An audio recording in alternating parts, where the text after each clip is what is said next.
morning, ladies and gentlemen. Wow, what a cracker morning here. Lightning, just bombing rain. It's the west coast of South Africa. It's wild as it gets. A typical beautiful West Coast morning. And welcome to all our viewers around the world. It's our pleasure to try and bring you, for the first time ever, a live stream here at this remote location at TT Spy in Cape Columbine, about 2.5 hours, 2 hours from Cape Town. Beautiful drive to the nature reserve, and you know, we so far so good. Awesome to have you here, my brother Ian Kruger. You know, he's one of those stalwarts within bodyboarding, a long career as well, and you know, looking forward to having you here in the booth. And yeah, man, what's your take on sitting here? How surreal is it now? After 12 years of this event running, we finally at this point. Yeah, we finally have no shortage of logistics to try and get feeds in remote locations, but what an epic location. 12 years into this event, it's evolved exponentially over the last little while. It's about time. Conditions, man, it's very favorable. It's looking excellent. The first and the only chart we've had this entire month, and we're going to take it. We take what we're getting. We're hiding under shelter and stuff like that, but the waves are cooking. Low tide is around about 2 o'clock. Neap tides, we have a 3 meter plus swell, so you guys will see as the day develops, absolute hammer bombs coming through, exploding onto the reef. You can see right behind us, we've got one hell of a good barrel poster, and yeah, IBC speciality event. Let's just begin there. The one and the only one in South Africa, and then we've got for the last time this year the Anel Challenge in France. So we're looking forward to bringing you guys this. This is, just bear with us as well, please. We might drop a little signal. There's lightning happening here, and that's affecting what's happening here. We tested everything perfectly yesterday, but unfortunately now this is what it is. But we're going to be keeping recording. We're keeping at it. We're going to go to the water. The first heat is in the water. They haven't started yet. We're going to be starting in a couple of seconds. So let's throw out to the water, and let's talk you guys through this heat and how the mechanics of this wave works. So we're going to definitely be looking in at just getting it. It's still super hazy here. It's on 11:05 here, and just bringing that graphic up for the first heat. So Tide Invitational, you know, one of those waves, specifically here. It's one of those waves that were founded by the bodyboarders, pioneered by the bodyboarders. Then we got our first heat getting ready for the water. So we were looking at starting now. So thank you very much. We're going to be giving you a countdown, and then Mr. Director, please show us that the graphic so we can tell the riders who is in the water in the first heat of the Tide Invitational. The first live heat. Quite a lot right now, but just want to bring everybody. Oh, there you go. There's a good start. Hasn't started yet. Waiting for the green light, and then it's good to go. So yeah, here we go.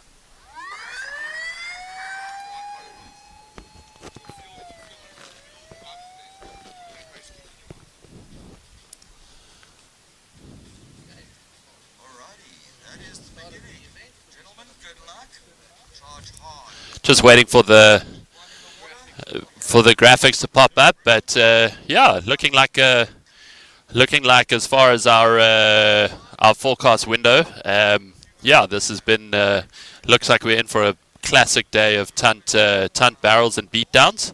So it's going to be a very, very fun day.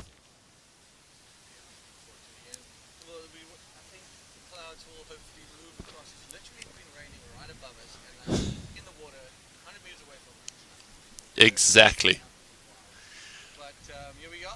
That's great for you guys to join us here for the IBC World Tour. The IBC really trying to bring bodyboarding to the world, even on the remotest of locations. And this is right up one of them. So we'll just continue streaming and bringing you all of the good times. I'd like to thank our sponsors and everybody involved here. We're going to get through all of you guys during the course of the event. It's only a 4 to 5 hour stream today. Yep. 7 heats. But the waves are going to get massive on this set. You'll see them as they come through shortly. So yeah, just hold on for that. Yeah, so especially for a place like Tunt, low tide is more preferable.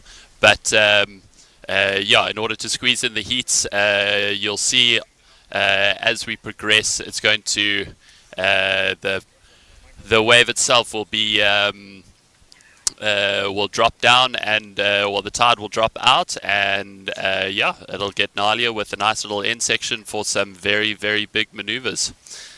Alright, big maneuvers, exactly. You actually broke your shoulder here a couple of years ago at the Town Invitational. It was quite another logistical challenge to get you out of the water with 1 hour. And let's talk a little bit about mechanics of this wave. 100%. Takeoff, why it's called tunt, and just let the viewers understand how this wave breaks and what to do and ultimately what to do. 100%. When the guys did discover it, it was a little bit of an anomaly. There is some very, very deep water out there that moves across onto a very shallow rock shelf. It's so deep that sometimes you'll have a nice, beautiful southern right whale surface right next to you. And as you can see from the stream and that beautiful top shot, it's called tunt because there is a very exposed rock right in front of the takeoff. It does make it very challenging. And there we are.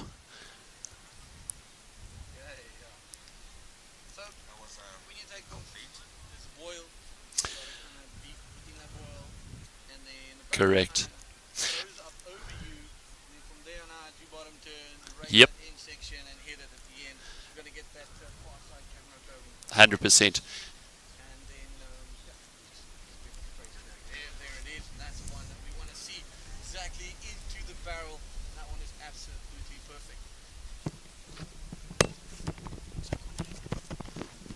So the first heat in the water, I can tell you guys, is 2012 DK World Champion Sasha Specker up against seasoned competitor Aiden Cleve, and Luke Bruton is in the first heat as well. So yeah, this is They didn't go for a wave like that. As the tide is a little bit higher, it actually breaks a little bit more inside directly onto that. Oh, and there's a replay. Just a little in and out. I believe that's Sasha Specker. Just to pick off his heat with a bit of a starter. So we'll see how the judges score that. Judging also quite interesting in this wave. They've got to set the correct table, just so that they can get a bench.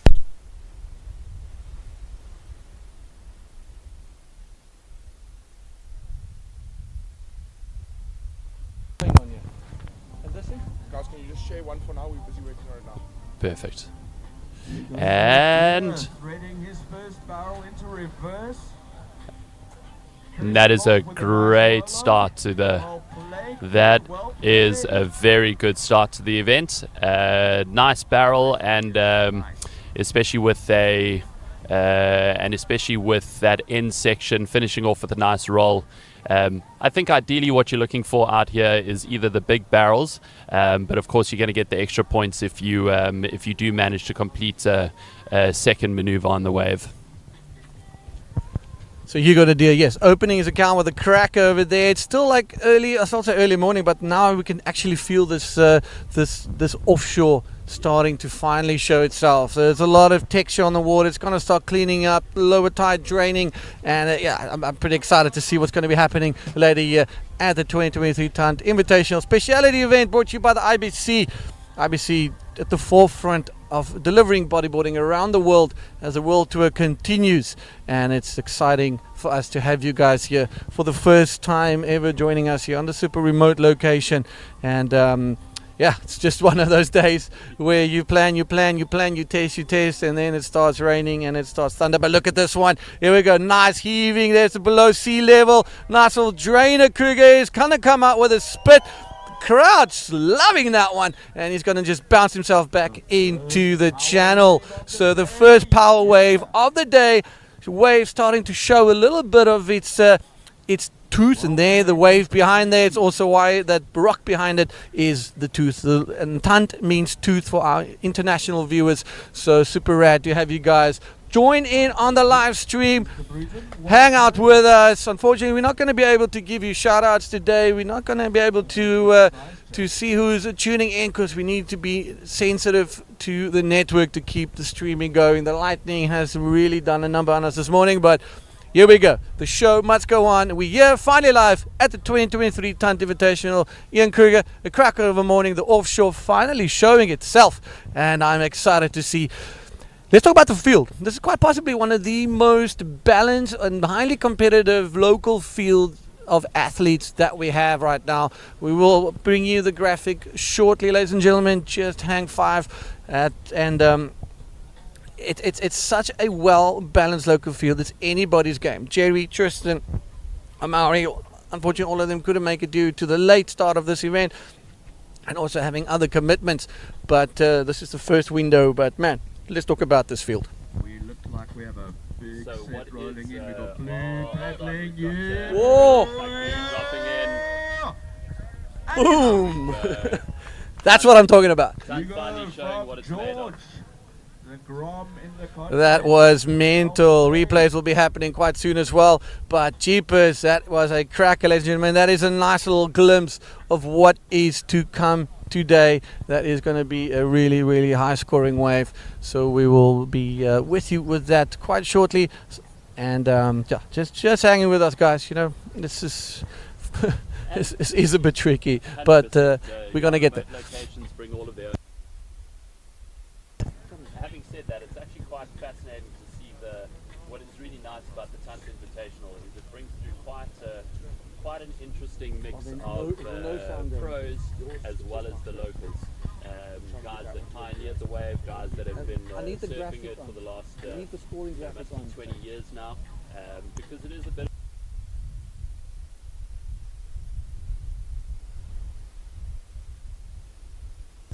Make it your own. That's the one. That is the one, ladies and gentlemen. So lekker. We're going to be bringing. So lekker means it's lekker. Everything's all right. Everything's all right. It's going to be all right. Yes, because we are pretty deep in the West Coast right now. Yep.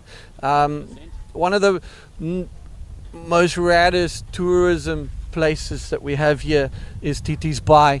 So if you guys want to come and visit South Africa and you find yourself here on the West Coast, check out Pater Noster Rentals. They will be supplying you with some amazing, beautiful accommodation on the sleepy seaside village of Tunt Invitational. There we go. Huguenot, dear brother, with a 10.71 for his efforts, and he's got 2 ways under the belt. Luke with a 6.63, specs for that incomplete, and Aiden with priority now, just holding down that. Here we go. White up and riding Kruger. Aiden Cleve on his first ride of the barrel. Very nice barrel, getting in and out. Open your account. Here we go. Yeah, he was waiting for that set wave. Another rider up and riding nice and deep. Takes a quick elevator ride and gets pinched at the end there. And it's all happening down. The glare is a bit rough. It's hard to make out who the riders is at the moment, but the judges do have a clear view. And look at those ones. Just this kind of indication that the tide is still a little bit too high. It is definitely a little bit of an indication that the tide is still a bit high, because on low tide those big sets won't pinch. But yeah, the tide is dropping rapidly, and we're looking forward to a great afternoon of waves.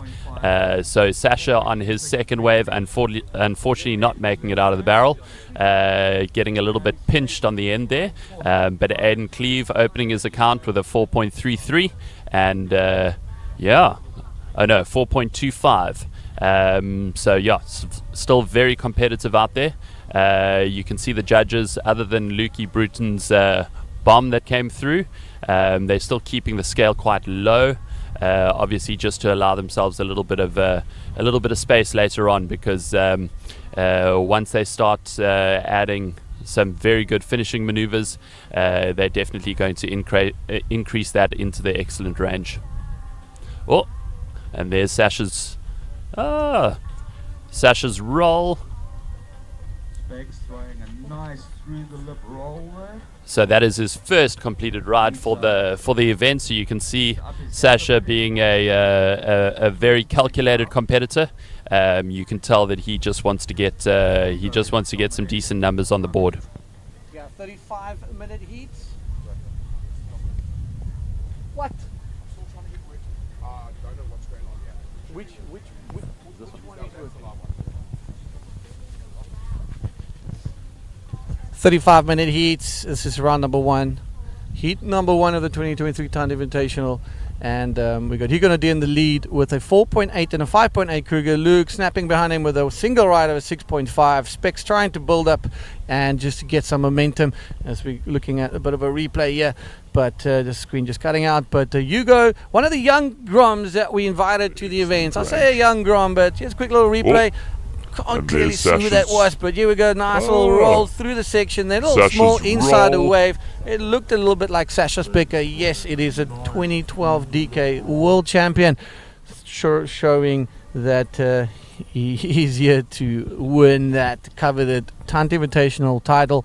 And yeah, it's going all off here. We will be. You see now the water's starting to clean up a bit. The offshore trying to groom it a bit. Here we go.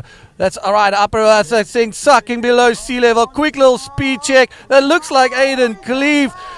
I'm not too sure who that is, but boy, oh boy, that was a one to make. That's going to swing this entire heat and put a big score on the card for this gentleman. That looks like Luke Bruton. He's definitely in the driver's seat now after opening up with a very strong 6.5. We've got another paddle. Big drop from Sasha Specker. You can see there's still a little bit of backwash coming off of that rock, but yeah, he's giving it a good effort. There we go. So Luke's second wave, a 7.75, and he is firmly in the driver's seat now. The guy's going to have to play some serious catch-up.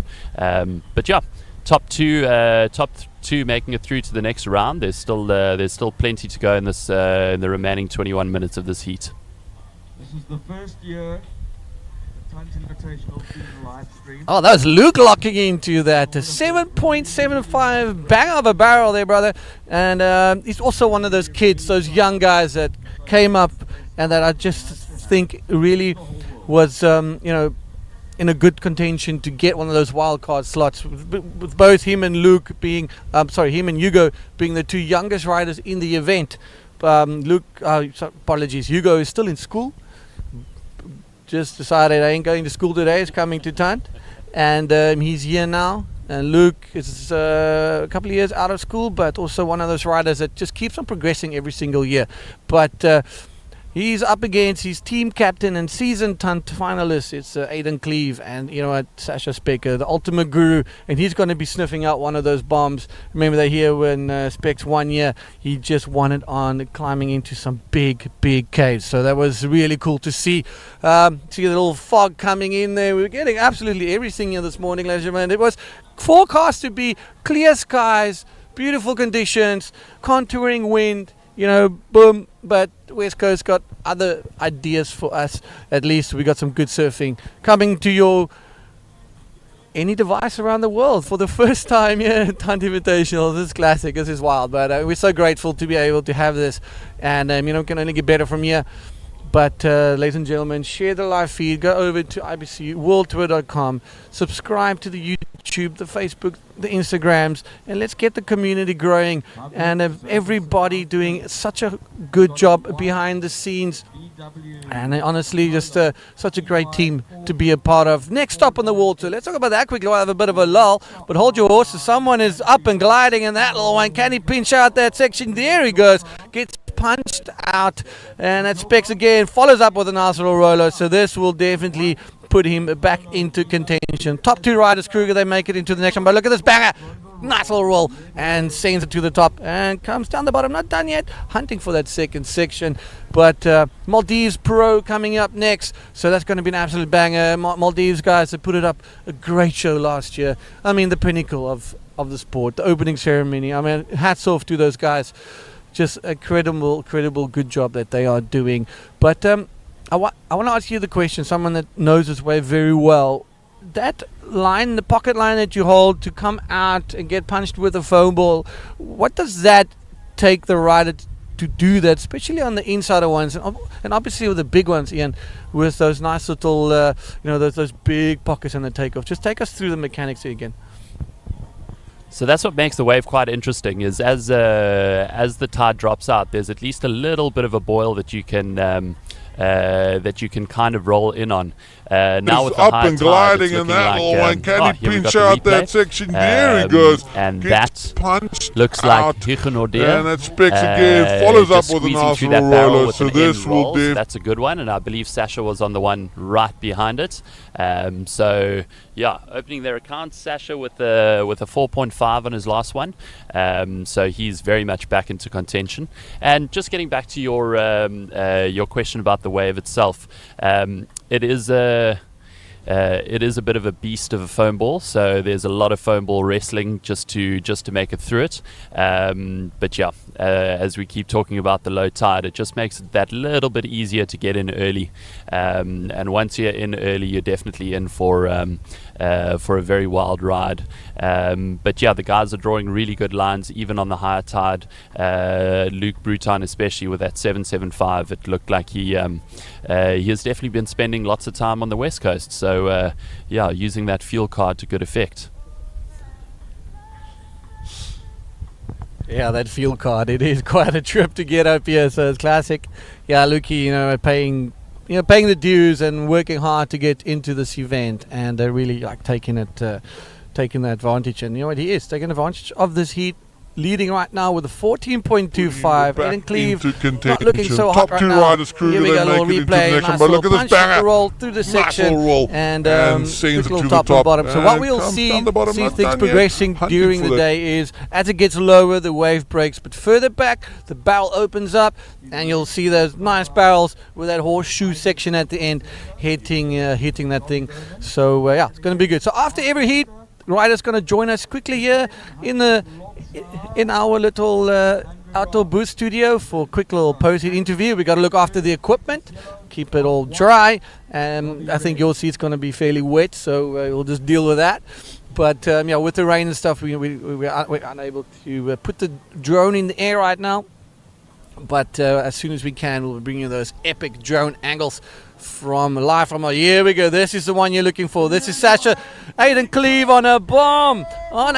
There he goes. High line, comes out with the high line. There's that.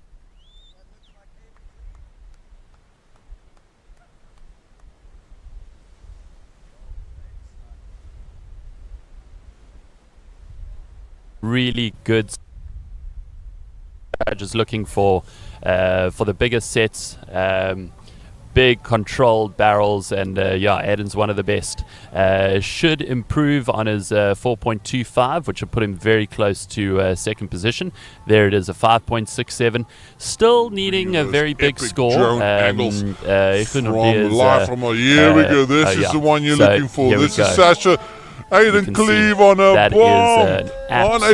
There he goes. High line, comes out with the high line. Very in-control rider. You can see he was wrestling a little bit of backwash. So yeah, that looks like it's going to be in his top two. And yeah, now we get to see whether he can back that up with anything north of, I think, about a 6.5 or a 7, and that should get him into second spot. Luke Bruton obviously still sitting very pretty with that 7.75 and 6.5. So it's going to be it's going to be tight. 14 minutes to go, and yeah, looking good for the young guns. Eden Cleve and Sasha Specker got a bit of work to do. Yeah, the young boys putting it down to the old goats. Specs, one of those incredible watermen. Here we go, rider up and riding. That looks like a rider in red, like Luke, just keeping busy. It's fairly cold this morning, nice and nippy. And offshore now starting to trickle through. We can see it here in our little booth, that it is now pushing straight offshore, which is fantastic. Exactly what we want. So one of the three elements aligning for us. We got the tide a little bit later. We got the rain hopefully starting to move on. But here we go, another banger. Quick little, it's still that high tide mid one, but nice little look bit of a ARS there. not making that one. Again, Kruger, that white water just grabbing him. It's a bit tricky still. You gotta wait for that big sets to come. We've decided to make the heats 35 minutes. Give the guys opportunity to clock in on some of those sets. Luke Bruton holding it down, 14.25, sniffed out 2 bombs, a 6.5 and a 7.5. Hugo Nadir right behind him with 11.88. And he's looking pretty, and that's one of those kids that's really gone a long way. He's actually going to Maldives as well in the junior division, so he's going to really give the other boys quite a hard time out there. So looking forward to see him performing. Aiden, he's got a 9.75, and Sasha a 7.38. So the boys need some big numbers. 13 minutes to go. It is coming down to the wire, and so far the young guns are leading the old men.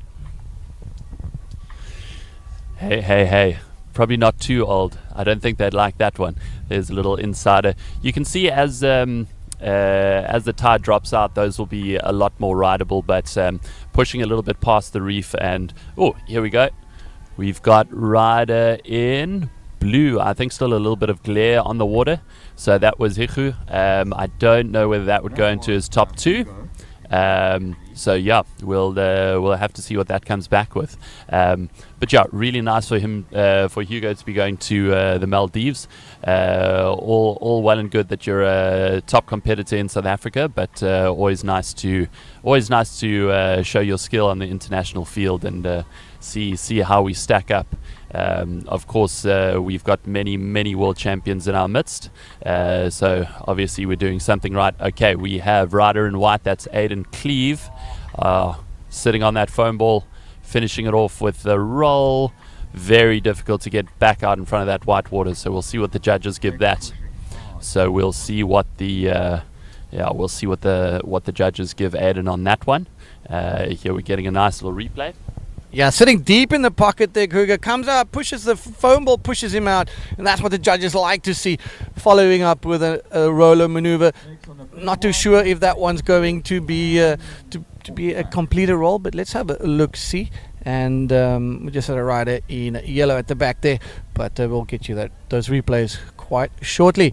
But hopefully things are settling down a little bit here for us.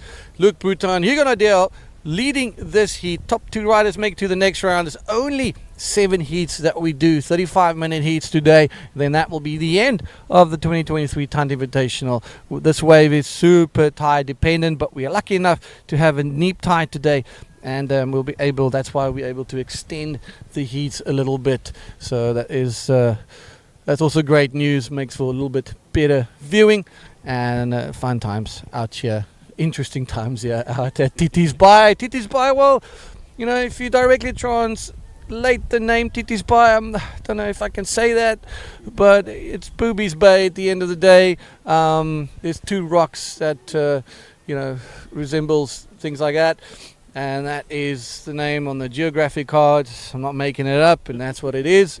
It is the actual name. So if you Google this place, Titi's Bay, you will find the absolute raw nature that we have around here. The most beautiful coast, massive dolomite rocks all around us. And we see a little bit of a wave building there. It's anybody in the takeoff zone. There's a bit of a frontal insight of it and how that rock just really determines the takeoff point of that wave. And here we go. We have a big set approaching right in red. Heat leader, Luke Bruton. Is he going to hit that section? Goes for a beautiful backflip. Stonks that one. The crowd loves it, Kruger. And I reckon he is going to just put himself into that 16-point category.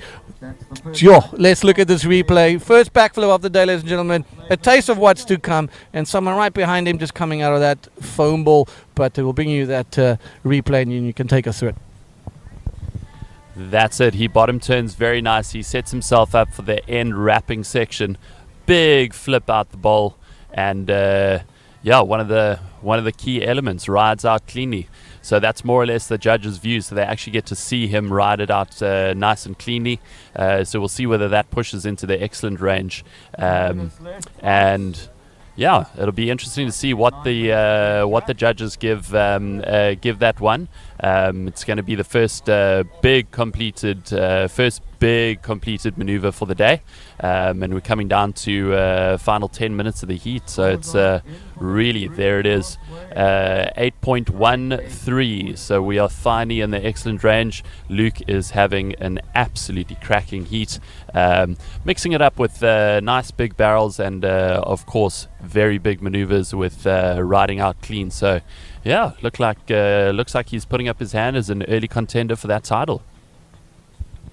He is indeed, and it'll be nice to see him go into the final. This is one of those very humble kids, shreds, just keeps his head down and works really hard. So up for grabs is 20,000 South African rand for the winner, which is, I guess, around about 2,000 US. Then the finalists all get a nice chunk of change for the effort. We'd like to thank all our sponsors, handpicked, for putting up their names as our presenting sponsor, and then a whole host of sponsors that we will be getting through during the course of this morning.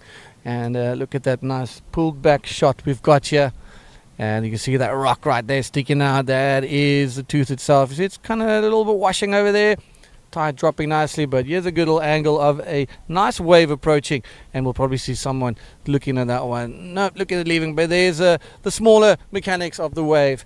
And this is the first time the world really gets to see this wave performing real time, and it seems like it's a little bit of a lump potentially in the background. With 7 minutes to go, the riders are scratching Kruger to get to something that is building at the back. Here we go. Sasha Specker on an absolute drainer. It's draining. There's a section. What's he going to do? Beautiful loopy roll. Catches the foam ball quite quickly, but he's going to feel a lot better. Oh, White up and riding. There's a lot of action here. Back-to-back action. This riding White. Aiden Cleve, the old boy, is sending it, but just not getting anything on that one. Aiden a little bit sick this morning.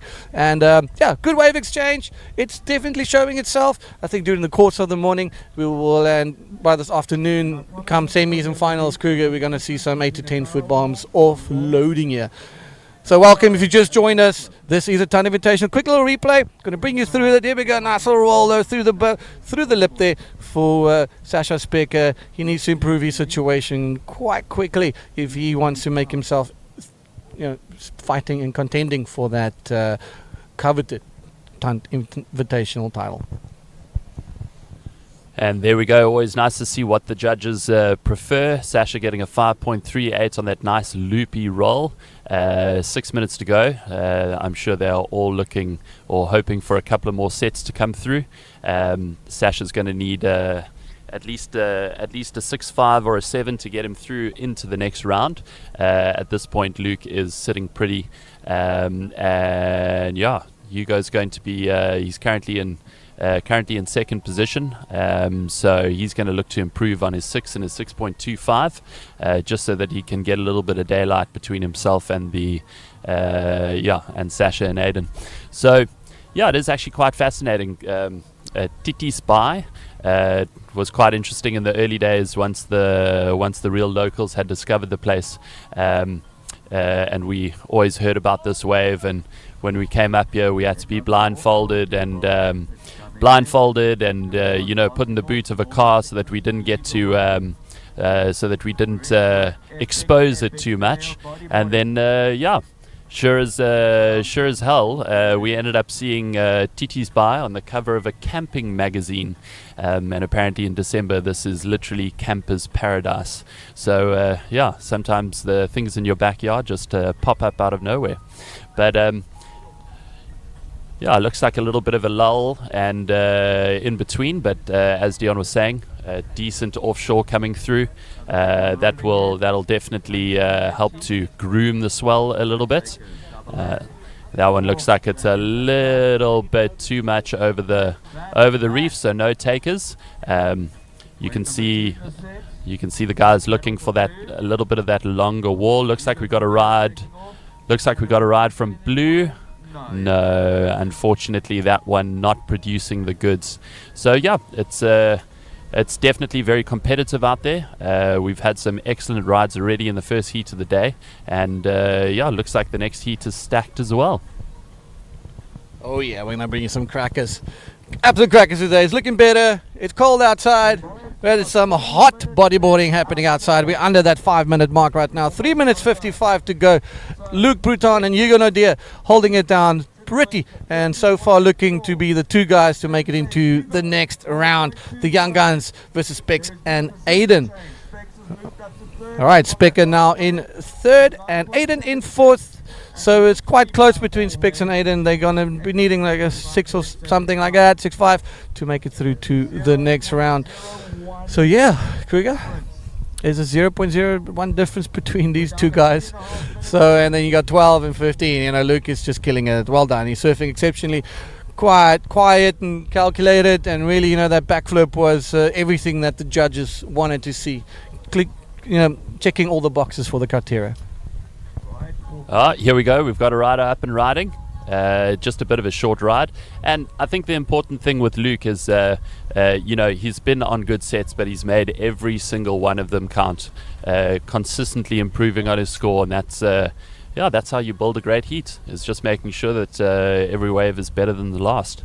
So it's going to be tight. It will be it'll be good to see the Young Guns go through, but in the next 2 minutes, let's see if a nice little set will appear on the horizon. Also nice. There's a nice indicator rock just outside of your view at the moment. Usually, once that indicator rock breaks, then you know that there's some decent sets coming. Looking like a little bump. Got a nice long wall on it, and we've got a paddle from Blue looking for the end bowl. No, that one looks like it's a bit too small, just shutting down on the inside. So you can see he's just trying to improve on that second score of his, so he can actually get a little bit of daylight between himself and rider in third place, Sasha Specker. It's going to be quite interesting to see if another set does come through, whether these guys make the most of it. But at the moment, Luke sitting absolutely pretty, making great use of his waves, and the judges rewarding him accordingly. Just on the replay, a bit of an insider. You can see with the high tide that first section shutting down, so that definitely won't go into Hugo's top two. And so now we'll just see what the rest of the heat produces. 15.88. Yeah, look, just extending that for 7.75 and 8.3 in. A little bit of quiet one here at the dying minutes of this heat, and that's just Murphy's Law, right? And then the next heat's probably going to get bombed with some sets, so it's classic out here on the West Coast, the most beautiful place on earth. We'll later on, when we can get the drone up, we'll give you a nice little overview of all the rocks and the location and the remoteness and the wildness of this spot, Cape Nature, allowing us to have this adventure for 12 years in a row, respecting the fauna and flora and keeping it cleaner than what we have it. So that's what it's all about for us, and we just don't want to leave our leave a footprint behind. That's all. We're using all solar and battery power energy to power the entire event with a bomb approaching, and that's courtesy of the Jackery units. So check out Jackery. The entire live stream, the music, everything you see here is. Oh, here we go. This is someone on a bomb. We can't see who this is. He's in the buzzer. He's going to come out. This is a man of the moment, Luke Bruton, rider in red, just absolutely dominating this heat, Kruger. We are right at the dying seconds. It's wow, man, what a banger. And that is the end of the first heat. We're just going to show you the replay, and then we throw into the next ad. But mate, give us your quick little there we go, and here's the replay on Luke. He's on the bomb behind this one. You'll get to see him take off. He couldn't have had a better heat, just constantly improving in a massive barrel. That's a brilliant pulled back shot. So yeah, it's been an amazing heat for Luke. Let's hope he can carry his momentum into the next round. All right, thank you for that. We're going to be back.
That was a crack at the back there. This heat, Robbie Berman, Mark Webster, Hankus Locher, and Andrew Roth. We are live here, heat number 2, and there we go.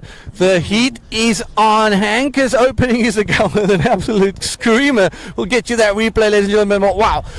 Finally, we've got some rhythm here, and we're happy to bring you this event in this utmost remote location, showcasing that it is possible, and hopefully we can continue. There's someone dropping, taking a quick elevator on that small one there, Kruger. So, yeah, let's see what happens. Let's see that score from Hankus. There we go, with a 6.17, right in red. Taking the inside one, and yeah, the heat is on. 35 minutes. Here we go. Yeah, looking good. Hankus with a great opener, 6.17. That is a great start to the heat. You can see Andrew also with a. You can see Andrew just with a short ride as well. Robbie with a short ride, just opening their account. Obviously, also. So, what a great start from Hankus Locher. Opening his account with a 6.17. Robbie and Andrew riders in red and blue just getting a couple of short waves, but looks like we have some very, very good conditions. Yeah, look at this thing, brother. This one is showing itself, but that one from Hankus was quite nice. This is not the wave you want to go on, because it's still a little bit, it's at mid-tide now, it's just punching over the lip, so you want to wait for those bomb sets. So you want to wait for this one as Rider in White's up and running. Cruising down the line, goes for a massive backflip, pulls it around, can he get, loses control there, Mark Webster. Now Mark Webster, he's one of those silent assassins. He's really one of those guys that really breaks your heart and takes away your money when it comes to surfing against him. Comes from Onrus, where the Walker Bay Pro is hosted, and just one of those kids that's always so consistent and just pitches up, surfs, goes home, goes to the party, comes back. You know, it's just one of those guys that he just doesn't care about any social media and stuff like that. But man, boy, this kid surf like a demon. So I'll be keen to see what he does. Robbie Berman, currently one of the IBC World Tour athletes. Yep. And here's a quick little replay. We're going to see what's happening here. That's Mark going for the backflip. Unfortunately, you'll see on the turnaround he just caught a rail. And you can see as that foam ball pushes off of that first reef, it becomes very, very difficult to push out in front of the wave. So that's where it becomes a little bit more interesting. Guys paddling for a few insiders. Obviously, you've got to wait for a bit of a bigger set, something that has a decent wall on it. But looks like we're going to have a very stacked heat, that's for sure. Yeah, stacked heat. Hankus, Mark Webster, Robbie Berman, and Andrew Roth. Andrew Roth, also one of the seasoned competitors here at Tunt. And Robbie Berman, as I said, one of the IBC World Tour athletes right now, heading straight to Maldives. Yeah, I think he's going on the weekend. He'll be out. So good luck for him and everybody and all the athletes competing in the beautiful Maldives. We will see everybody quite soon. We're going to be seeing the Women's World Tour Division and potentially crowning the Women's World Champion here at Oris again for the Walker Bay Pro with the local men's and local juniors divisions. Got a paddle for blue. And here we go. Upper riding. Look at the section. Now, is it going to be something nice little roller? But Andrew Ross just not getting the landing. Little inside wave, Kruger. So not much enough for them. Take us through this replay once we have it. But boy, such a balanced field, as we said earlier. Like anybody can take this, especially these young guys. There we go. Andy taking off on that one, doing a very nice roll, but you could see just a little bit of an insider. Oh my goodness. Hankus with the second, an absolute monstrous barrel. So looks like he's got the momentum in this heat, waiting for the bigger sets, the ones with the bigger wall, and yeah, looking forward to that replay. It's going to be a cracker.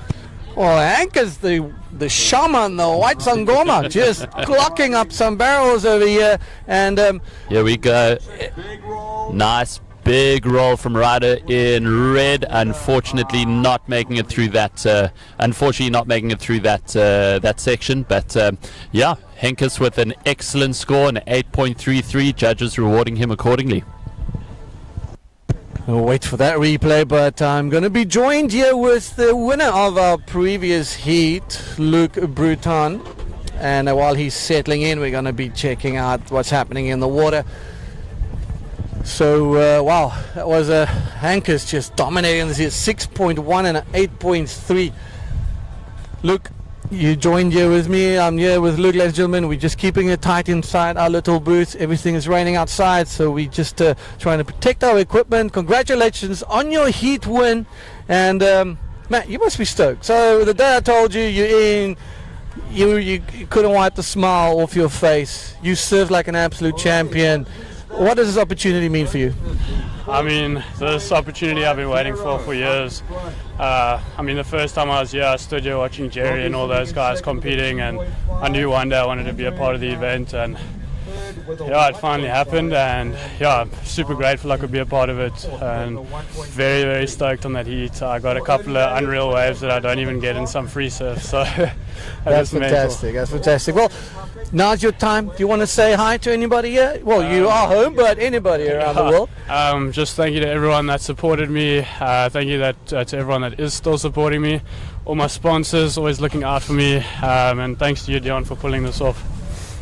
We'll keep charging, and congratulations as you move into the semis. We're looking forward to seeing you back into action. While back in the water, Hankers with a 14.75, Robbie with a 2.5, Andrew with a 1.5, and Mark Webster with a 1.33. So 3 low-scoring, incomplete maneuvers.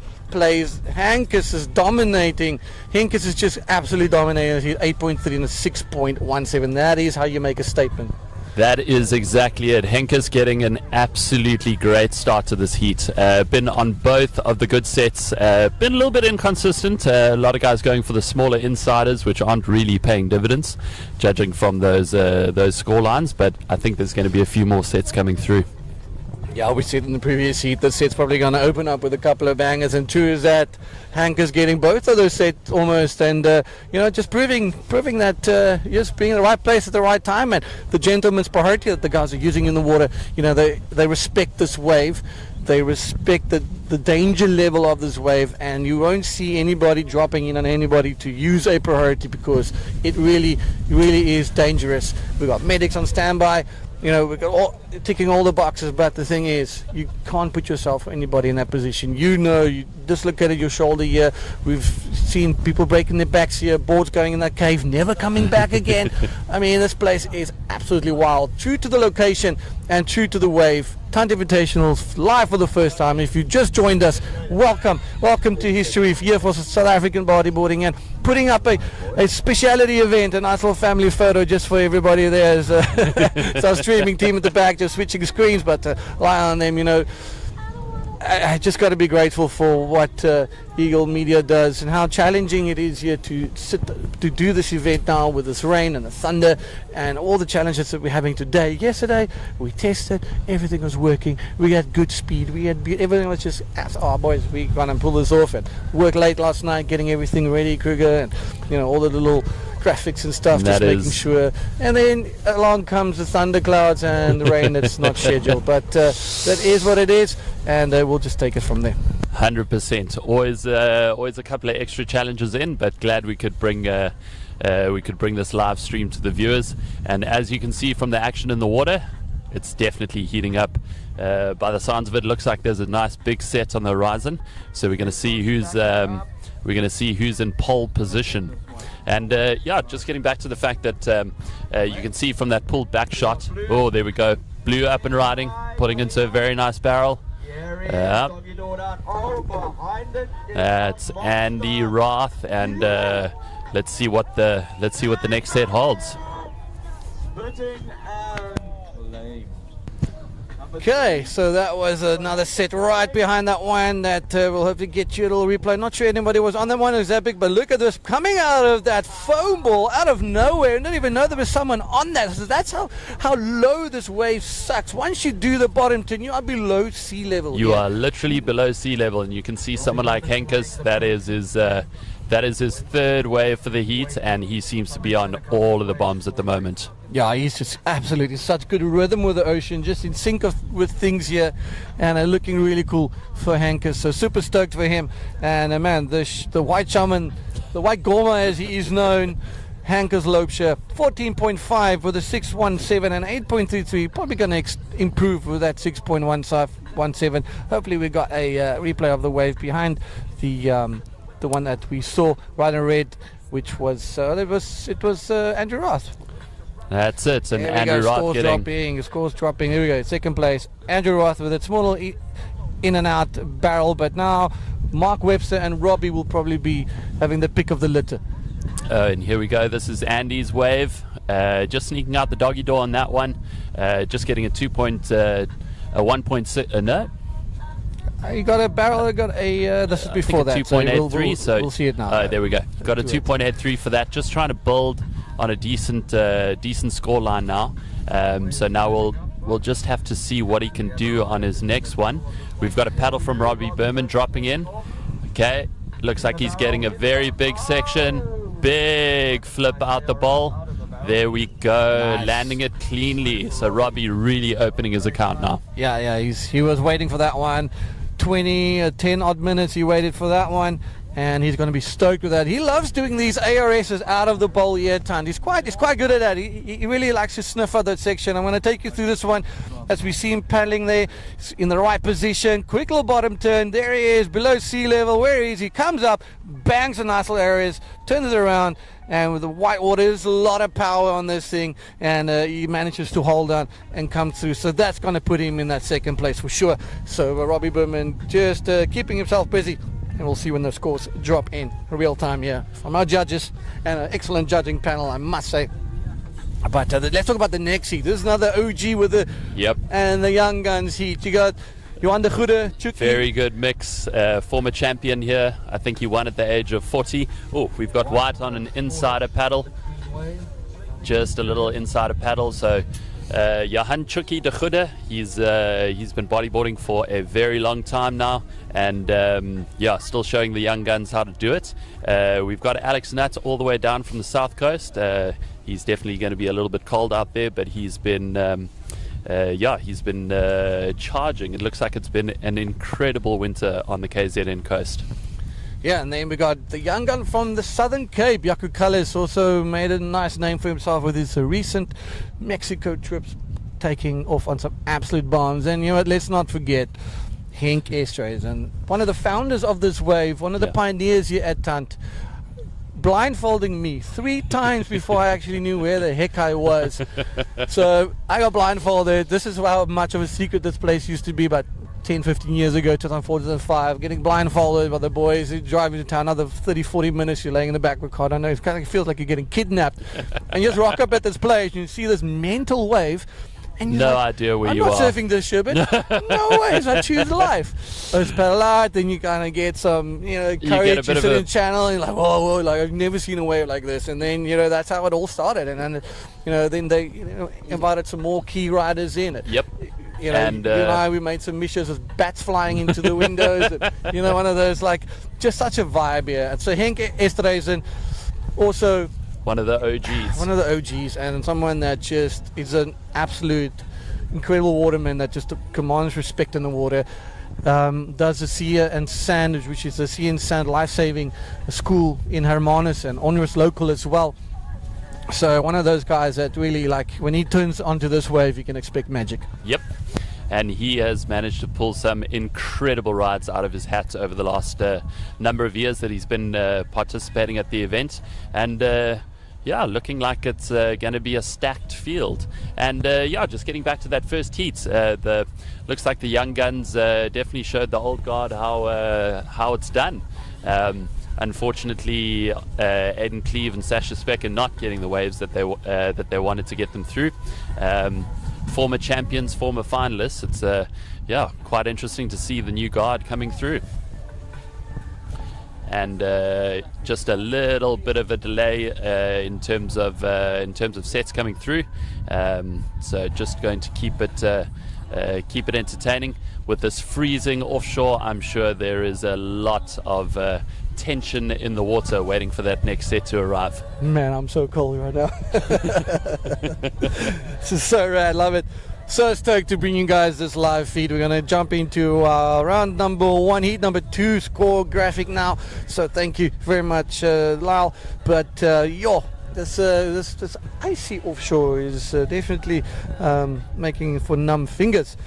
But it's also crazy how it works in Cape Town. Wintertime our water temperatures are much warmer And if we talk about warm water, we talk about 15 to 18 degrees warm water. If we're lucky. And then in the summer times, when it's a beautiful green and lush, inviting tropical water, you know, that's 9, 10, 11 degrees, and you know, you're gonna have like a 40-minute surf, but it's still like 30 odd degrees outside, so it's quite nice. But man, it's quite contrasting, and nice to surf in the winter, because it's yeah, you can surf in the water the whole day basically with a 4-3, very comfortable. And very comfortable conditions, and enjoying with the sandbanks, and the whole West Coast lights up. You know, 100%. that's what makes this place so special. Only in the winter time you come here and you surf this West Coast. You basically, the entire Cape Peninsula just turns on. Summertime it's a handful of waves. Yeah, it is quite. Looks like we got a bit of a set coming through. So let's see who's in position. Robbie Berman on his second ride, stalling, trying to get a good lip. Massive invert. Is he going to get ahead of the whitewater? That was an absolute bomb. That was a cracker. Robbie Berman, aka Robbie Birdman, on that one, showing why he's an IBC World Tour competitor and cracking that top 20 mark. So it's exciting for him, and it's exciting to have a rider of his caliber here as well. And I think this guy's gonna. He just gets better every year. Last year was his first year on tour. It's always that big, tough year, a lot of pressure. It's kind of getting used to it. I'm going to talk you guys through this replays. Below sea level drainer. There's that section. Perfect timing. Nice little Robbie Berman style invert. A light-hander in his heat, man. This was 8.75 that he got that day, but that was an absolute banging invert. I really love how he flicks his board, kicks his legs, and puts his back. Literally, what got him the nickname Birdman was a massive invert in Arica on the right-hander, landing it cleanly, getting an, I think it was an 8.5. 8.5, right about there, yeah. And you can see, just getting back to the scores, Robbie getting a 7 for that big ARS out the bowl. So he's going to back that one up, and we'll see what the judges give him. He'll be in contention for first place, actually. So Andrew Roth and Mark Webster got a lot of work to do, but looks like we've got quite a few sets still pouring through. 16 minutes and 45 seconds to go in heat number 2 here, and the time is flying so much fast. But look at this little fun one. Little ones are starting to show some good face, so the in-betweeners will start getting ridden as well. And while we wait for the big sets, these guys will be sending it. No takers on that one. No, look at looks that like one. Someone dropped in below the rock. Oh, there's another nice roll out. Is he completing it? Is that that's Henke Sloopscher.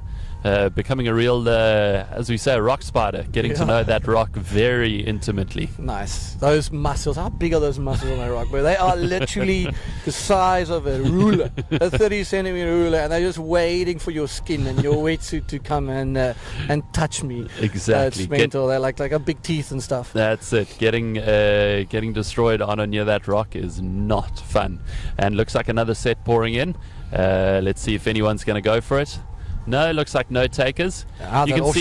You can see as the tide's starting to bottom out, there's a little bit of a little bit more of an insider section.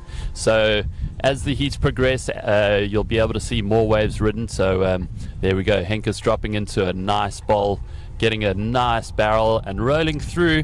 We'll just see whether the judges score that complete on the push through with his roll, and probably improve on his 6.17.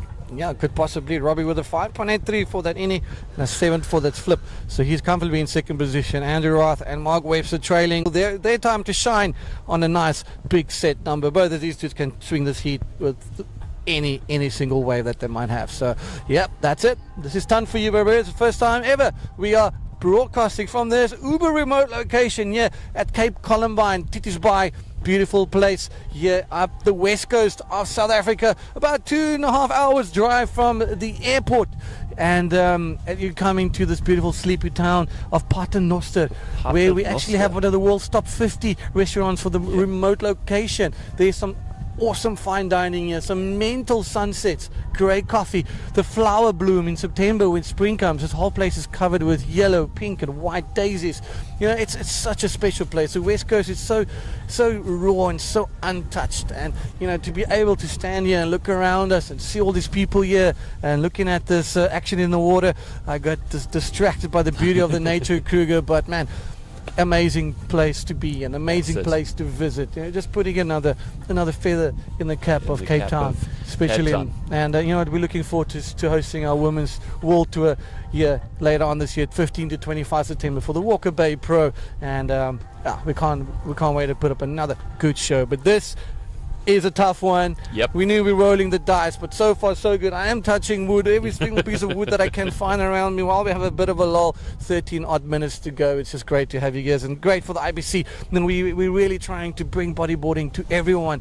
The speciality events. We got this one, and we got the Anel Challenge in Brittany in France, which is also very similar, very fickle, needs everything to work. And you know, just again, you know, in between the world tours, we have these events. But hold your horses. Here we go, live action. Nice paddle there from Andrew Roth, rider in blue. You can see the pressure starting to get to him. 13 minutes left in the heat. He doesn't have a decent score on the board. Robbie and Henkus head and shoulders above the other two competitors at the moment. So it's going to be quite a big effort for Andy and Mark to get into that second position to move on. But of course, all you need is a decent size set.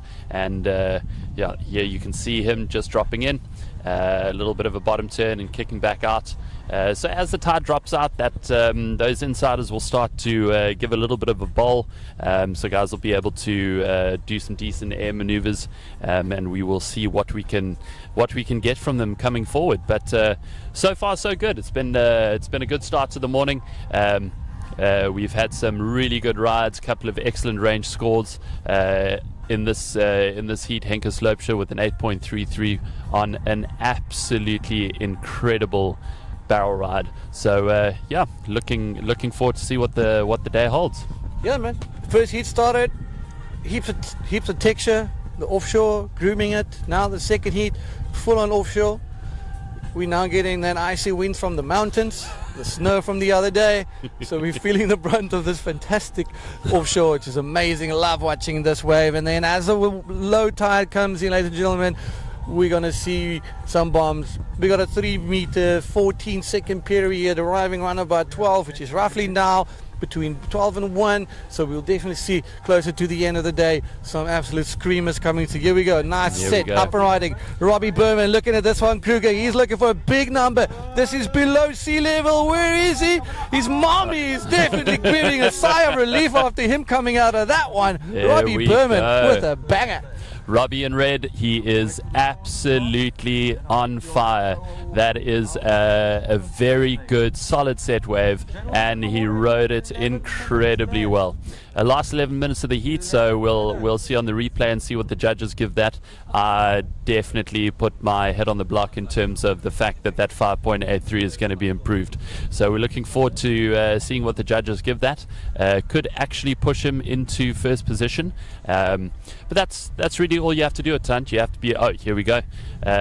Beautiful pulled back shot, drops below sea level into a massive barrel, and you'll see him come out cleanly. That's exactly what the judges want to see, so we'll see what they give him, and yeah, that's exactly what you want to see from the riders. 8.17 and a 7-point ride. Back at you, Henkus Loepscher. Put that in your Sangoma pipe and smoke it. A nice big barrel at just, you know, Mark Webster. It's weird that he's not getting any opportunity. I mean, surely that wave, he would have been in contention for that wave. But here we go. This is a couple of bombs. Those bombs I'm talking about. Yeah, they are showing themselves. Nobody telling. Oh, here we go. Hold your horses. It drops down in there, Ian. What's happening? Can he come out? He comes out of a screamer, and that is rider in white. The Sangoma just going absolutely mental. And if you guys don't know what a Sangoma is, that is a witch doctor. So Henkus the witch doctor.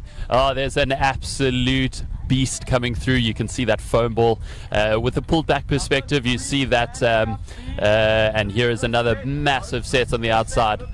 Yeah, now it is really coming through. Wow. Oh, I think that was Ryder in red, Robbie trying to improve on that 817, but it is absolutely coming through now. Another big set coming through the offshore, just obscuring our view.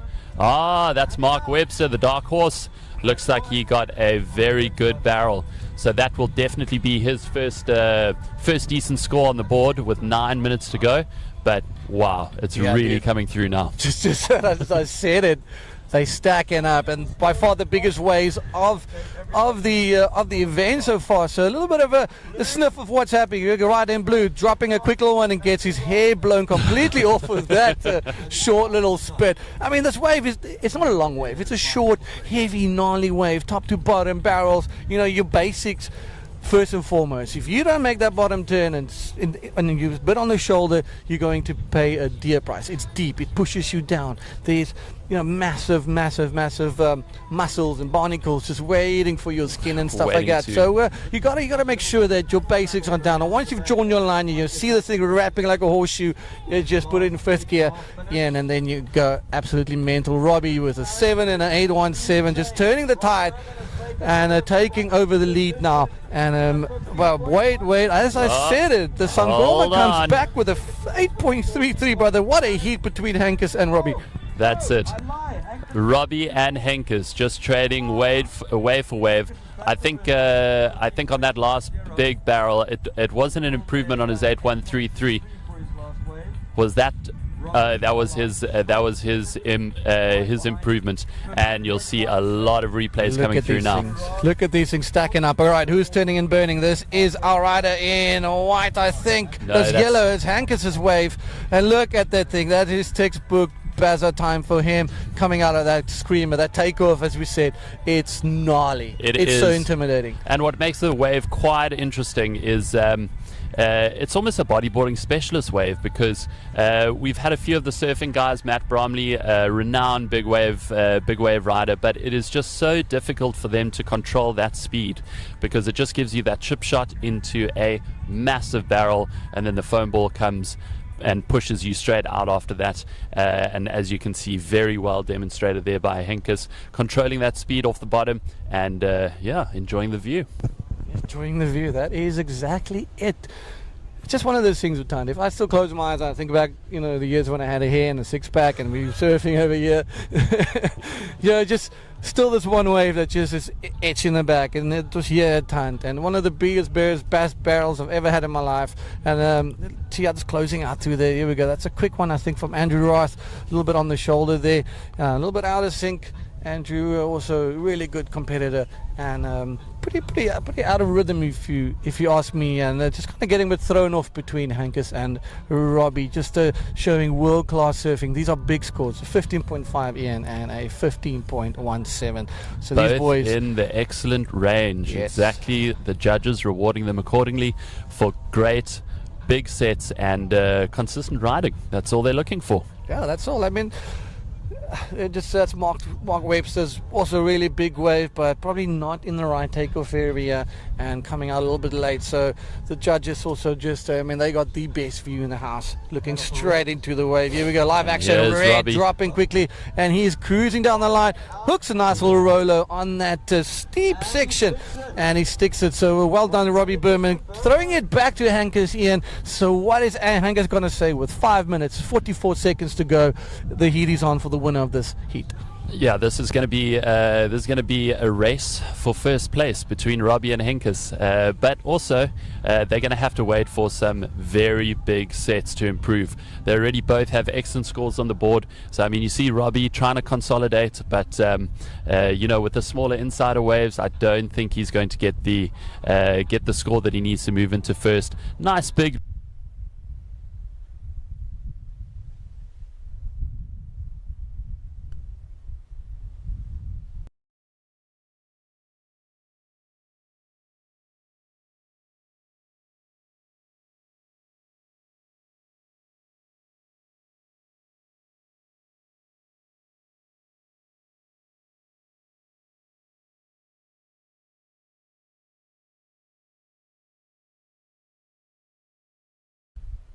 4 minutes 45 to go.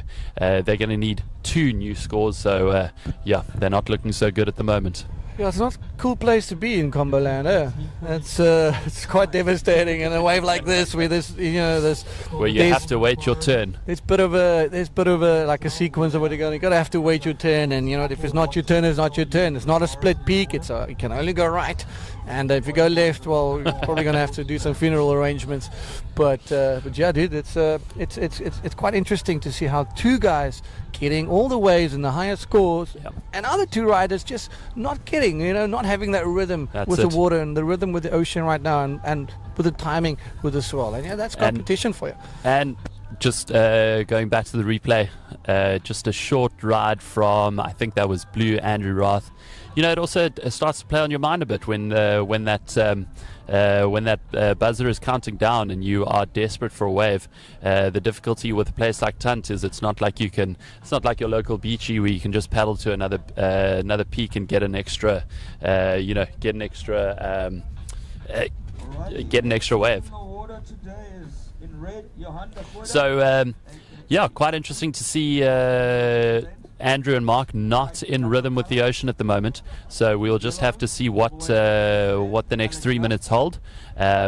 It is definitely the Henkus and Robbie show in this heat, and so that also brings us to heat number 3. Looks like who's your money on in the next round? We've got Henk and Chucky, former winner here, and a couple of young guns, so it's going to be quite a stacked heat. Yeah, that's a tough one, I think. I would love to see Henk Armanus making it through, just for the local boys here, flying the flag for the locals. But it's one of those absolute stacked fields.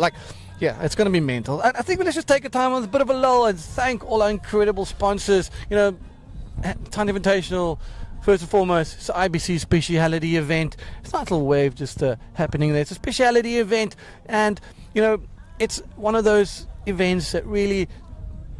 It's one of those heavy braking, gnarly slabs, long window period, and this is why it's a speciality event, and it's the pinnacle of bodyboarding here in South Africa, one of the most notorious slabs. But back to our beautiful sponsors, Handpicked Bodyboards, Buell versus Jackery. This entire event is run on solar and a battery power, keeping our footprint very green. Kiflab, Skull Candy, and we got what goes around. Red Bull, always staunch supporter of this event since the day one. Smitsteenwerke, all the way here from Vredenburg. Nilas and the boys, thank you very much. Urban Hippie with the great gears. We got Paternoster Rentals, man. The team are staying at the most beautiful places. You open the door, you're right on the water's edge. Give them a shot. Paternoster Rentals, Comfort Cool.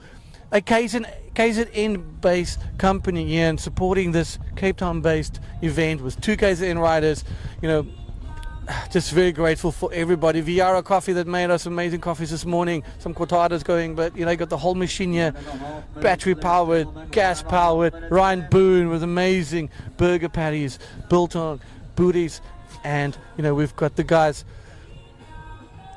Everybody that's putting some time in here, and Ronnie at the gate, and Paternoster and Titi's Boy for welcoming us here, and we're looking forward to coming back here every single year. And that's it. You can't have an event without support.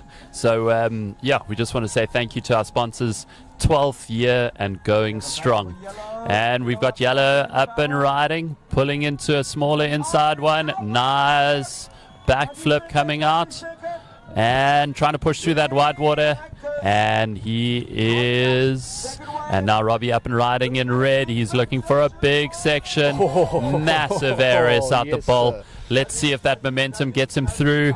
Yes.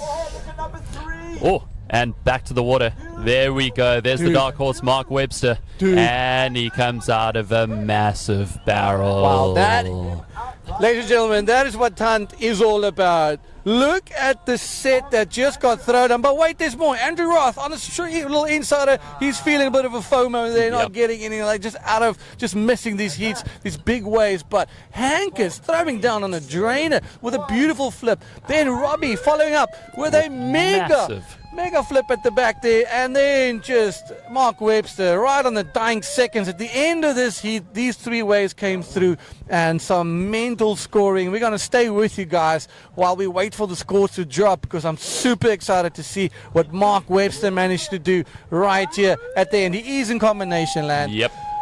So he is in combination land, and he is literally struggling a bit, but just a nice little sweetener for himself. So we're going to be waiting for that scores to drop. Let's stay with you guys here at the Ton Invitation before we throw to the adverts. And Hankus Loopscher, Robbie Berman going toe-to-toe with some incredible surfing. Let's talk you guys through this. But through these replays. We're going to look at these ones. Okay, yeah, and what's happening here? Back to live action, nothing in the moment. So anyways, let's go through this replay. Here we go. There we go. Lovely pulled back shot of Henkus's backflip. It takes a little while just to show the judges that he's made it through, because you can see that wave pushes into deep water and starts to pull back a little bit. So yeah, looks like it was the Henkus and Robbie show. That's it. Hankus making out to this. We're going to be back with some more high fly action with round number 1, heat number 3, right after this quick commercial breaks.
The previous heat was something incredible.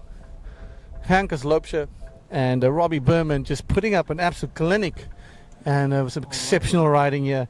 And I think these 2 boys would be some safe bets to potentially make it through to the final. And it's been rainy, it's been thunderous, we've had lightning, we've got everything here. We've been dealt some cards, but trying to pull it off, and we'll just keeping you some good content from the beach here, some fun times. And this is heat number 3 of round number 1. Ian Kruger just joining us, and how's this wave behind us? It's just a beautiful day. It's always a beautiful day, whether it's cloudy, whether it's sunny, you know, it's just cool. That's it, exactly. And West Coast, this is a predominantly winter wave, so you need those winter storms for the swell, of course, and the nice northwesterly offshore, which is currently making us freeze to death. Yeah, but yeah, bring you all the hot action from the water. Yep, hot action from the water. Just we're going to be catching up with the winner of our last heat, Hankus Loopscher, and he's just sitting down here and we're getting ready. But wow, heat 3 in the water. Johan de Goede, Jaco Kallis, Alex Nutt, and Henk Estreisen. Brother, that was incredible surfing. I mean, probably your best display of surfing I've ever seen out here, and it's incredible to see you surf like that. Toe to toe against Robbie Berman, IBC World Tour campaigner. I mean, that was how you guys put on a clinic. How does it feel, and what's it like being outside now? It's crazy out there actually. It's a little bit slow, but I was very fortunate to get the waves that I needed. That first opening wave kind of gave me the motivation to get into the heat, knowing what's lying ahead.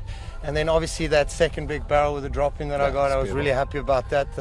I'm just very happy to be here. Thank you so much. And I think I'm looking forward to the remainder of the event. Well, we're looking forward to seeing you sending it in the next heat. It's only going to get better. Touch wood. There we go, ladies and gentlemen. We're going to get back to the action in the water. Round number 1, heat number 3. Your winner of the previous heat, the White Sangoma, the man himself, Hankus Loopscher. Ian, what a day it's been. We've got 7 heats in total. This is heat number 3. And Chucky, Jaco Kallitz, Alex Nutt and Henk S.S. Trading. A little bit of a quiet one as we wait for the sets to roll in. Half an hour to go. And my goodness, time is flying. Time is flying. Only 7 full heats. But the action is definitely heating up at the moment. And looks like we might actually have our first set. Let's see if any takers. Still a little bit of an insider, but you can see even the insider's getting a bit of shape now. So we're looking forward to some decent action. Bit of a slower start to this heat. 5 minutes down and no waves ridden. I'm sure that gentleman's priority is going to play quite the factor.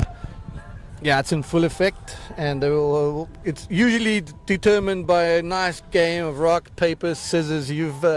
You've come acquainted with that over the years of competing here at Tunt. And what's a little bit of the history? I mean, you're also one of the organizers in the earlier years and part of the team, and Jared Johnson and Simon Hill, and then putting this thing on the map. And then I think it was 2019, we didn't run, COVID came.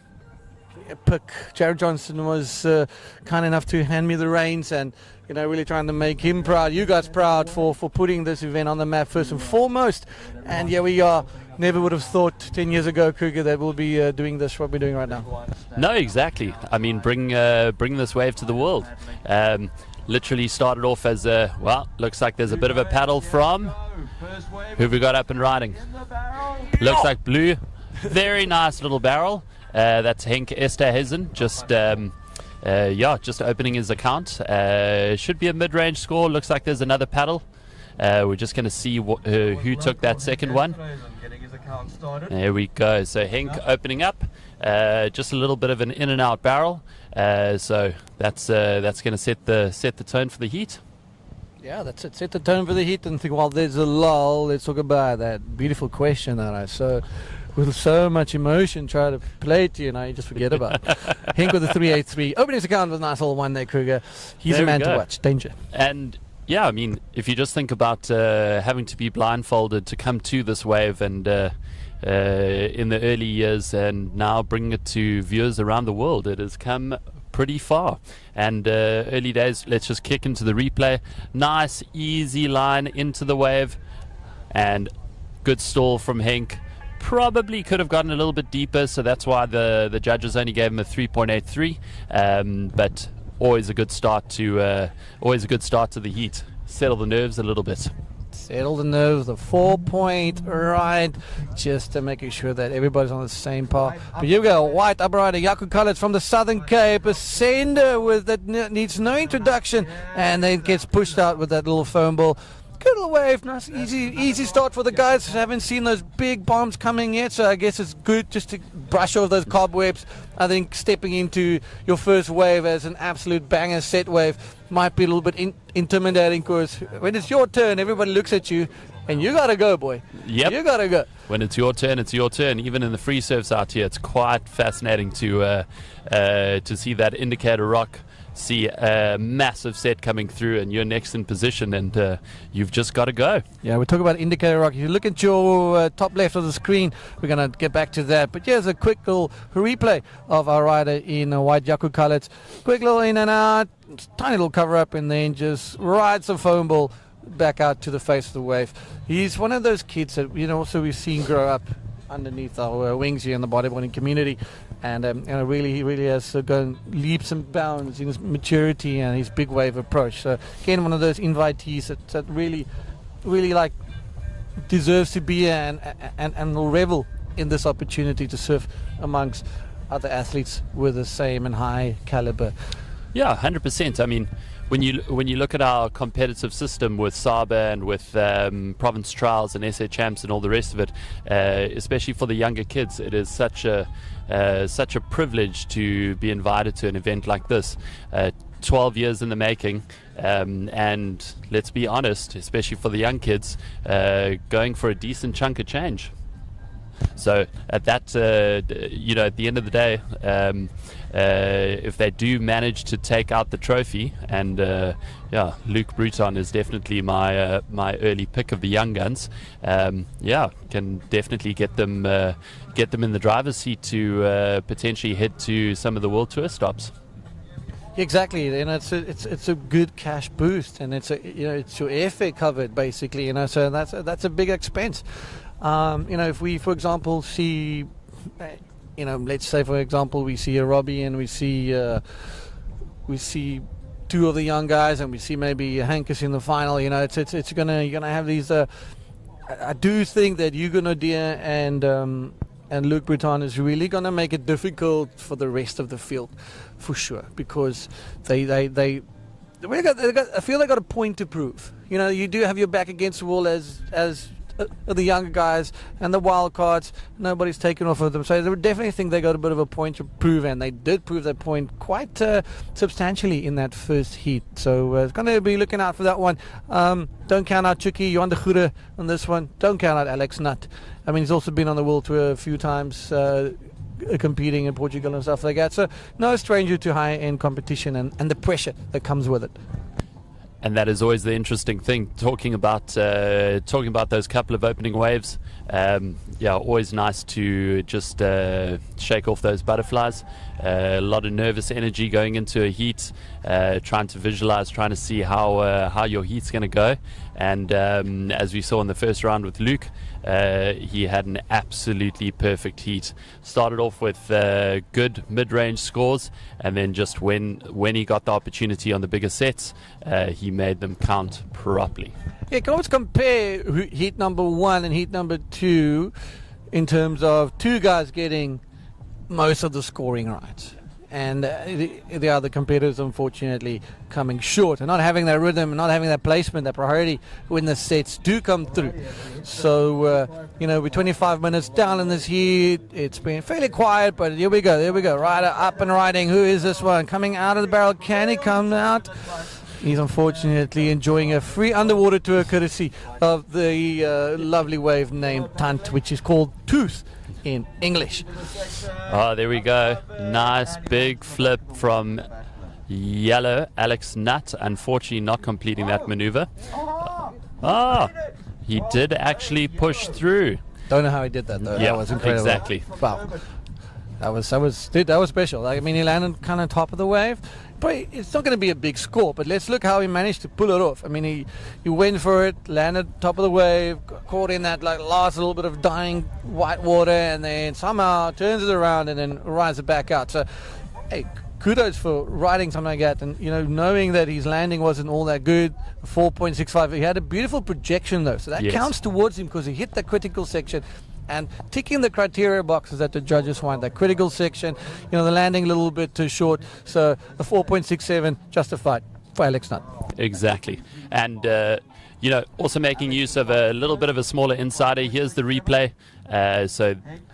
This is still Johan de Goede's underwater tour, looking for some very fresh crayfish, trying to find some lobsters down there. Check where SpongeBob is chilling out. Exactly. So also nice for Alex to open his account with a good maneuver. Nice mid-range score, gotten him into the lead, and now the boys have work to do. So we're going to see what the next set holds. And here we go with the replay. Just the end parts of that replay, seeing him push through, and the judges scoring him accordingly. And Alex is quite an aerial guy, so you can tell that he's going to be hunting down some big slabs. There's that flip. You see the projection was good, but lands on top of the wave. Now he's in that foam ball, in that mesh there, and just manages to squeeze himself back out of it. So lucky. Well done. He got that score. He's in the lead. That's all you need. It's a bit of a slow heat, 20 minutes to go. Just one of those heats now that's just, where are those sets we saw? Where's that 14-second period that's predicted to come in here? So, fortunately, if you just joined us, well, thank you for joining us and welcome. Welcome to the Titan Invitational. For the first time ever, we're streaming it live. And you can watch it on ibcworldtour.com. You can watch it on all the IBC socials and YouTube. Join and subscribe the bodyboarding community. Let's grow and build the IBC for the greater good of bodyboarding around the globe as a world tour continues to charge through this year. We've got still a few stops on the card and a nice little wave offloading on the reef. The next stop on the world tour is going to be the Maldives Pro, which is happening from the 3rd to the I think it's the 10th of August, and then the guys will be coming to South Africa for the Women's World Tour Walker Bay Pro, local men's division and local juniors division. The winner of those two divisions will each win them a ticket to go to Chile next year and compete at Antofagasta or Eureka, whichever one they want to do. And then Morocco, incredible. Ibrahim and his team going to be putting up a great show in Morocco, and then ending it off in the almighty Gran Canaria front on King Kruger. And man, that wave is, that and Eureka are probably two of the most amazing waves just to sit and watch. Just, it's mental, it's beautiful, the pinnacle of bodyboarding right there. Literally the Colosseum of bodyboarding. Growing up, should we say the apex, the peak was always going to Hawaii and competing in the Pipeline Pro, and all of a sudden Gran Canaria has gotten itself to the front of the queue in terms of the bodyboarding arena, and what a special place to finish the World Tour. High level surfing, the highest level surfing there in gnarliest conditions, big slabs. It's a beautiful place. When you're standing in the water, you're looking at this crystal clear water. Oh, it's incredible. And then let's not even talk about Eureka. That thing, man, El Flopos, El Gringo, it's an incredible wave. That place and that wave, when it breaks, you feel the earth shaking. It is incredible to see guys like Maui, like Tristan, like Pierre, Mars specifically over there. It's just on a level that is surgical. Yeah. He is so calculated and he's so perfect when he surfs it. It's so good to watch everybody. And Matthias Diaz, to me, is quite possibly one of the most technical riders on earth right now, and maybe not the best competitive surfer, yes, but mate, when he puts things together, it is like butter melting over flapjack. It's incredible. And it's quite fascinating because the number of years that the Chile event has been happening at Eureka, it pumps every single year. It has such consistency and swell. As Dion was saying earlier, we've got a month-long window here, and the charts have just not been lining up. And luckily, just towards the tail end, we have this incredible day at Tunt, where there's a nice 3 meter, 14-second swell, and so with that longer swell period, there we go, rider in white.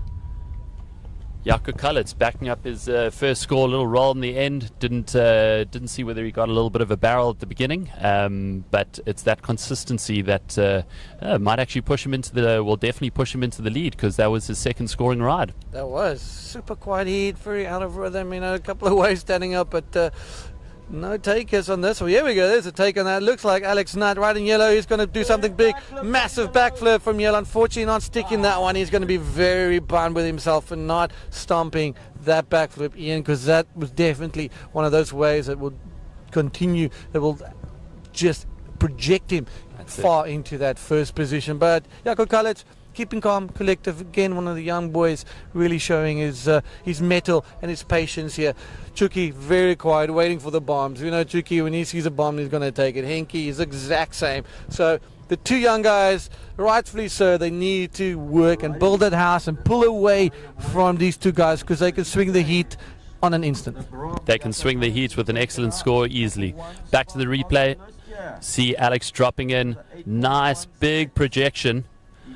Unfortunately, just not being able to push through that one, and that's where the difficulty is in a slow heat.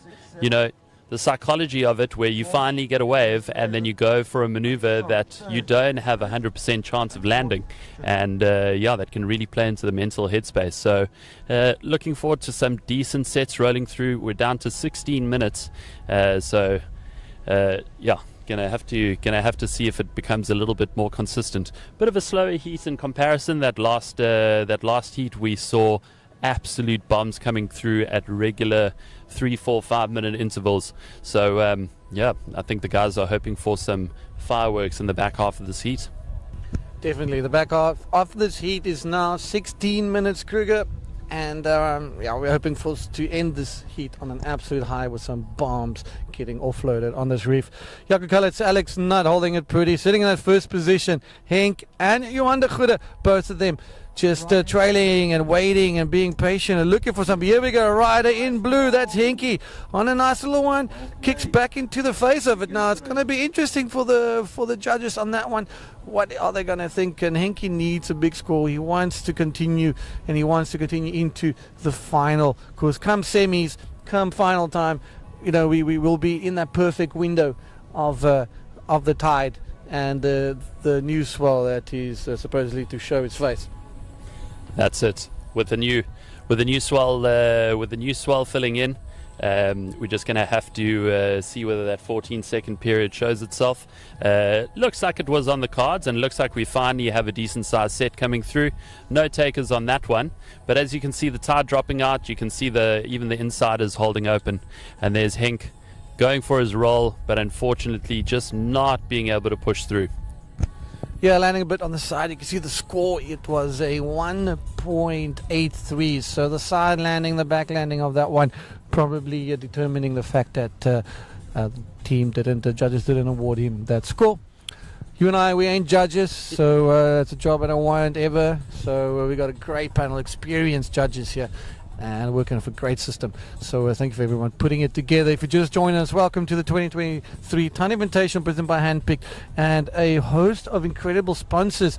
Just to let you guys know, we'll touch back at the right and white. Jaco Calitz cranking down the line on the good one and hooks a nice little Rolo. Thankfully the guys just managed to catch that one, but this is right and white, following up with a little spin in the white water. So Jaco extending his lead and making things a little bit harder for the guys at the bottom three. But this, as I was saying, this tide event is being powered by the Jackery power units, solar and battery energy. So this means this entire stream that you're seeing, not a single generator, nothing, no carbon footprint. You know, we're going to be cleaning this place even better than we found it, you know, so we're super happy for this. But here we go, ladies and gentlemen. Kruger, there's something coming. Are we going to go see Johan de Goede opening up his account with a bond? Boys getting into position. Let's see. 13 minutes, 50 odd seconds to go here, and on the edge of our seats, waiting to see what's going to happen here. Too big. Oh, my soul. So that size set is just breaking off of the back of the reef, and I think that was Johan de Goede giving it a nudge. Like you were saying earlier, Dion, he literally just needs, because the average scores have been in the low range, he just needs one excellent score, and that would boost him all the way into first. But yeah, unfortunately that one not going to give it to him. Jeez, man, that was commitment to try and take off under the lip, and trying to get through that thing with no speed would be very difficult. But here we go. That's Henky finally getting a good one, blows out, comes out with that Rolo. So here we go, a bit of a wave exchange happening. Henk will feel a lot better about that one. But right in yellow, right behind him, that's Alex Nutt. Can he get another section 4 flip? Unfortunately, this one just washing a little bit wide, but finally some action. 10 minutes 50 seconds to go, Ian. This is a good little section, but man, the commitment from Ryder Red, Johan de Goede, that was crazy. He definitely is getting the full underwater tour this in this heat. Former event winner. And there is a very nice set coming through again. No one in position for it, so you could see them racing out to the back, just trying to get their priority space in their gentleman's agreement. Into the latter half, there haven't been any amazing rides. Jaco Calitz at the moment with the top ride of a 4.33. So it literally takes one of we saw Henke Sloopsje in the previous heat getting a 9 for an absolutely incredible barrel. So if one of those come through, someone can turn this heat on its head. Yeah, low scoring heat, slow heat as well, and Jaco and Henky just sitting close to each other. Let's look at a couple of replays here as we see that rider. I think that was Henke. Yes, that was his Rolo through the lip, and coming out of that one, he will feel a lot better putting up a score like that. But still etched in my mind is that under the lip takeoff from Johan de Goede, knowing he needs to get busy. No ways were in 1.17, but that thing was literally sucking all the water off of that reef and kind of leaving nothing for him, and just getting pounded. That's it. And usually on those bigger sets, you can sneak in under the lip, even on those monsters, and it just drops you down into a massive pit, and then the foam ball pushes you out, which I'm sure is exactly what he had planned. But old Tunt not playing along this time, that's for sure. Henk just getting another small score with that Rolo, but you can see the strategy. Everyone just trying to chip away, small improvements. Alex Nutt not landing that backflip. He's still got to get rid of a 1 at the moment, which obviously a man of his talents could do that in his sleep. But yeah, of course, the Tunt mistress needs to play along with some decent sets. That's it. It's frustrating slow for this heat. Let's have a look at this replay. That's our rider in white, Jaco Cullets, just getting that little Rolo at the end. There it is. And just getting a 3.83 and a 4.33, 8.16. A low scoring heat, ladies and gentlemen, here at Tunt Invitational round number 1, heat number 3. So what these are technically quarterfinals. And then we'll have 3 more heats, which will be the 2 semis and then the ultimate final. And then yeah. So there's one more of round number 1, or the quarterfinals coming up, and then we'll be jumping into the semis. Probably have a short little break before the finals, so the guys just can get ready, and then we'll probably end up having a 40-minute final to enjoy the best of the conditions for that on the low tide. Tide still dropping. Low is in 1 hour and 15 minutes.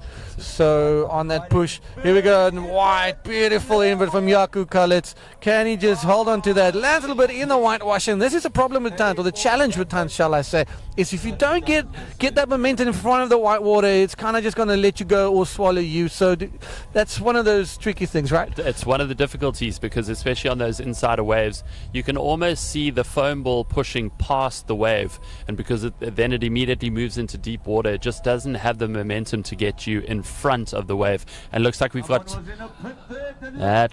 Looks like rider in red, Johan de Goede, continuing his underwater tour of Titties Bay.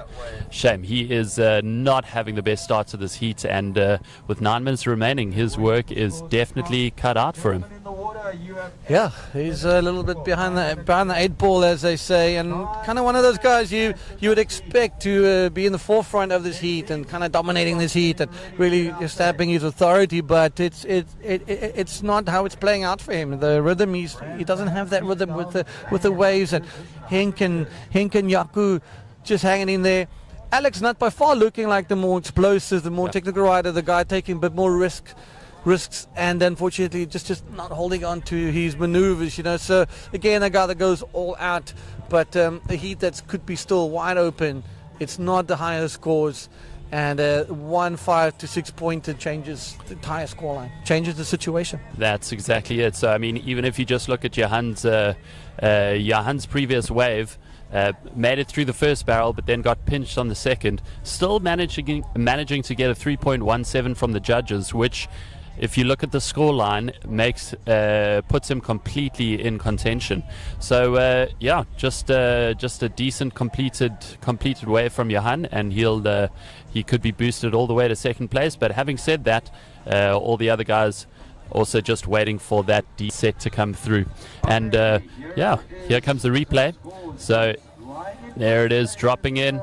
Big invert from Jaco Cullets, and then you can see that it just pushes him. Doesn't create that momentum. He had everything going for him, everything right going for him in that inboard. Just landing somehow, just couldn't get the momentum to move forward and get out of it. So a little bit frustrating, I suppose. But yeah, it's one of those heats. It's just gone absolutely flat here. It's crazy. Really, we're getting the smorgasbord of the West Coast right now. Thunder, rain, and Cape Town is not known for its lightning storms and its thunder. And here we are, like having to cower and hide around and protect all the equipment and take down the antennas, and it's just chaos. definitely throws a little bit of a spanner in the works when you're sitting in a little metal box in the middle of a thunder and lightning storm.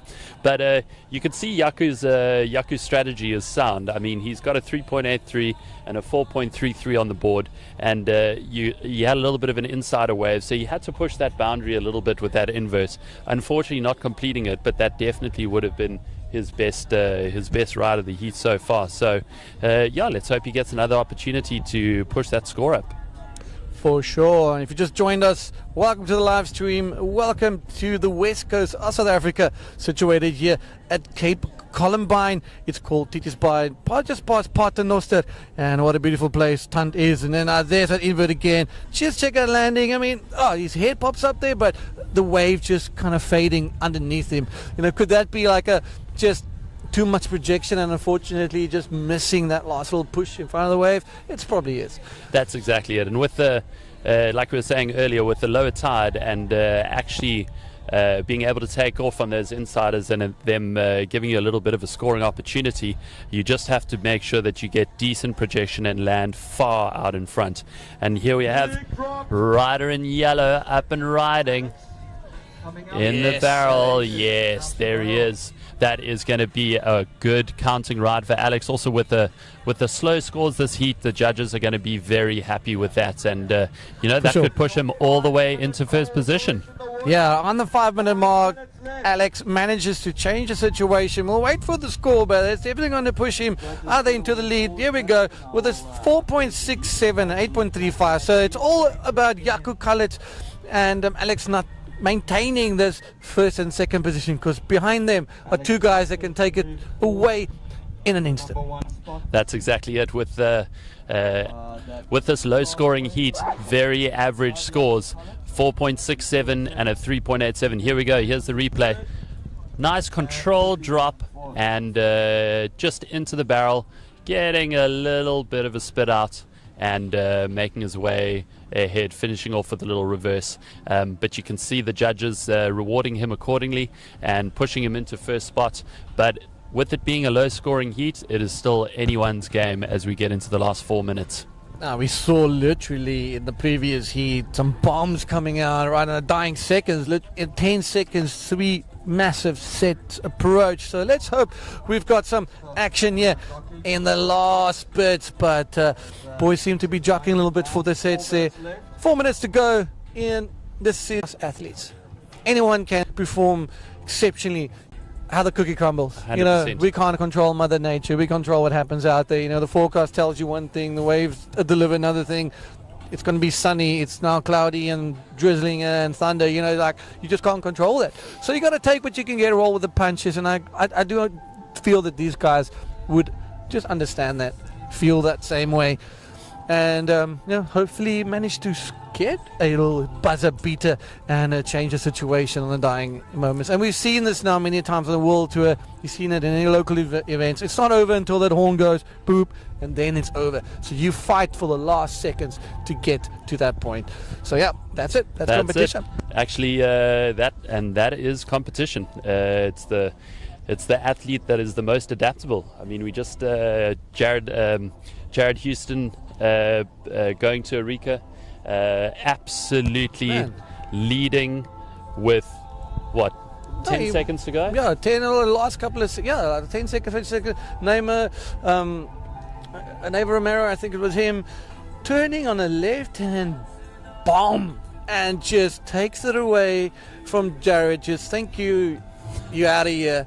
And man, that was just mental. And that was just like, well, what do? You got the better wave. I was in form. I was having fun out there, and Jerry was looking absolutely potent. Oh my goodness! Yeah.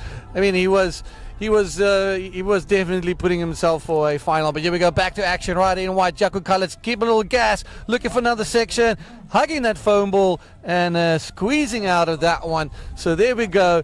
Jaco Kallet's just potentially turning the situation again. So super cool. And great surfing from him. Slow heat Kruger, but here we are. That's it. Jaco having an absolutely Great wave coming through.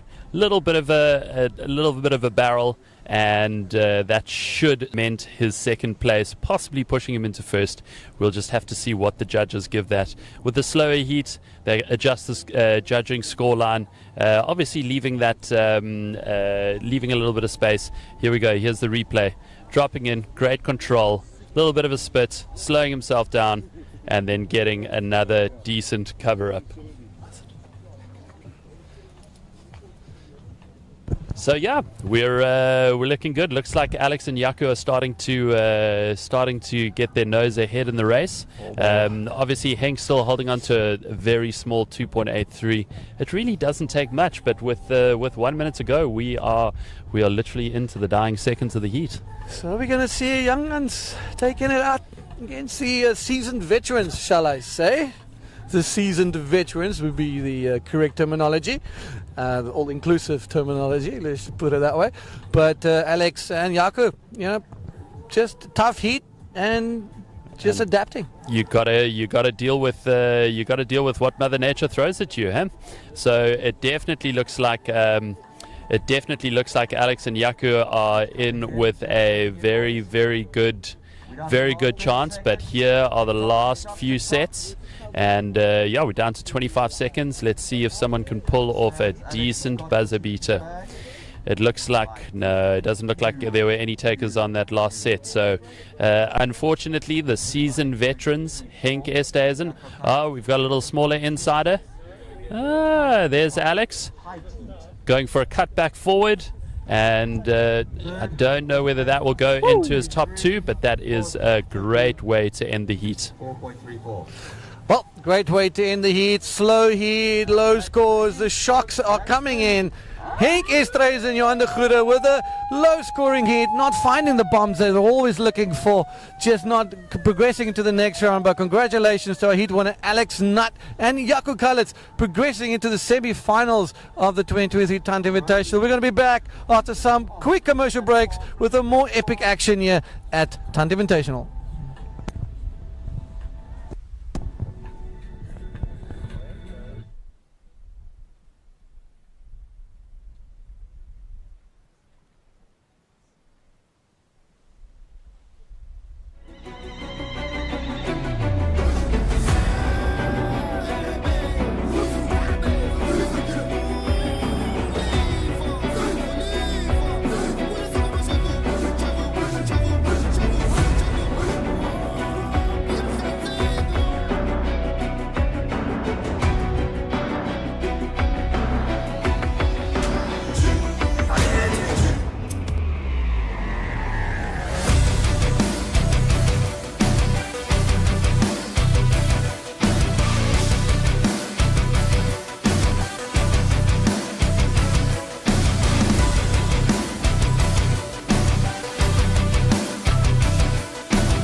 Okay, welcome back. Flying action off the beat. Oh my goodness, he just absolutely smashed. Now that's the problem, that you can't do that. That's right on the rocks. He definitely made contact with the rocks. Just it's not a body surfing competition. It's a bodyboarding competition. Right up and riding. Wesley could see it, and nice little Rolo from Wes getting punched into the flats, and check it out, holding there. Behind him, someone just getting absolutely pitted, dude. And pinched and not coming out. So the waves that probably should have been in the previous heat, like you begin this heat, an absolute mental one starting off the bat. And that is amazing to see a decent set, literally just on the buzzer. And I don't know who we'll see from the replays, but one of the 2Ks in rides, but let's just take you guys through this bit of a replay. There's a takeoff in the barrel. There is nice little in and out, just gets squeezed. And that one, Wesley looking down the line. No, there's a bit of a section and nice little roll. Kind of lands it, but then that sidewall just catches him. But behind him, look there in the gas. There's a head and just getting pinched And I think that's all right, Alan Horton, not coming out of that one. And our poster boy, Alan Horton, the post you see behind us and all the posters, I mean, he's no stranger to the big waves in this place. And Luke Staniford, he's an absolute weapon. Yeah. Absolute weapon in the water. Also, in the same caliber as Luke, Hugo, maybe a step up, but this kid is really someone that can really break some hearts on the World Tour as well, and someone to watch, and someone to get behind and push to and help to get onto the World Tour as well. That's exactly it. And some low scores. Wesley, a seasoned competitor from the South Coast, you can see he was just working that wave just to get a good score, because as we saw from the last heat, you never know. Everyone's expecting 8s and 9s, but sometimes it's the 4s and 3s that get you through the heat. Yeah, that's it. Going back to the basics of Rolls winning heats, and a quick little replay. And this is our rider in white that's just not having a good time there, just changing his oil underwater and staying there for quite some time, because they got another wave behind him on the head there. So just a quick little, this is as bad as it's going to get. I might as well just enjoy it and then have just dust off that confidence cobwebs and gets going through it. So yeah, where's the good see it? Alan Horton, Benji Oliver, Luke Staniford, a great heat. I love all these heats, super competitive heats. We've seen the young guys outperforming some of the more seasoned veterans, and the guys that know this wave. Some of them have surfed this wave before these kids were born, dude. Like Chucky and them, like Henky, we're all approaching 40, and that's literally, some of these kids aren't even 20 yet. So surfing this wave as long as they've been around. But look at that little cylinder just showing itself. That was, I can guarantee you that whoever was in position that didn't go on that one is not wanting to watch that replay, because that was... Basically, you're fired. Yeah, you're fired. It was a beautiful tunt wave, and that's what makes it quite interesting. Some of them, unless you know the wave very intimately, sometimes the ones that you let go, all you hear are your friends screaming in the channel, and then you get cut out of the rotation. So then you've got to wait your turn again. But Alan Horton with a very, very serious wipeout, definitely in contention for wipeout of the event so far. We'll just have to see, because I'm sure as we get into the semis and that tide starts to drop out, people are going to be taking more risks to get to that 20 grand. Oh yeah, and we can see a lot more people on the beach as I pan across. It's looking really cool. It's a Wednesday.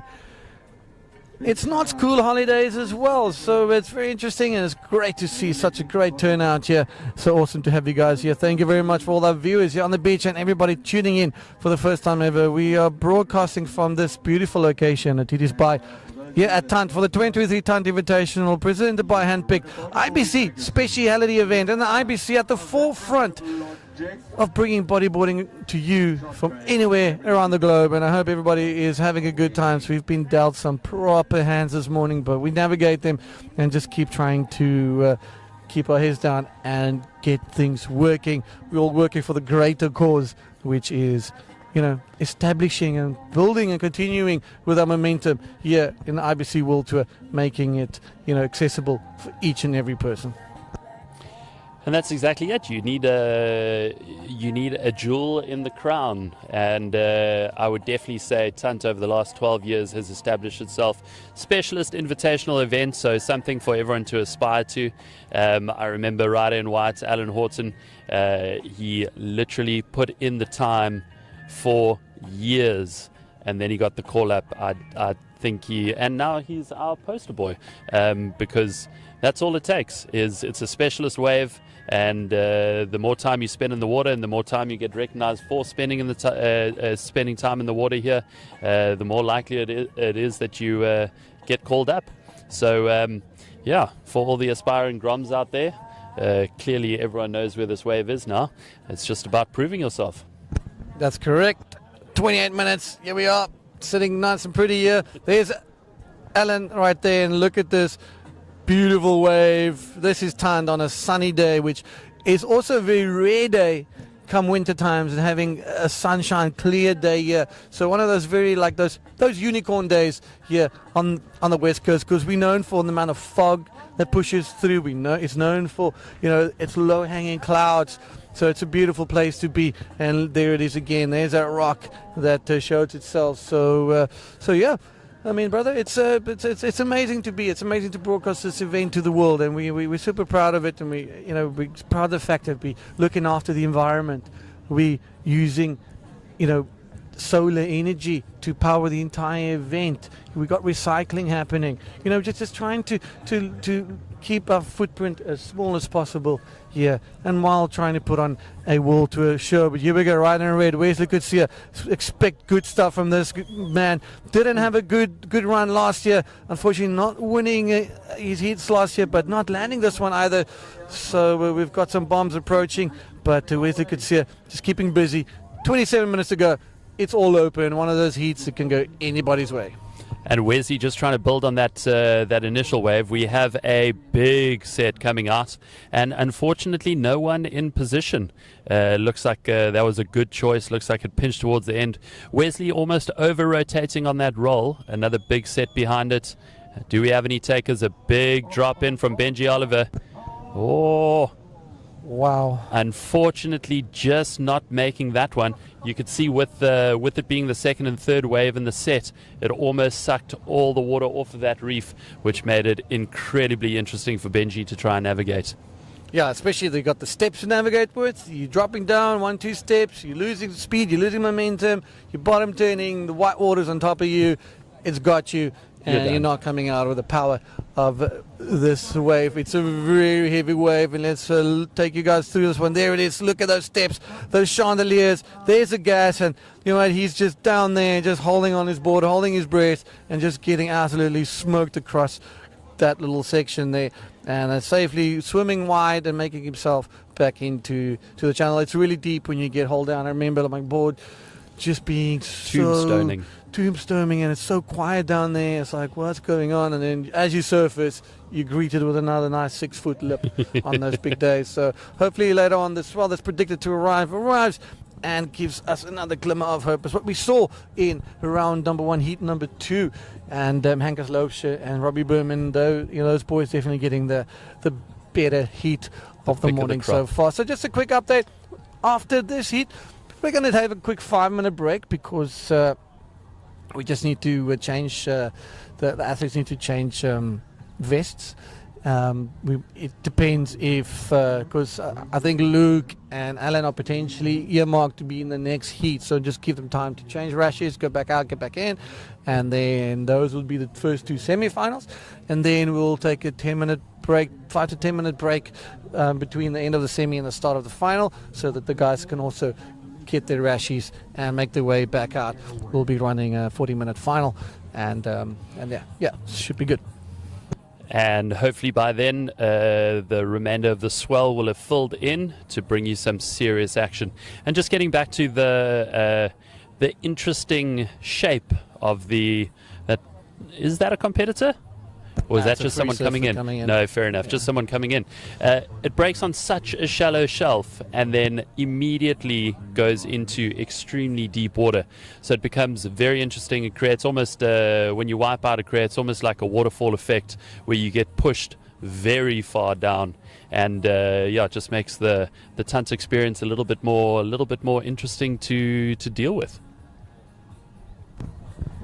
Tunt. Moody morning here on the West Coast, I must say. It was quite moody. on the drive up, it literally had sun, rain, thunder, lightning, a little bit of everything for us today at Tunt. Yeah, it's wild. This place is as wild as it gets here on the West Coast. It's so remote, it's so rural, it's so beautiful. Yep. So beautiful. And I'm going to try get the drones up for the semis and the final. And it's just looking so beautiful up here. But where's you could see another slow heat. Don't know what's going on. Come on, Mother Nature. Give us some bombs. We're waiting for those bombs. Everybody around the world is waiting for some bombs. Let's keep them coming. Keep the interest remaining. And here we go. Perfect takeoff area. Nice little wave from Blues. About to get a nice barrel. Comes out with a spit. And the crowd loving it. And that's that weapon we referred to as Luke Stanifith. And one of those guys that's going to be making life very hard for the other competitors. And he's going to Gran Canaria for the Fronton event. So he will also quite possibly be breaking some further hearts over there with 7-point rides. Luke Staniford looking solid. I love watching him surf. He's so calculated. He's so good. Take us through this one. And the brilliance is finally getting a set wave and getting the little chip shots in, drawing a very beautiful line, coming out clean with the spit, and that's exactly what the judges, they didn't even hesitate, giving him a 7.0. And with a slow heat like this, very important to make those rides count, because as we can see, his 6.83 has rocketed him into first place, and he doesn't even have a second wave. Yep, 6.83 was the final score for him. So needing a second wave, he's sitting in a real good position to make it through to the next round. Wesley also with a 4.16, and Benji and Alan just waiting for that big waves. He's kind of that type of rider that will not go on the smaller ones. He's going to go looking for the big wave. You can see the poster boy. He's going to look for that big wave. He's going to look for the big scores. He'll probably end up waiting and just making sure that he's got that priority when that big one comes. Making a deal with the guys, you can go, but he's got the pick of the litter. I can guarantee you right now he's sitting there with the pick of the litter. And we have right in red, Wesley Coetzee, bottom 10 below sea level. There he is, a little smally one, but just keeping busy. Not much on the horizon, so I guess it's not the worst thing you can do. Maybe squeeze down a little flip out of one like that, but just keeping busy. But Alan, his strategy is just to drop anchor and wait for the bigger ones. And just make sure that when he gets those waves that they actually count. And that's in a heat of 4 people where it's priority takeoff. There we go. Just going for a little insider, seeing if it's got something to offer, just to get a little bit of a bigger score on the board. So when you've got 4 riders in a heat and you've got to work on a priority system and the waves are really slow, sometimes if you're in 4th priority, you just take a chance. Hopefully it produces something just to increase that scoreline. Still at the moment, Alan on a 0.83, Benji Oliver 2.33 in total, Wes Coetzee 4.16, and Luke Staniford with that very, very nice barrel, getting a 6.83, a 7.5 total. So he is definitely in the driver's seat at the moment. We'll just have to see whether Alan, using his anchor and waiting for that big set. Always a risky maneuver, because you never actually know whether you're going to make it count. Tunt is a very fickle wave, so you'll just have to see whether you can get the decent points on the board. We're less than an hour before low tide, and we kind of almost have someone riding up in that one. That's Wesley Coetzee, I think it is, riding in red, keeping busy under the priority and under everybody's noses. Just consistent, good surfing, keeping his numbers rolling, and now putting himself into that first position quite possibly. But Luke Staniford only with a 6.8 and a 0.67, so he's got a single scoring ride. This will be Wesley's better scoring ride of the 5.83, and there it is, 8.66 versus a 7.5. Again, almost a repeat of the previous here. It's pretty slow. You would think 35 minutes, more than enough. But here we go. He's below sea level. He's sitting out there, comes out of the pocket and releases the rail, hooks a little bit of a nice rollover with enough speed, and now fantastic riding. And just keeping that momentum. Momentum is key. We've seen this now. If you got that momentum, you're going to get those waves. Alan's got an incomplete for his body surf nosedive he did there, and he's now just waiting pretty. We've said it before, but watch out. If a big set approaches, as we've seen they are there, you would think 35 minutes is more than enough time.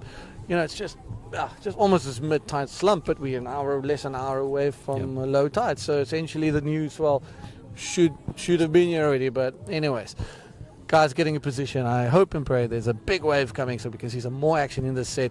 18 minutes ago. There's still ample time, ladies and gentlemen. And this is round number 4. After this quick little 5-minute break, and then we bang into the semi-finals. And then after that, we'll be crowning our 2023 Tunt Invitational Champion, presented by Handpicked Bodyboards, IBC World Tour Speciality Event. And a big thank you to all our sponsors, Beal Wetsuits, Jackery, Kiflaps, Cole Candy, what goes around, Red Bull, Smitsteenwerke, Markwa, Digital Design, Urban Hippie, Paternoster Rentals for the incredible accommodation, Comfort Cool, VR for the great coffee, Ryan Boone for the fantastic meat, and that is all she wrote was one of the local express stores. Thank you so much for everything you guys do for the sport, allowing us to put up the show for the world. And every event's the same. Every event, you just can't do it without your investors, your sponsors, the team that works behind the scenes, the media crews, your streaming team, the guys setting up and stuff like that. So it's a big engine to keep going. So everybody knows that, and it's just you support the companies that support the sport at the end of the day. Absolutely.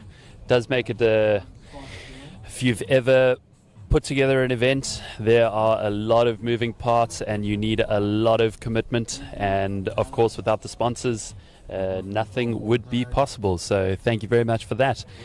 Quite interesting seeing, we've got a rider up, looks like red up, a little bit pulled back, nice backflip. I think that was from Wes Kutsia. Wesley, such a seasoned competitor. You can see that he's got a little bit of momentum now, and he is just building on it. So the top wave of the heat so far, 6.17. Oh, there we are. And who's that? Nice roller, Benji Oliver. Cheers, going through the motions, bottom turns, looking for that elusive second section. But the cameraman was caught napping on the one from Wesley Kutsia. Hopefully we've got a replay on the other angle. But Benji now back into contention, dude. There's 16 minutes to go. Alan still sitting, waiting, and we'll see what happens now. Here we go. There's some action. Who's on this one? This is Alan Horton up and riding. It's Luke Staniford actually on an absolute cracker. The weapon himself. Can he come out? Usually you see his head by now with a white water pushing, but nothing for him, unfortunately. Someone behind there. Look at this thing draining. The guy's scratching quite hard, so hopefully there's some more action. They're racing to get back into position because sets are few and far between. I think Alan in white is the only one in position, rather saying no to that one. Yeah, you could see there was a little bit more catching up with that white water from the previous set. So yeah, Alan waiting for that perfect wave. He might end up waiting the whole heat. But there looks like there's at least a decent amount of action. Wesley with a nice big backflip, getting himself a 7, even though it was a little bit of an insider wave. We'll see if we can bring you that replay in a little bit. And then the guys racing back out to get back into position. Benji with a nice clean roll, just getting a 3.83 for that, but that very much puts him back into contention. Luke Staniforth, he has one very strong ride and almost managed to come out of that second barrel, and with getting clipped at the end, he unfortunately only got a 1.67, still keeping him in second place, and here he is. There's setting that bomb up from Luke Kruger. I think that's Luke Ryder in blue. Just getting pinched right at the end there, not coming out of that one. He would be bummed, because that would have been another really good score. But you go, Ryder in red. Wesley could see it, just keeping busy. Oh, that may be white, I'm not sure. I can't even see. I think that's blue. I don't know. I can't see what color that ratchet is. The glare is just a bit too much. But blue. That's a good surfing from Luke. Nice little, little cover up, little spin at the end, little roller, like good combination surfing. And a definite improvement on his 1.67. You can see there, 4.33. Not enough to get him into first place with Wesley's 2 decent scoring waves, but definitely cements his second place at the moment with lots of room to improve. Now we just got to see, okay, we've got a paddle from, we're going straight to replay. There he is, bottom turning, backdooring that little section, and coming out cleanly, showing the judges with a nice reverse that he has control. Apologies, I did say roller. I got so confused trying to call the color. But then Wesley went off on the back of that one. So, Alan, combination land. Luke and Benji. I mean, Benji also approaching that combo land. But look at this thing, nice and fat. There's that foam ball just pushing you out. So if anyone was in that one, you probably would have had a nice little barrel. But another wave building in the back here. Yeah, and we have Horton's finally taken off, an absolute screamer. There he is. Can he come out? He's still riding. Yes, he does. The crowd goes absolutely wicked behind us. So that is that strategy. That is that strategy. Wait. My goodness, it's a nervous 20-minute wait. But there's someone on that foam ball getting sucked over. So good wave exchange. Finally, Alan Horton gets a good wave. There's a lot of waves pulsing over the reef all of a sudden.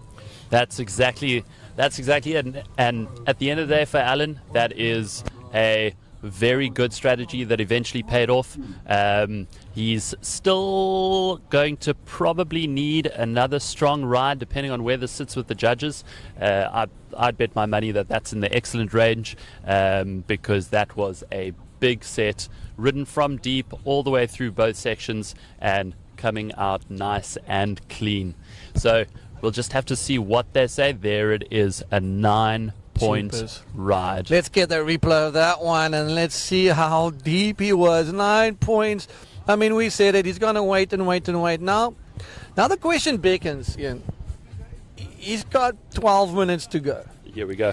Let's talk. Yeah, so he is in that thing somewhere. There he is. Comes out. So he got barreled from all the way on the one from the takeoff and came out quite deep there. So great riding and good wave selection. He was waiting a long time, but now he's got 11 minutes and 40 odd seconds to go. The same strategy is probably not going to pay off because Wesley and Luke do have their second wave. So this is a bit of a fence game that he needs to play. He needs to just take off on one, do a roll, and then bang, a 5-pointer. He's in the first spot. So yeah, he's going to have to relook at how he does things now if we don't have a complete round of sets coming through that can then keep that conveyor belt going. Exactly. And you know, it's almost it almost has to be a complete mind shift change. I mean, you've done the hard yards, you've managed to stay out in the freezing cold, and then when that decent set comes through, you've made the absolute most of it. But without a doubt, he's going to have to shift a gear here, obviously because he also won't have priority. So you'll have to look for a bit of an insider. And, I mean, to get him into second place, he's only looking at maybe a 2.5, 2.6. So not a big requirement, but with the ocean being as slow as it is, he's going to have to make sure that he gets the job done. Well, I'll tell you who's getting the job done. That's Wesley and Luke. Wesley looking really solid. I like his style. He's very technical, very explosive rider, and super smooth as well. Yeah. You know, he's got all the moves down. Very ambidextrous surfer as well. So it's one of the very well-rounded guys in here in South Africa, and hailing from the KZN side, Durban side. You know, the warm water. This must be quite a shock to the system. It's a shock to my system, and I'm Cape Townian. But Wesley, groomed on the point breaks of the South Coast, Devongo, Margate, so a very smooth rider. Also loads of punchy beach breaks, so like Dion says, very good on his lefts and rights, very technical, and also coming up through the junior ranks over time, he is a seasoned competitor. So you can see he's gotten 2 very strong scores on the board, and obviously can now do the reverse of what Alan did and sit pretty very deep, almost making it, just getting shut down right at the end there. I think that was Luke Staniforth trying to build on his 4.33. I think that was, and one of those sneaky inside chippers.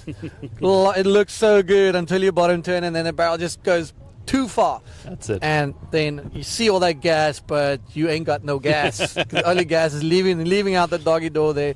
So Luke not able to build on his house right now. Alan Horton with a 9-point ride. I think the highest scoring wave of the event so far. Equal highest. So definitely, I mean, if he makes it through and we get those big waves later, man, it's on. Here we go. This is that one from Blue. You see now it's too deep. There's a long tube. I mean, any other day you can make it, but with that pinch on the side, the direction just kind of turning and wrapping around the rock, and that's why he did not make that one. And well, ladies and gentlemen, 8 minutes to go, Ian, and you can now continue with that. But there's 8.5 minutes to go. Wait, is this the gear change? Oh, no, that was no. rider Benji Oliver in yellow, trailing in 4th position, just trying to get another solid score. And interesting from Luke, he did everything correctly, came off the bottom, had a really good speed line through that backdoor section, and unfortunately just the door getting slammed closed right at the end. But luckily he's in 2nd place, sitting with 2 decent scores. But we'll have to see the anchor Alan Horton if he will switch gears. And I mean, he literally needs like a 2.5. He doesn't need much. He needs. I think we should call him Anchorman from now on out. And milk was a bad choice. But here we go, live action.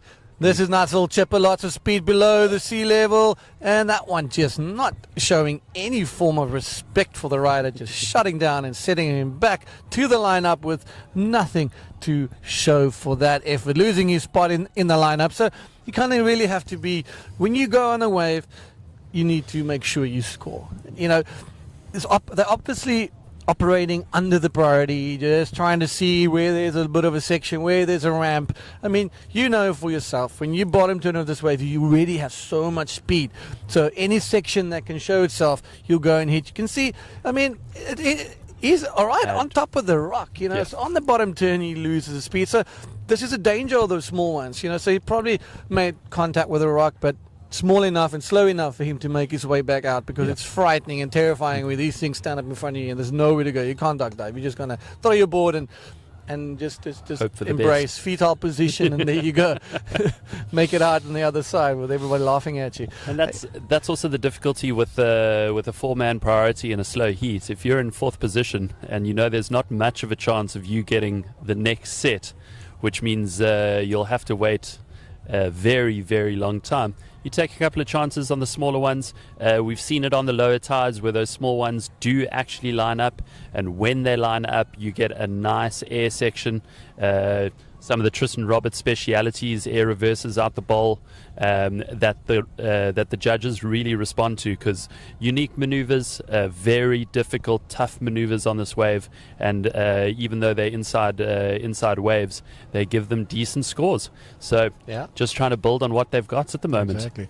You know, I'm watching a very young Tristan surf here and a very young Jared Houston surfing here. You know, many road trips with these guys up here. You know, starting young, you know, like it's insane how their level of riding and you know, specifically a name that doesn't see bodyboarding much now, but was at the forefront of this place, was Daniel Worsley. You know, like some of these guys just were the crew that came in, I would say not late into the fall, but when their time was, you know, it was us, and then it was, you know, Dan was, you know, kind of with us as well. But then those dudes came and they started surfing this wave completely different. Yeah. You know, way more technical, way up and riding. That is rider in white. Is that Alan Horton? Gets a little barrel, comes out nowhere. It sits up in there, but sure. Unfortunately, maybe that anchor is getting a little bit heavy. Yeah, that anchor looks like it's holding him back. I mean, absolutely perfect change in strategy. Just looking for a 2.5 or so to get him into 2nd space. And, you know, unfortunately, a little bit of backwash. Got into the barrel. Oh, that was Benji Oliver. So the anchor, Alan Horton, anchorman, still holding position. Good. Benji, no major scores on the board, just looking for anything at the moment. Yeah, I mean, we're less than 5 minutes to go, so a little bit desperation stations for the boys that's trailing. Alan and Benji would be waiting. 5 minutes to go. Quick little replay of what we just saw unfold. Good take of position. I mean, just not, there he is. Quick little cover up. I think on that bottom turn, a lot of texture, you know, bouncing, losing that speed, and then usually it will be quite easy to get out of that one. But that bottom turn, I think it was just too much texture, slowing him down a bit. But as I was saying, Jerry and Tristan started surfing this place completely differently than all of us. We kind of just roll, and you know, there's big barrels, hunting for this, you know, and then they came. Spin in the pockets, backflips out, big air reverses, air forwards. I mean, those are the guys pioneering the air forwards and the big aerial maneuvers here at Tant. But obviously, Ati and Rupert and Henky, when they were younger, they also they were hunting these big barrels, because this was one of those spots that just really, you get your barrel fixed here. That's it. And they changed the game here. It became a barrel to aerial maneuver type of wave. So, steep in the history within our sport and the Cape Town bodyboarding community. When everybody's free surfing here, there's respect in the lineup, respect for the waves, and people not taking chances because the people that surf here are the people that know the way. It's crazy. It's crazy to be showing this to the world and our European viewers. Here we go. This is right in blue. Nice little angle. I love this one. Chips in below the rock. Lots of speed. There's that section. Canny, nice little roller back into under the lip and comes out. Nice little. So thank you to the guys for that one. But that was really cool. Bom dia, buenos dias. Mi nombre El Mumbles. And just had no sleep last night. But so everybody that's joining us from South America, from Europe, from Australia, mate. Anybody, g'day, just welcome. This is the Town Invitational. The forefront of trying to bring the bodyboarding world to everybody, make it accessible to everybody, even with the speciality events on the most remote locations around the world. We are slowly but surely trying to tick a couple of boxes and continue boarding, but love this angle, man. Super cool angles. They can see how the wave breaks in front of it. Nice little roller, good speed, good projection, clean landing. That's great surfing from Luke Sanifirth. I think it was right in blue, correct? That is correct, and I think we'll have to see what the judges say about that one. He was looking to improve on a 4.33 and try and boost himself into first position and also get a little bit more distance from Alan Horton in third place, holding that 9-point ride. We'll just have to see whether they did deem that as being better than his 4.33, but you could see he was very much in control. Beautiful pulled back angle, nice clean bottom turn, big roll, showed that he was got projected in front of the wave and finished it off with the reverse just to get the extra couple of points. And here we go. That's red going. Nice little barrel. What's Wesley going to do? Nice little roll through the lip there. You know what? I will take these insiders than nothing at all. So it's keeping the boys busy. And 30 for less than a minute, dude. Are we going to see those bombs coming in the last seconds? Come on, Mother Ocean. Show us a little love here and send ride equal to the highest score of the day so far. Just holding his anchor steady and hoping for a little something as we see the little insiders happening. Panning over the rock and showing you guys what it is. That's where you're paddling on the right hand side of the rock. But here we go, a little something. Who's in position? 20 seconds to go. We're almost there. This is Ryder in white. Is that blue or white? I can't see, but not a scoring opportunity for him as we come down to the dying seconds of this heat. 10 seconds to go, Ian. Who is going to be in line for something? Nothing happening there, unfortunately. That's all she wrote. Where's you could see her look, Staniford making it through to the next round. We'll be back with some action after a quick 5-minute break. And allows this one. Just the boys having fun out there. But ladies and gentlemen, we're going to be back with about 5 minutes time. So we're going to be seeing you shortly. The guys are just going to come in and change their rash guards and get back into the water for the semi-finals here at the 2023 Town Invitational, presented by Handpicked and the IBC World Tour speciality event. So don't go anywhere. Tell your friends and family it's semi-finals time. We'll be right back.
Watch.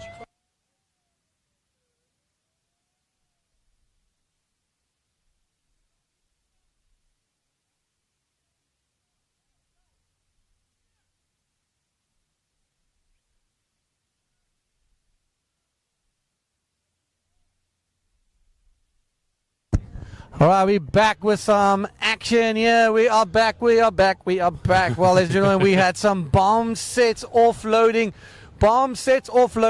and it's been incredible in this little break that we had. Everybody's back in the water. Luke Bruton, Alex Nutt, Robbie Berman, Luke standing first. The sun is out. peering through the beautiful clouds here. And my goodness, Ian, we saw some bombs happening. Now this is the first semi-final. Luke absolutely in form. Alex dangerous. Robbie in form. And Luke Staniford, well, the weapon himself, super calculated. Good surfing. And Luke going to have that momentum coming through from the previous heat. Just a quick delay while they had the rash vest change, and he paddled straight back out after coming second in that previous heat.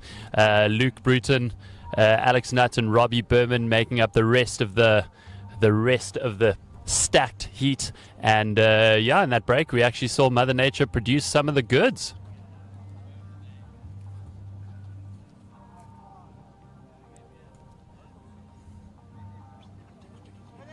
So it looks like there's a little bit of a delay in the swell. 33 minutes to go. No rides yet, but we are looking at a stacked heat and a good 6-foot set coming through in between. So we're hoping that in the next 33 minutes we're going to have plenty of sets coming through.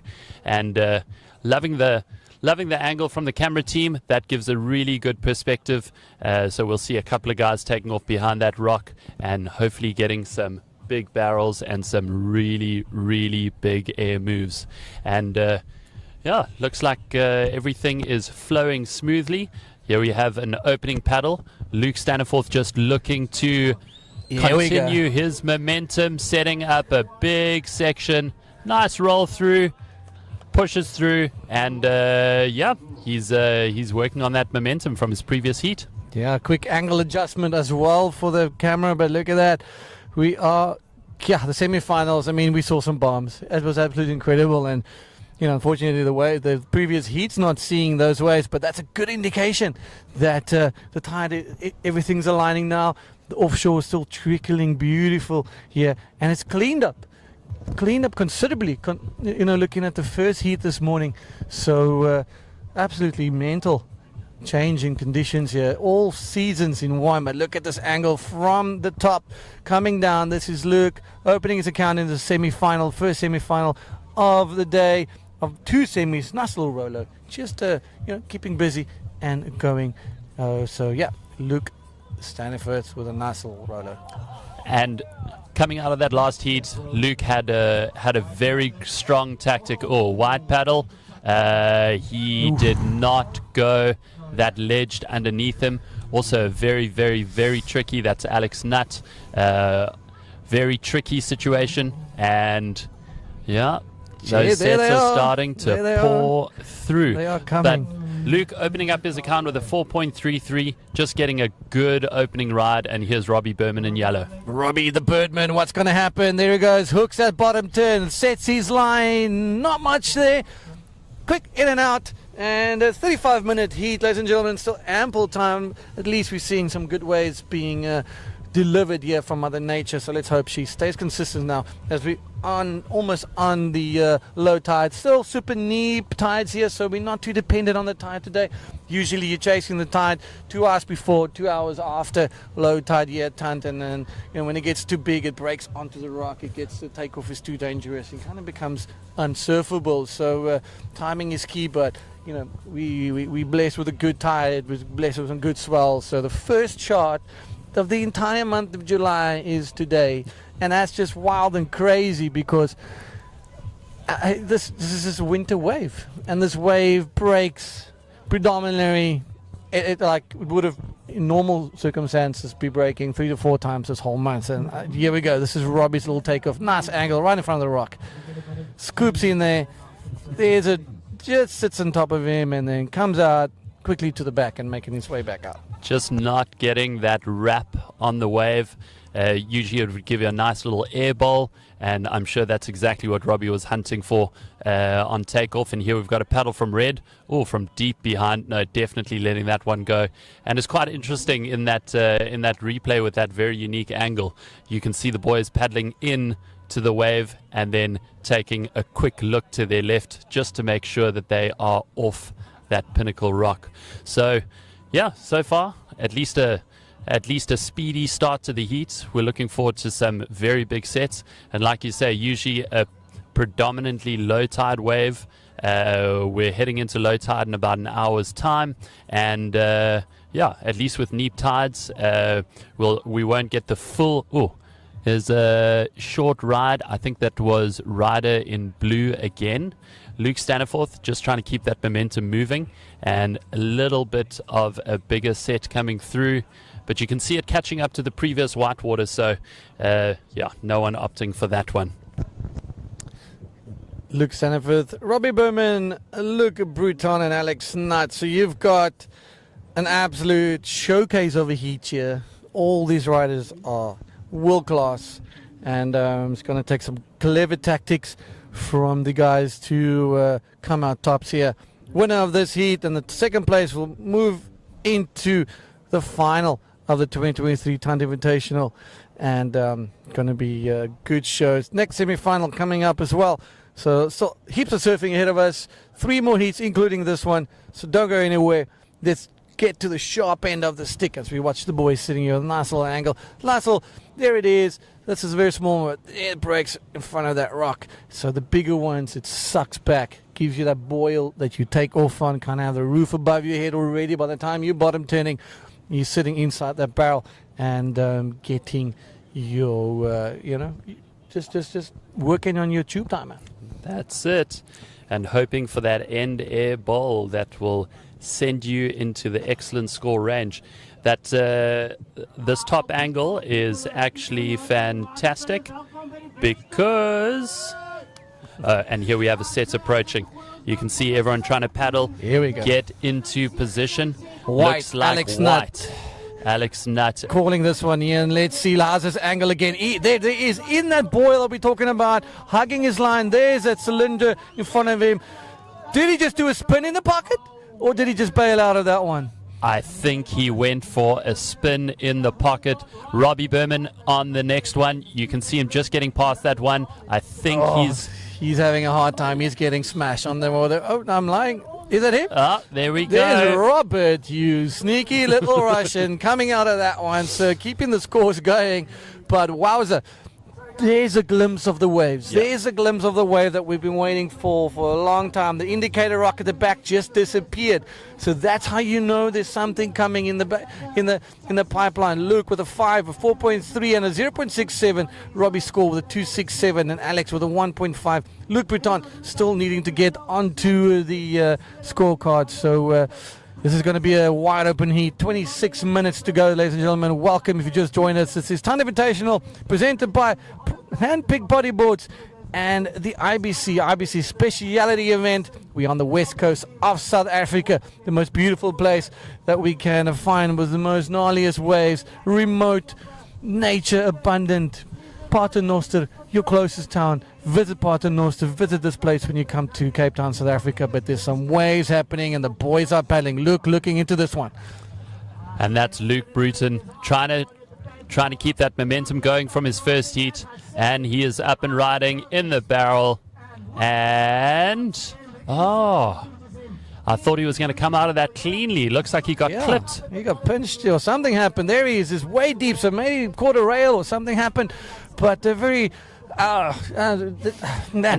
what I want to say is this is a wave that Luke would definitely, the barrel that he would most definitely make. So something critically happened that prevented him from coming out of the barrel. He had a good line, good speed. Everything was going great for him. We'll take you through that replay and just kind of see, try and identify what happened there.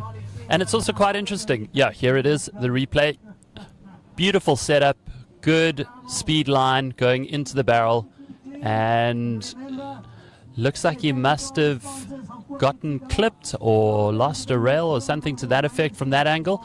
But interestingly, Luke winning the first heat of the morning, but I suppose when you look at it, it's been an hour and a half of downtime. So we'll have to see whether he can maintain that momentum going into this heat.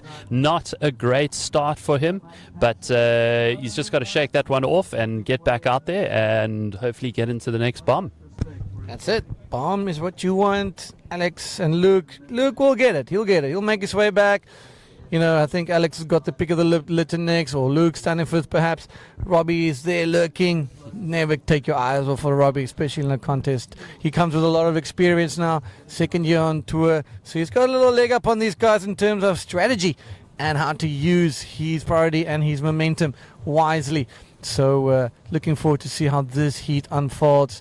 The sun is peering out in between the clouds, coming and going, and things just settling in after a chaotic morning here at Tituspai.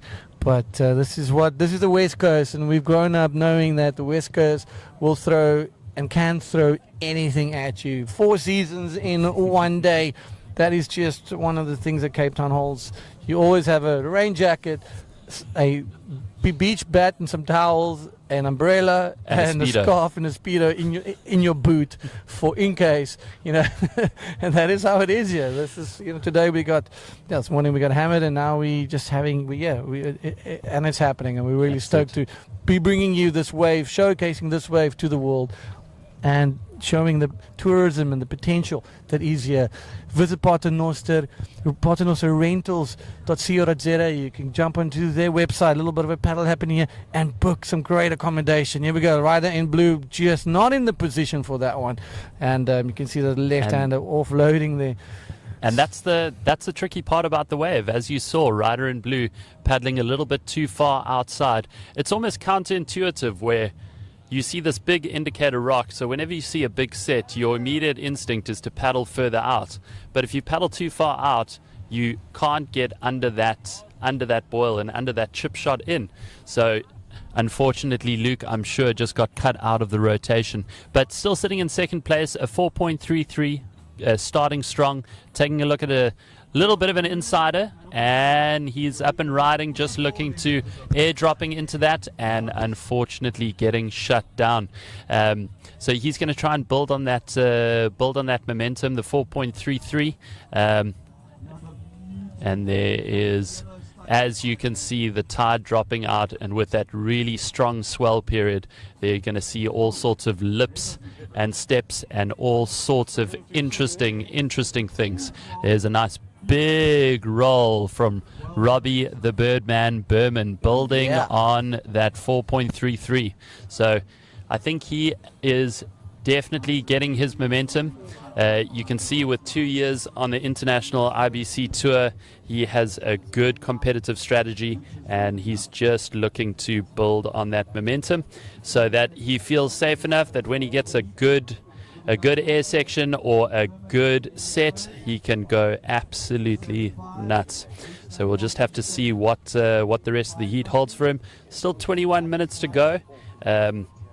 Luke in fourth with a 1.17, Alex Nutt in third with a 2.33, Luke currently in second with a 5.5, and Robbie in first with a 7.66, and we will see whether that roll builds on his lead.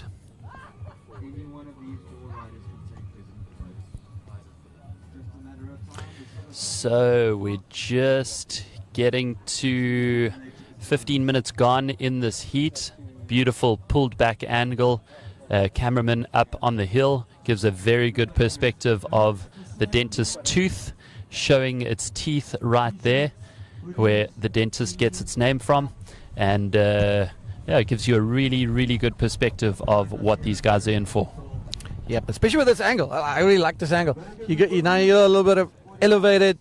You can see the takeoff much better, and also you can also just see where they bottom to. You can see how the water's sucking up. You can see that ledge we're talking about on the takeoff zone. So quite a good angle that we have here.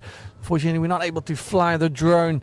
It gets too gusty, and we don't want to take the risk of also interfering now with the network. So Robbie Berman, 7.66. He's going to be keeping himself very calm and calculated, and I think he will definitely try and just make his way into the final. I'm not sure if he does, it will be his first final here. I can't recall if he's made it to a final yet, so hopefully he would really want to be in contention for that monies. Luke standing first. Again, this kid is absolutely dangerous. You cannot take your eye off of him. Alex Nutt, technical. This is one of those wide open heats. Luke Boutin coming off great momentum on the first heat. A little bit behind the 8 ball, 20 minutes to go. A 1.17. So he's going to be, I think he's probably kind of feeling that BMT a little bit, kind of feeling the pressure, feeling like that I gotta get a score, and that kind of forces you to sometimes make mistakes as well. Puts you in bad positions and take off on smaller wave. There he is, and goes for a backflip. Can he turn it around in the whitewater? Exactly what you're saying about the psychology of it. That was actually, here we go, yellow, up and riding, Robbie Berman, nice ARS, very clean turnaround. Smooth. Very, very smooth.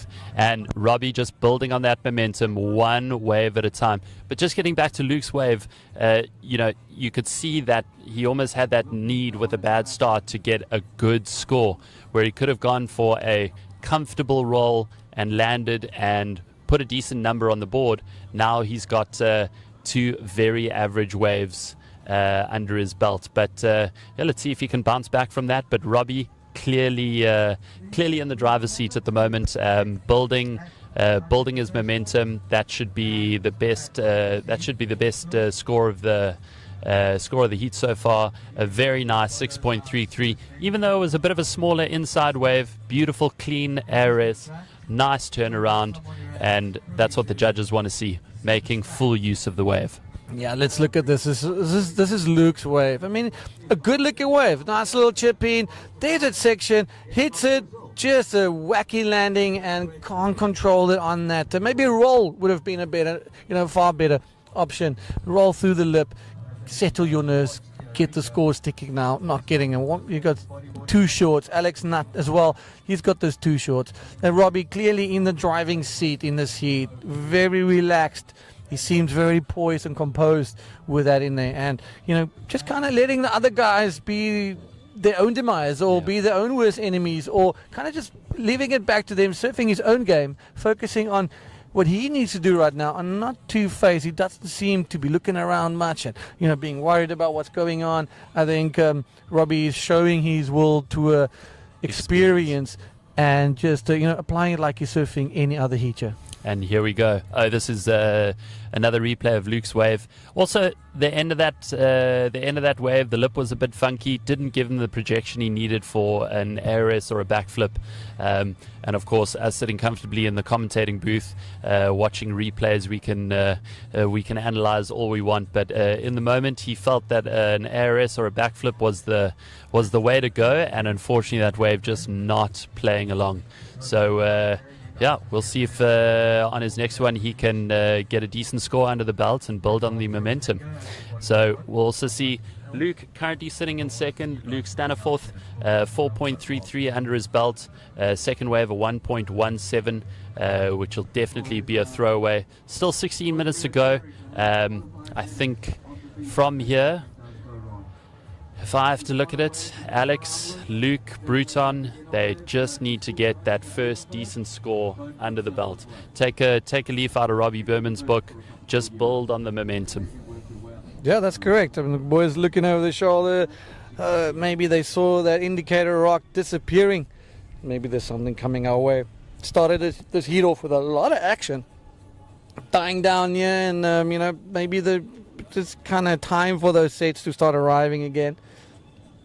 I mean, exactly during the break, we just got bombarded by 10 plus waves, just 8 foot, 8 foot, 8 foot, massive waves just dropping out there. So, they definitely they're a little bit slow in the uptake, but we'll have a look-see in the next couple of days. Oh, sorry, next couple of minutes. What's happening in minutes, feeling like days lately. All right, well, Robbie holding it down, Luke second, and Luke Staniforth, and then we got Luke Bruton in third, Alex Nutt, Luke waiting and looking for that opportunity to set a sweet score. 15 minutes ago, Ian, we'd like to thank all our sponsors and everybody involved here. This event is presented by Handpicked Bodyboards, IBC World Tour speciality event. Head over to ibcworldtour.com and join the bodyboarding community. Here we go, rider in yellow, heat leader Robbie Berman, having a time of his life.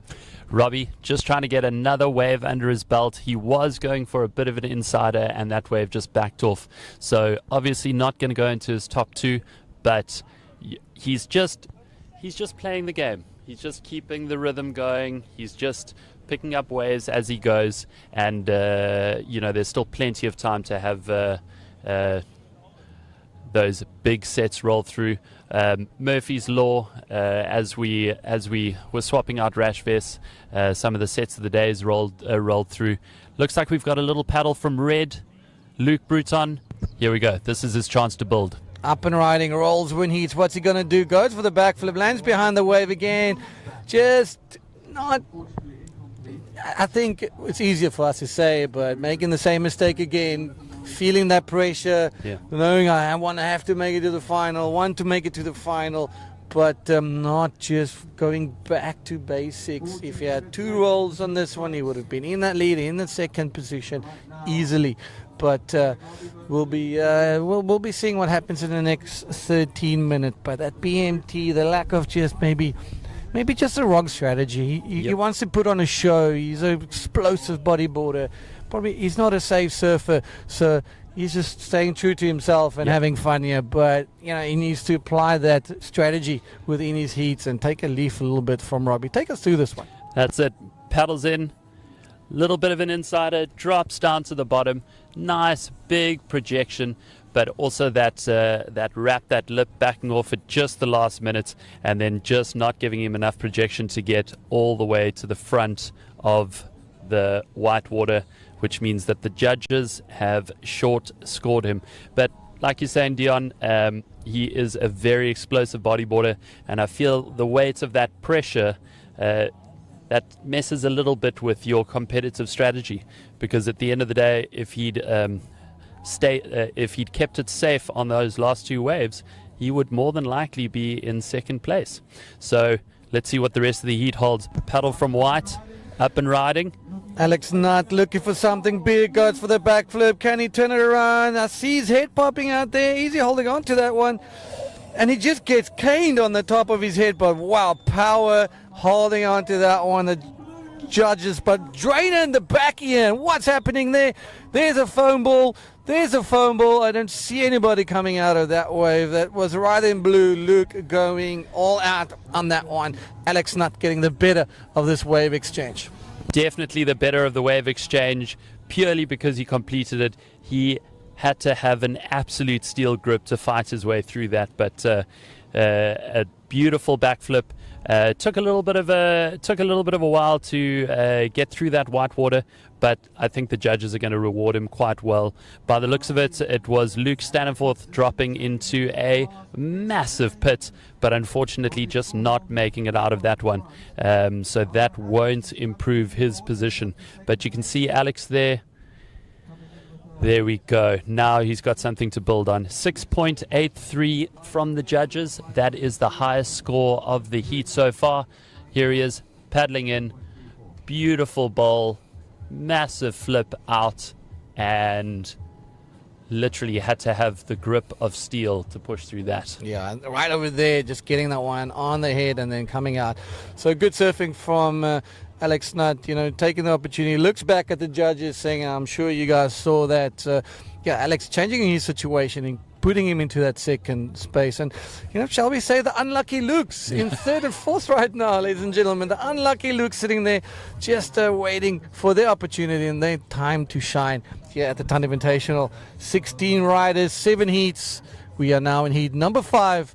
6 and 7 to come, which is the second semi-final and then the final here, followed by a quick prize giving. So we are looking forward to crowning our 2023 edition champion here at the 2023 Ton Invitational, presented by the IBC World Tour. This is a speciality event. Head over to ibcworldtour.com, subscribe to the YouTube, Instagram, and also the Facebook channels to be part of the bodyboarding community as the World Tour continues to charge through each different continent on the country. We saw the South American leg, an exceptionally great leg, very highly contested surfing happening in Itacoatiara, Arica, out in Antofagasta, which is a massive 11 days of bodyboarding surfing, and then the all-women Wahine event presented by Neymara and her team. All women. It's amazing to see so many women competitors out there.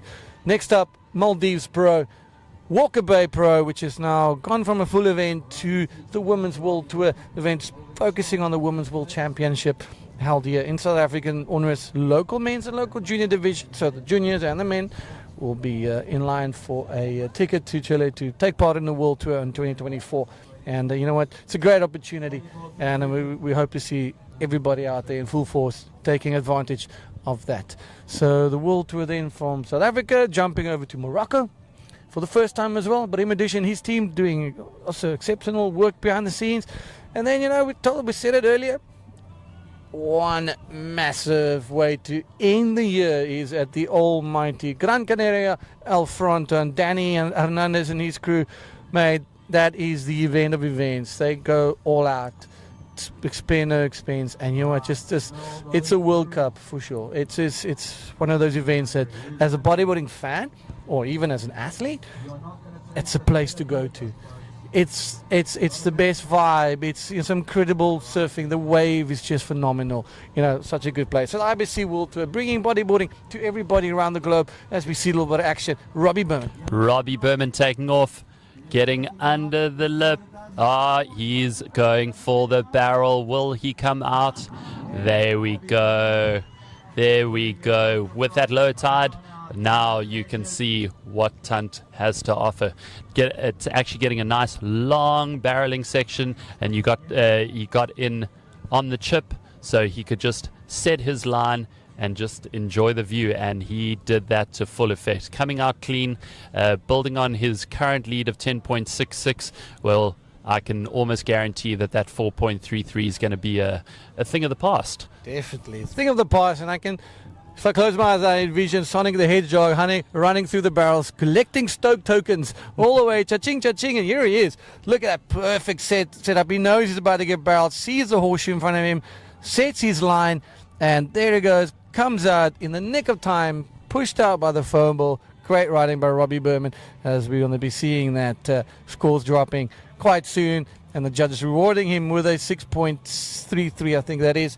So Rob extending his lead, leaving a Luca Bruton in that combination situation, which is not a good place to be. With 7 minutes 25 to go, 2 new waves, and so both of the Lukes, unlucky Luke sitting in third and fourth. Exceptional surface, but Robbie Berman just showing his class right now. Alex Nutt trailing behind him with also just a single scoring wave. You know, I think this is this heat's turning out to be a little bit like the Robbie show. Most definitely. Every wave that Robbie's getting, he's building momentum and he's improving on his scoreline. Alex, very much with the highest score of the heat so far, 6.83 and a 1.5 throwaway. We'll have to wait and see.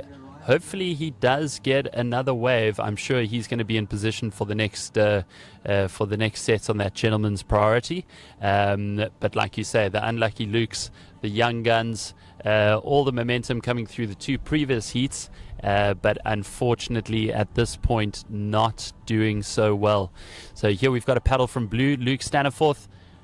Very nice bottom turn, and looks like he got swallowed. Yeah, he got swallowed by that one. It kind of looked like he was about to, get some serious aerial action, and I think that wave was just a little bit too fast. Yeah. These little smaller ones sometimes just not the best one, but in a competition scenario with 6 minutes to go, you have to just kind of take what comes. And Luke is trying to get himself out of that third place hole that he's in. He needs to improve a 1.5. He gets another 4-point ride. 4.5 is a step ahead of Alex, but watch out for Alex, who's got a 1.5 as well. And Luke Breton, he needs to reset. Think about it. Riding yellow. Robbie again up and riding, having some fun out here. Goes for another Robbie style ARS, but not having the speed to continue and to take it all the way. But the other boys, they definitely behind the 8 ball when it comes to the level of Robbie surfing and the waves that Robbie has been getting throughout the heat. And also just the World Tour experience. I mean, even watching Robbie over the last 2 years from, being the very nervous Grom at his first couple of events, and slowly but surely, here he is, taking off, bottom turning on the replay. Nice ARS out the bowl. Unfortunately, just a bit of a smaller insider, so didn't have the momentum to carry him through. But if you're a competitor, the more you compete, the better you get in terms of everything, strategy. And here is Luke Bruton taking off. There we go. nice ARS, and making that one. So even looking for a little roller on the second section. So, with 4 minutes to go, we'll see where that puts Luke. It's definitely going to put him in striking distance. Let's also just say that there hasn't been a two-score wave ridden yet. So in terms of two maneuvers, he did his backflip ARS. It was hard to see, a little bit messy there, and then a little roller right at the end. So that's definitely going to help his case. Not too sure if it's going to be a really big number, but let's look at this one again. There he goes for the backflip around there, turns it around, cruises down the line, and just a roller of not much of a section. So the bulk of the score will lay with the first maneuver, and second one maybe a 0.5 or something. I'm just guessing, yeah. So just kind of my gut feel. So probably a 4.5 runner, but there we go. It's a 4.33. Moves him into that third position. I was out of the combo land, but yeah, hold your horses. There goes Robbie once again down the line. Kruger, what are we going to see? Something new, something fresh. Another ARS out the ball, but super clean. And Robbie just having fun. He's just enjoying his time out there. It's very interesting to see as we get into the semi-finals. A lot of competitive bodyboarding is about momentum. So you see Luke Bruton having an absolute smoke overheat in his first heat, and then it slowed down substantially. But with that ARS backflip with the little roll in the end, just revisiting Robbie's wave, and he's definitely getting the feel for it. That was a smaller insider, but it gave him a great bowl, clean landing, absolutely no problems there. He's got to improve on a 6.33 or a 6.67, so we'll see if the judges give it to him. But even with Luke Bruton's smaller inside wave, he collected a 5, so he's completely within striking distance of Alex Nutt, but bearing in mind Alex is still carrying a 1.5 that he can quite easily drop if he just takes off on the next wave. Yeah, so the fight is technically for second position right now. Robbie just having a good time, relaxed, calculated surfing, letting the other guys fight it out below him. So he sounds like this. It seems like a little something on the horizon. So with 2 minutes to go, are we going to see another upset? Can Luke Bruton make it through? Who's in the priority here for this wave? Here we go. Boys are paddling. This is Ride and Blue. He's in the better position. All right, Ian, this angle is exceptional. This is Ride and Blue. Luke standing for an absolute cracker. There it goes below sea level. Quick little bounce. A lot of white water. Can he get pushed out with that white water, that foam ball? But too strong for him. Let's get back into the action. This one not working out. Here we go. This is another Luke, and just leaving that one. Not happening for Luke. So quite a unlucky Luke's on this one. So Luke losing his priority. He could have been on that one. This is Alex Nutt. He's looking to extend his vibe over there. Where is he? Goes for a nice little roller. Gets a projection. He's on it. Might be landed, might not. It's judges got their work cut out for them. But here we go. And again, Robbie just almost getting the better of this wave. That's it. And now, unfortunately, Luke paddling for one that was just a little bit wide with the low tide. You get these outside ones that gives you the little boil, the little chip shot in, and then you also get these ones that break a little bit wider onto that second part of the reef. Here's Red taking off, going for an air forward, but just not getting the momentum. And Alex Nutt, no, looks like they didn't score that roll complete, but you can see he's got the competitive mindset. He knows that he had a 1.5 to drop.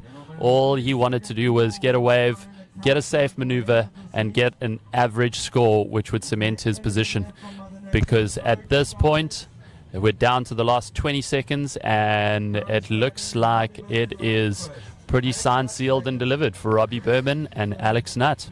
Yeah, 10 seconds to go. The unlucky Luke's trailing in third and fourth, just not able to get that momentum in this heat. And he had a lot of hopes for these two guys making it into the next round, but it sounds like that's all she wrote as we run through these replays right at the end of the heat, ladies and gentlemen. Nice little roller there. Guys keeping busy. This is one for Alex Nutt. So that's all she wrote.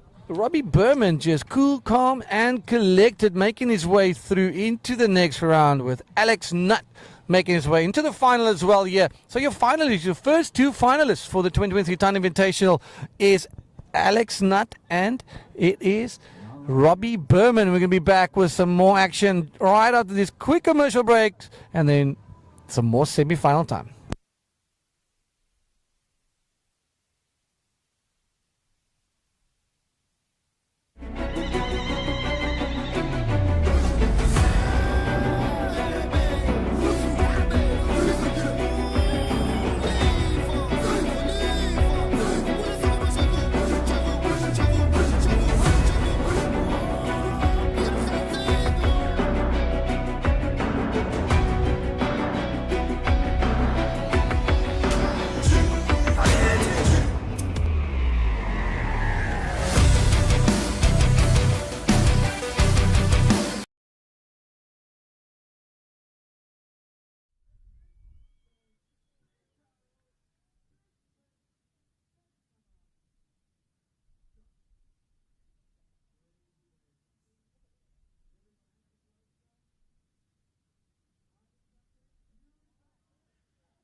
Justice, unless you can see it from a water angle, but that was an absolute monster. And like you say, Wesley, building on his previous momentum, probably just happy to have quite a few waves coming through in the start of a heat. That'll settle the nerves. Starting with the 6.17, unfortunately, Henkes's big flip was incomplete, but yeah, we're going to see a lot more big things to come in the next 32 minutes. 32 minutes, that's it, another half an hour. Crack out the popcorn, make yourself a nice cup of coffee. If you just joined us, welcome. Where have you been? And good morning to our friends in South America, and good afternoon to our friends in Europe, and good evening to our friends in Australia. This is a 2023 Time Invitation presented by Handpick IBC World Tour speciality event, and we'd like to thank all our sponsors, everybody, for making this event possible. And let's just point out, this entire event is run on solar and battery power. From the sound, the PA system, the entire streaming, the live scoring, the pads, the iPads, the food, you name it. It's incredible. These Jackery units just made for the outdoors, made for outside, yeah, empowering us here, and leaving our carbon footprint in this beautiful nature reserve we find ourselves here. And Titis Bay, Paternoster, 2 hours up the west coast from Cape Town, you'll find this gem of a place. And if you're brave enough and lucky enough to lock into the Time Invitational or the Tant Wave in general, you will have the time of your life out here. That's it. Keeping in line with the fact that we are off-grid and in a nature reserve, Jackery providing all the power that we need. And yeah, it's been a very momentous day, and we've got a paddle from Yellow. Hijo on his second ride, going up for a roll. Unfortunately, that wave just not playing along. But definitely the right strategy after not making it out of that absolutely monstrous pit. he's just looking to get some decent scores on the board. Well, let me tell you what he did make. He did make the highlights reel from the water. That's for damn sure. That was the wave of the day. And if he made it out, he would have a staunch 10 points all day long. Here he goes. Good looking wave. Nice small little inside fun one, but just kind of there he wanted to hit that section a little bit early, kind of went flat on him and kind of struggled to get a bit of a momentum and just kind of, scratch that one out. But a little bit of a rolo there for him and a 2.17. And here we go. This is right in blue. Looking at this one, Jaco Collins opening his account. He is a bit too deep. Can he get behind the pit? Unfortunately, I don't think it's going to look good for him because this is in a very troubling, difficult situation. So, my mental. Here we go. This rider in white. That's away from Hugo. This is mental. Hugo again on another one. There is that? Hugo? Is that? No, that's Wesley Coetzee from the South Coast. And that was an absolute cracker. Building on his 6.17. He got a beautiful line into that nice long barrel. Held him in there a little bit. It didn't come out as cleanly as he should, but he's going to be very happy with that score. Nice. Wesley Coetzee getting a good score here. I'm about to get joined by our previous heat winner here in our little shelter. Robbie, wow, mate. You have been showing yourself in this heat. You actually played your hand in this heat, keeping it super cool, calm, showing your experience, letting the other guys fight it out. The BMT, I think you really showed your mettle here, and well done. Congratulations. You're finding yourself in the final. I think this is your first time final, if I'm not mistaken. Please correct me if I'm wrong. Yeah, no, you're spot on. And you must be a dog with two tails right now. Take us through your heat, bro. I'm beyond stoked at the moment. I didn't know the result until you just mentioned it. Quickly hit to the water, and Red just pulled out of a bomb. I mean, that wave it's pumping out there, and there's oh my soul, this is Hugo Nadia again in an absolute cracker, Robbie. You're sitting down in the best time, and can he come out of it? There he is again. Hugo getting some some solace. Has been really putting himself over the edge and really sending it. He's showing why he deserves a spot in this comp, and I'm really stoked for him. But yeah, like you were saying, Dion, it's my first final, and for me, this Tant comp is the pinnacle of South African bodyboarding, and I am just absolutely buzzing to be in the final. And I'm exhausted now after that last heat. We're really scratching for good waves, but I mean, I surf this wave whenever it breaks, so I'm just stoked to have the chance to surf it again. And I'm trying to do nothing other than I wouldn't do in a normal free surf, so I think that's kind of what's keeping me cool. But now it's just two more waves, and hopefully they'll be the two best waves, and I can take top of the podium. Yeah, that's it. Well, you know what, looking forward to seeing you in the final. Quick shout out to anybody back home as we hold someone's in the pit. It looks like Henkes. Can he come out? Yes, he does. Dude, this heat's just turning on. The tides are perfect right now, so I think hopefully this new new period. Well, look at that bomb. This was our red and white Wesley coming out of that nice looking one. Just has non-stop. He's non-stop. He's gonna make things hard for you. But let's get you warm, get you ready for your finals. Gonna have a quick 10-minute break after this, and then you guys are gonna be going back into the water. Congratulations! Lovely. Quick shout out to anyone here at home. Shout.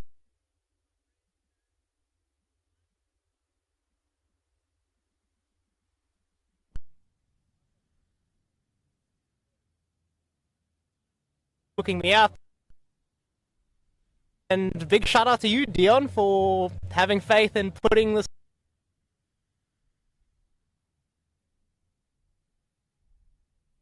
Big hats off to you, and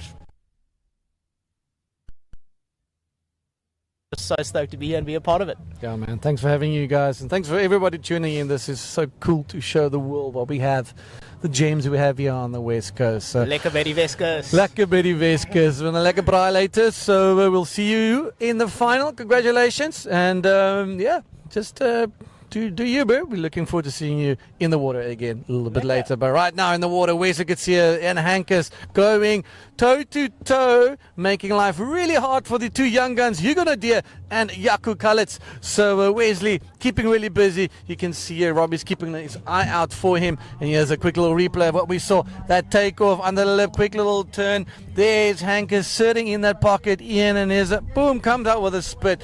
So a good score, good wave. We'll see what the situation says now with the score dropping.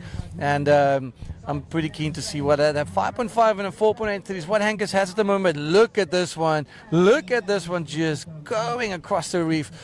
It's getting a little bit...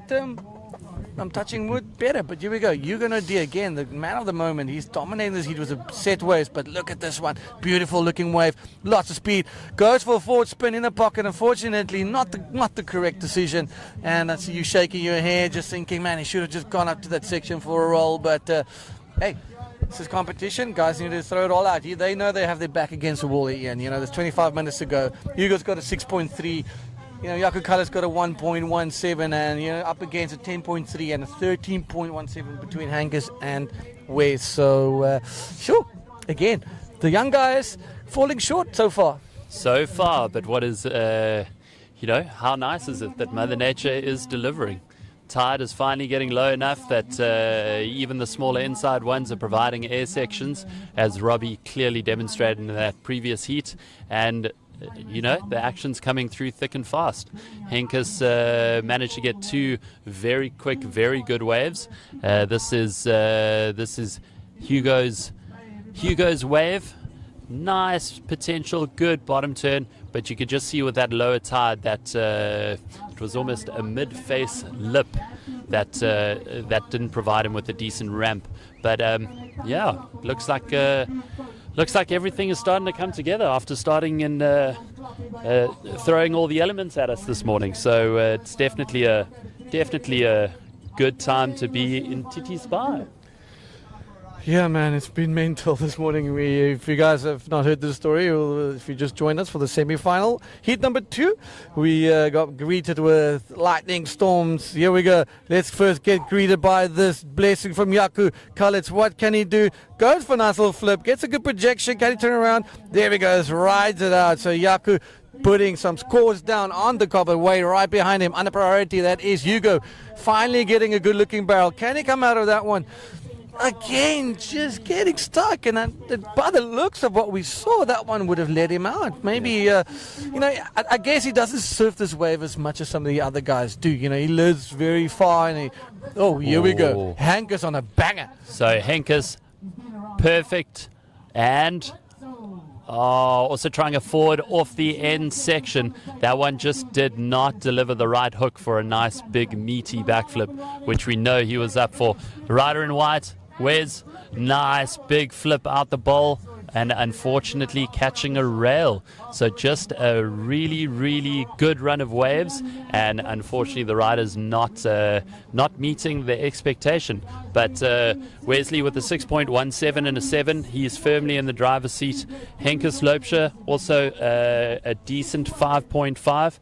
But don't count out Jaco Kallet. He's still got a 1.17 to get rid of and sitting with a good 4.17. So very much in striking distance. Man, Wesley has got such good rhythm.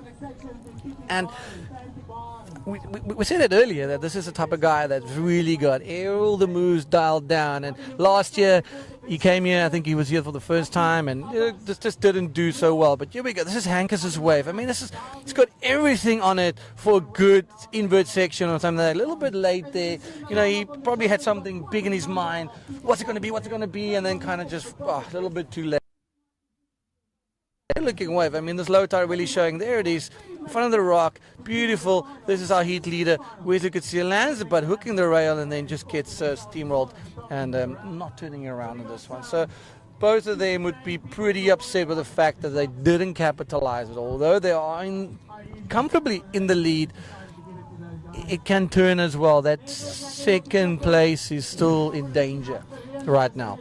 That's exactly 20 minutes right. to go. So if you can just, like Wesley's doing, he took his opportunities, he banked them. Now he can try and sniff out some bonds while the other guys rat it out in the back and trying to fight for that second position. So yeah, Tanti's just at such a mechanical way, very fickle, but man, once you see the guys ripping at it, it's incredible. And you know, guys like Tristan, guys like Jerry, who grew up here, you know, surfing this place, they're not here this year, and it's great. It's cool that they're not here, but it's also bumming that they're not here, you know, but it gives these guys an opportunity to put themselves onto the world platform. Yes. And getting their names out of there. Next year we'll see these names on the world tour as well. You know, so this is what it's all about. This is why we have these events here, to motivate and to give them the opportunity. And South Africa's got some of the most world champions, world titles.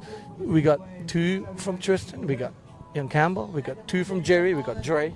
Yep. You know, we got we get DK from Specs in 2012. You know, like, come on, this is a very good deep pool of bodyboarders. We talk about a deep pool. This is Hugo Nadia on a good-looking one. Can he come out of that one? I thought I saw a little roller. There he is, just not getting that rhythm. You know, it's also one of those guys that doesn't surf this wave too much. I don't think there's anyone in there. No, that's red, and it looks like. There's that. Yeah, I think that was Henkes Loopsche. Apologies, a little bit of glare on our screen at the moment, but we'll see what the replay holds. And Hugo taking off on a very nice one, but a solid airdrop into a pit. Like you say, he has a bit of experience here, but more time at the wave just gets you, helps you understand all the little nuances. And here's a nice replay. This is his airdrop into the barrel. And then I just don't think he managed to get enough speed off the bottom to get him out of there. You can see him holding on there. And next on the replay, no, we're straight back to live action, and it looks like there are some decent sets who's turning in? Kruger, who's turning in? No. Nobody's turning in. I mean, Robbie said it, like, you know, he surfs here a lot. Every time the wave breaks and he's in Cape Town, he'll come surf here. So he really, like, you know, he surfed it like he's just free surfing, and you could see that. It was very relaxed. So, you know, I think a little bit of local knowledge, or just knowledge of this wave, not necessarily local knowledge, but knowledge of this wave really counts into your favor. But Wesley, you know, hailing from the KZN, but look at this absolute nugget. That's right in blue. Jaco Kallitz on his drainer. There he goes. Good decision to do that roll, but unfortunately just landing right under the impact and not coming. He'll be super bummed with that, because that would have swung him directly into that second position. I'm sure of that. But unfortunately, it's not to be for Jaco Kallitz. Unfortunately, the young kid from the Southern Cape. Also, not a... here we go. Ooh, the guys would be having a little bit of a couple of words, because look at how that one is offloading on the right-hand side of the wave, not the left. But here we go, right and white, finally getting opportunity. Heat leader Wesley Kutsia dropping into an absolute bomb, launching a massive flip, clean turnaround. That is exactly what the judges are looking for. And because he's got such a good base and he's got 2 strong scores behind him, now he can literally throw the kitchen sink at it, which he just did.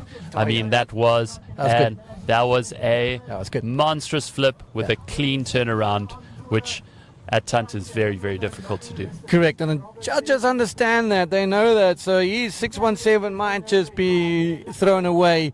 So we'll have a look-see there. But there we go. A 7 and a 7.17 is what Wesley Kutsia has at the moment. So just pulling away, putting Hugo in the combination. Jaco is right on the combo scene.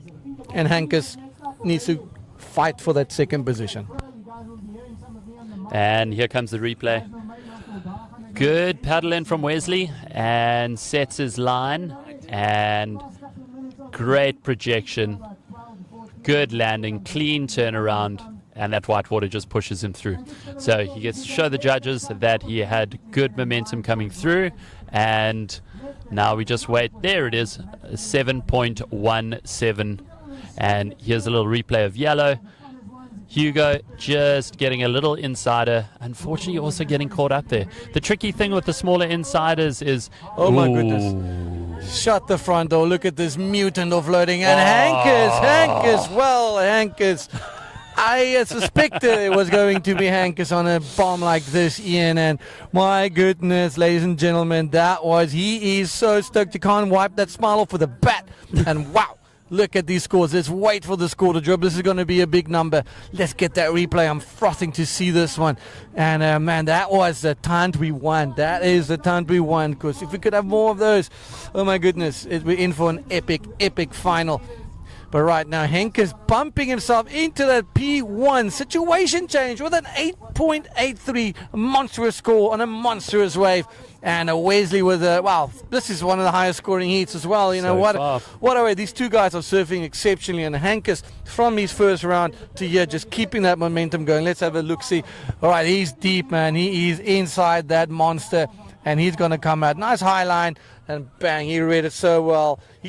And take us through that barrel, because you can't just stay at a low line. You need to work with the exit and kind of try and work your way up and watch that exit. So take us through what you would have experienced. I mean, he was in the perfect position to get in nice and early, and at least once you're at the bottom, you just got to be careful of that foam ball, because once that thing pushes through, you better be holding on for dear life. But it is a bit more of a technical barrel, because you know the bottom drops out quite substantially, and then you see that wrap coming towards you, and before you know it, you've got a freight train foam ball trying to push you out. So Henkes today has literally been the pit pilot. He's been not put a on foot form. wrong. Yep, he's not put literally. a foot wrong. And I mean, if you think about it, it's quite interesting to see the two nice big air move from Wes Kutsia, only getting a 7.17, obviously a little bit of a smaller wave, so you can see the judges are definitely rewarding well-ridden big barrels. So let's just see if his strategy holds into the final. But firmly in the driver's position now. I mean, we've got 14 minutes to go. He's already got 14.33 on the board.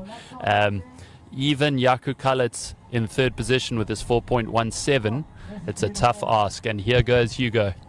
Up and riding, there we go, nice little cover up. Can he come out with it, barrel and just keep his scorecard ticking? He's not, he's not managing to come out of these guys. So here we go, Henkes again, just another screamer. Look at this thing, yeah, and this is the wave of the day. Look at this, man, back-to-back bombs, just got to the back, stole it under everybody's nose, turns and burns, and hooks another big number. I mean, Jaco Kalitz, Hugo Deer, they're just shaking their heads like, man, why this white shaman is on another level, bro. He is the Sangoma. He threw his bones this morning. He did his thing.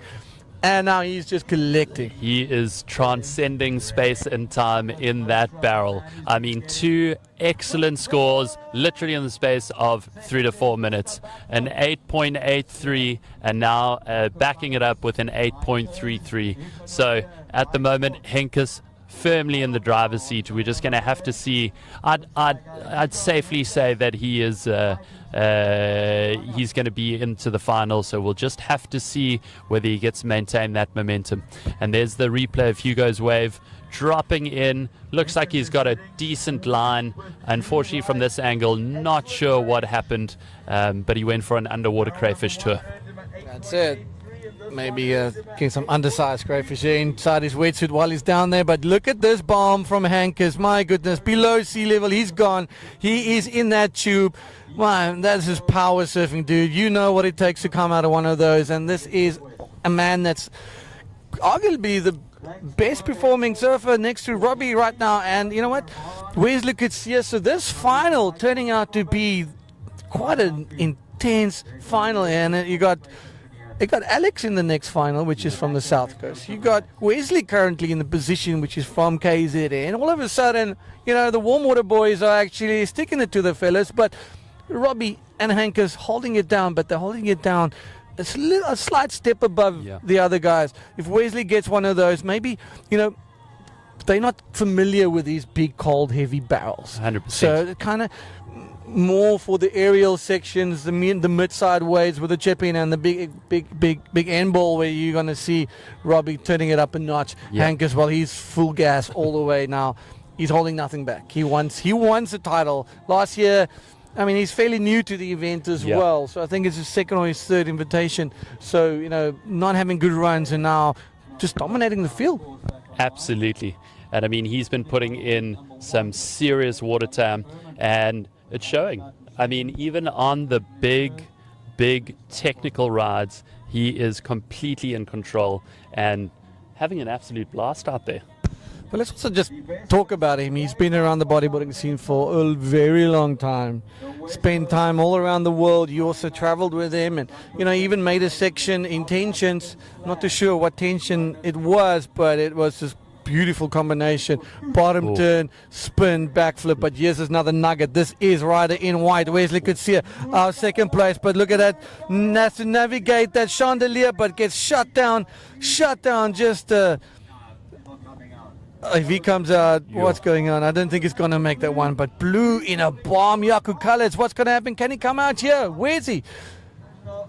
Oh my goodness, ladies and gentlemen. Wait a minute. Another one. Yeah, boy, thank you so much. And yellow not getting Hugo, just struggling, getting the better of that exchange. But wow, let's wait for these scores, because Jaco just took his scores into the stratosphere. He's going to be nipping on that backside of Wesley Coetzee, because I will not be surprised if we see a Big 10 or the 9 numbers or high 8s coming out of that for the way for Jaco Kallitz. Hold on, ladies and gentlemen. Let's see. While the scores are being negotiated up there, that was probably one of the best wave exchanges we've had during the event. For the whole some event. Quality waves breaking. Tan really showing herself now. And wow, what a beautiful. Let's look at this. Who's up first? This is rider in white. Wesley Coetzee looking in on this one, Ian. And they're perfect takeoff, mate. But take us through this. But that was, you could see with the lower tide, that drew back completely off the reef, making his entrance into the barrel incredibly difficult. So you almost had to punch through a section, and then it just ran away from him. But just behind him, Jaco Kallitz, massive airdrop. Oh, hold on, coming back to live action. That's Henke Sloopscher going for a big backflip, unfortunately not completing that. But it was quite interesting to see the replay of Jaco Kallitz's one. He had a huge airdrop into a below sea level barrel, completely disappeared from view, and then comes out further down the line. So only getting a 7.17 from the judges, but with 8 minutes to go, that is in line with Wesley Coetzee's highest score. So he's very much within striking distance again. Yep, in striking different distance with a 7.17. Obviously, judges have the elevated view, so they definitely saw something we didn't see. But Jaco finally getting himself decently on the scorecard. And there he is, just somewhere. And then after the white water, he comes out there. Mate, that's a tube to make. And I think probably one of his waves to remember here at Tan. So he's going to take that one back in the memory bank, and be thinking about that one a few times. So definitely going to be stoked with that. And that was a bomb, man. That was exactly it. While in between heats, I was having a chat to anchorman Alan Horton, and he ended up with quickly having the replay. Wesley, here it is. So trying to pull in, but you could just see that chandelier stopping him from really getting momentum into that longer barreling part of the section. But having a little chat to Alan in between heats, he managed to get a score of a 9 and a 1. He literally only needed a 2 to make it through his heat. A little bit of a paddle here from yellow. Hugo, is he in position? Yep, he's in position. Let's see if he makes the most of this. Looking for an air section. Nice little barrel. Probably his best score of the heat so far, but he almost seemed a little bit in two minds about it. And here comes blue. Okay, Jaco going for something just through the lip there. This one of those short, wide ones, not offering anything, and just getting back with 6 minutes and 50 seconds to go. So, Alan was. What was his decision? No. Not to just couldn't get away? No, it was he was absolutely over the moon, because he was very sad to not make it through. But he said, with the vision from that 9-point barrel ride, he can definitely be happy with content on the 2.5 hour drive home. Right, Hugo just struggling to find a little bit of rhythm. Could have gone up with a roller there, but just opting to play it safe and just to have some fun, conceding maybe defeat and understanding that Hankers and Wesley, well, they're on another level. Hankers is just on his own planet right now, and just putting up some massive scores, 8.83 and 8.33, the highs of the day, probably the best surf of the day so far. The final is still to come after this heat with 7 minutes to go. Hold your horses, this is some more live action. This is Jaco Collins, one of his backup waves, you see just going flat on him, and then it's kicking out to the backside. So 5.5 odd minutes, 6 minutes to go. There we go, 5 minutes and 40 seconds to go, ladies and gentlemen. So it's definitely all out there. Hank is sitting comfortably. He's relaxed, he's ready, but that fight is for second. And Hugo just staying busy, having fun here at Tund. I think it's one of his first time surfing here, so he's just kind of getting a feel for the place. Did well in round number one along with Luke Bruton, but unfortunately now just getting shown the ropes around the play park a little bit by the older boys. Absolutely. And I mean, for a young gun like that to get some time and experience in here and make it through his first quarterfinal heat into the semi-finals, it's a massive achievement in itself. And I think at the end of the day, you can't even call them the old school. Well, Henk is from the old guard, but Wes Coetzee, I mean, he's surfing very good technical heats, building on momentum. Started with a 6.17, and from here, let's see if he can really carry that through into the final. Nice little airdrop here from Hugo, as you say, probably his second or third surf here, so he's just having fun, getting as many waves as he can. I must say, his parents take him all over the country to all the events and really invest in him, and he's heading off to the Maldives soon. It's a kid that's got a great future ahead of him. It comes from the coaching wing of Aiden Cleve, Jared Houston. So he's one of those juniors that just he's got that edge. He's got that something special, and he's going to walk out of this a different person, a better surfer, a better competitor, because he's getting taught lessons and he's learning lessons. But look at this bomb, Hank is leaving rightfully so. There's that takeoff. He should have been over there on that boil. So just a little bit too deep, waiting for those two big ones. But here's another one. What's happening over here? And here's someone turning a birding. This is Yaku leaving. The small ones now in the low tide, too risky because he bang on the rock. Yep.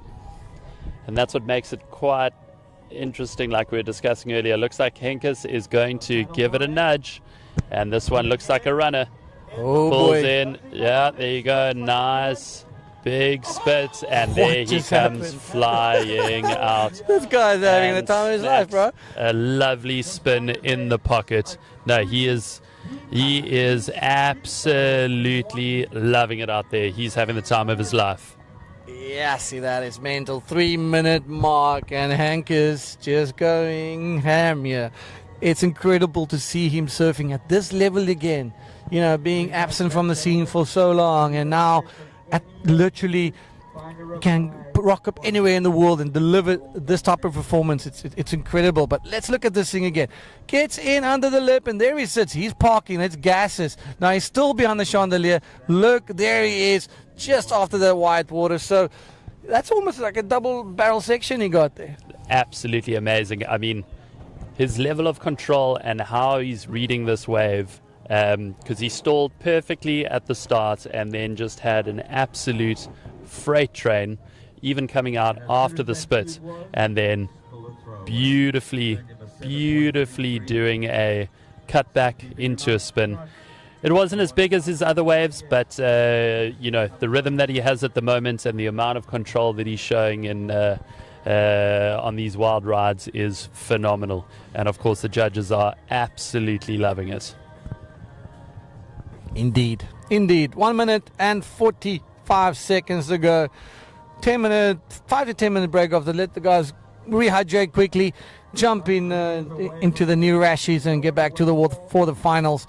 So final, who would have known this morning that Alex Nutt and Wesley Coetzee will be knocking on the door, grabbing last minute flights coming down to Cape Town, and now they are banging the money here for sitting in the commanding seat for Wesley to get into that coveted final. And it's great to see the guys from upcountry just showing their dominance here. Not dominance, but good consistent surfing, making it into the finals. You know, some of the heats were harder than the other. We saw high scoring heats, we saw low scoring heats, a bit of a smorgasbord of everything.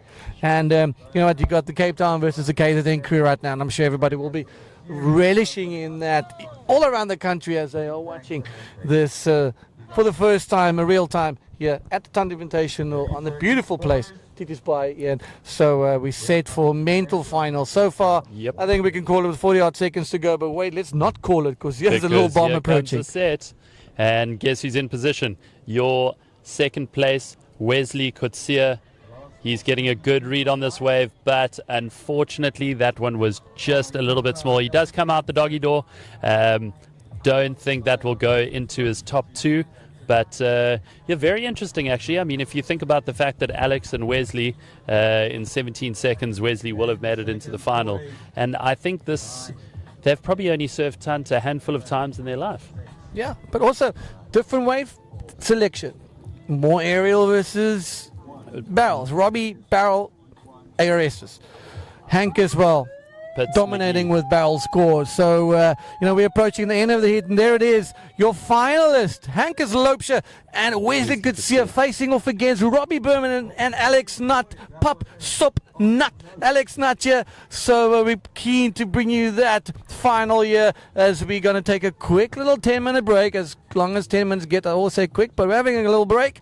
And then the guys getting their new rashies. And then we will bring you the final for the 2023 Town Invitational presented by Handpick and the IBC World Tour speciality event. IBC at the forefront of everything. We'll be back in a couple of minutes. We'll see you soon. Don't go anywhere. Get ready. Have a beer. Have a coffee. Have it, whatever you're having. Tell your mates we're going to be live. See you shortly.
Can you hear me right now? Can you hear me? No, sorry, wait. Let me check. 1 2 1 2 1 2. Yes, it is. It sound on your screen. Yeah, I ran up to the thing and spoke, and it moves.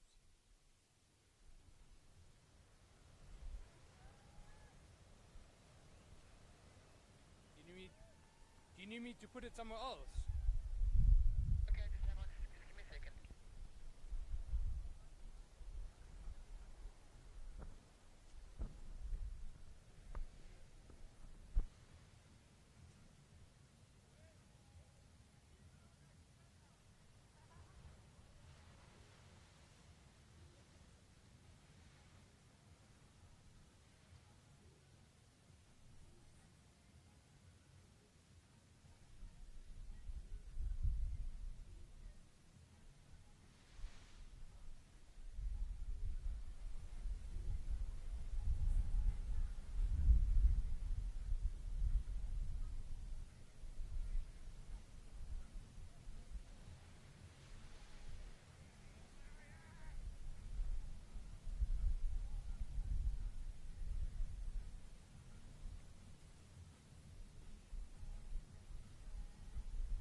appreciate them that they are for getting here. 2023 Invitational. Brought to you by Handpick. Robbie in red, Angus in white, Alex in yellow, and Wesley in blue. You guys start getting ready. Stretch. Do your feet. Let's get this show on the road. You guys get up. I'll call the final on.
Yep.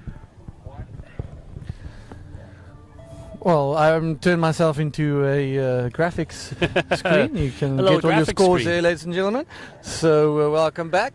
Let me just turn off the radio. It's finals time here at the 2023 Ton Invitational IBC World Tour Speciality event.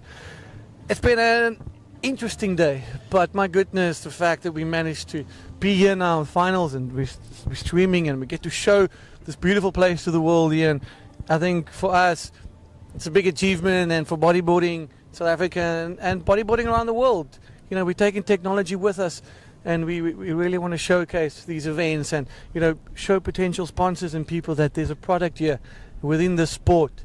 You know, there's a future for the riders and the young kids, you know, aspiring to be athletes, that, you know, there is a global platform that can take you onto the world tour and to become a world champion, no matter what country you are from. So we're looking forward to seeing the rest of the IBC World Tour unfolding this year, and the juniors and the ladies and the women's and the pro men, you know, the DK boys, everybody shredding. So it's incredible to see the whole community also coming together. Look at how many people are here on a Wednesday. So we're super stoked. And you know, on that note, I think let's turn. These are, man, it's pumping when those sets come through. It has. The tide's perfect. So things are really good. So we had a good day. Give us your take on this and kind of how things have unfolded. What, the 12th year of Tunt? To actually bring it live to the greater bodyboarding world and the greater community has been absolutely incredible. Like we were talking about earlier, I was actually got a voice note from Jared Houston, who couldn't make it out, and he was just saying about how from way back in the day, having to be blindfolded because it was still a secret spot, to literally showing it to the world. And Mother Nature has played a perfect role today. After not having such a great window and things not aligning, the waves have just gotten better and better and better. And I would definitely have to say that this is going to be an absolute cracker of a final. Like you say, the warm waters of Durban versus the cold waters of the Cape. We have some seasoned competitors, and as you can see them getting ready, they're doing their little rock paper scissors to see who gets the first, to see who's going to get the first wave. And by the looks of things, just on that break, while there are a few free surfers out, it has been pumping. So it's going to be an absolutely stellar final. So let everybody know it's finals time here at the 2023 Ton Invitational, presented by Handpicked and the IBC. Again, a massive shout out to all our sponsors. You guys make this event happen. You know, this whole event, as we said earlier, is powered by solar and battery power. Not a single generator, no fuel, nothing being used. We're doing recycling here. You know, Jackery just at the forefront of these outdoor systems. It's been raining and they've been holding down. It's been incredible. We've had lightning. We've had everything thrown at us, and Jackery is just holding it on and just showing that it's made for the outdoors and made for these events. Buell wetsuits, Kif Labs, Cold Candy. What goes around? Red Bull, Smitsteenwerke, Marquardt Design, Urban Hippie, Comfort Cool, Rheinboon Meats, Viara Coffee, and Paternoster Express. And a massive thank you to Paternoster Rentals. If you guys want to come down here, look them up, paternosterrentals.co.za. What an incredible team, just welcoming us in some great accommodation, the staff, everybody. You know, we are so grateful, and it's so nice to have local support for the first time here. You know, so epic. Tunt just really putting back into the community. And tonight we're going to have a nice little dinner, give back to the community as well. And you know, the small little town here, Ititisbai and Paternoster, what a storybook place to come and visit. So 2 hours from Cape Town, about 2.5 hours from the airport and New Year. But brother, it's finals time. Let's talk a little bit about those heats we saw earlier today. Man, opening heats, the young gun Hugo and Luke really just looking so hot and so good. And you're knocking out some of the big names, the most seasoned competitors in that heat number one. So they made it through to the semis, both getting shut down, getting taught a lesson and sent to the shops by the bigger boys, getting some revenge there, you know. So incredible to see the young guys relishing in this opportunity and being out here in such a high performance, big wave in Tunt. And yeah, we're just looking forward to seeing. So that was a cracker heat. Stand out, you reckon it was Luke? I would definitely say it was Luke. He was completely in rhythm. And also we had some of those first heat of the day, had a couple of wobbles. Tide was still a little bit high, but he was in the perfect position every time. And most importantly, in those tricky conditions, when he got the waves, he definitely made the most of them. Yeah, let's talk about this little keyhole we have here. You know, quite similar to the floppers, the one at Arica, but not as gnarly. But you have to get in through this narrow channel up in front there.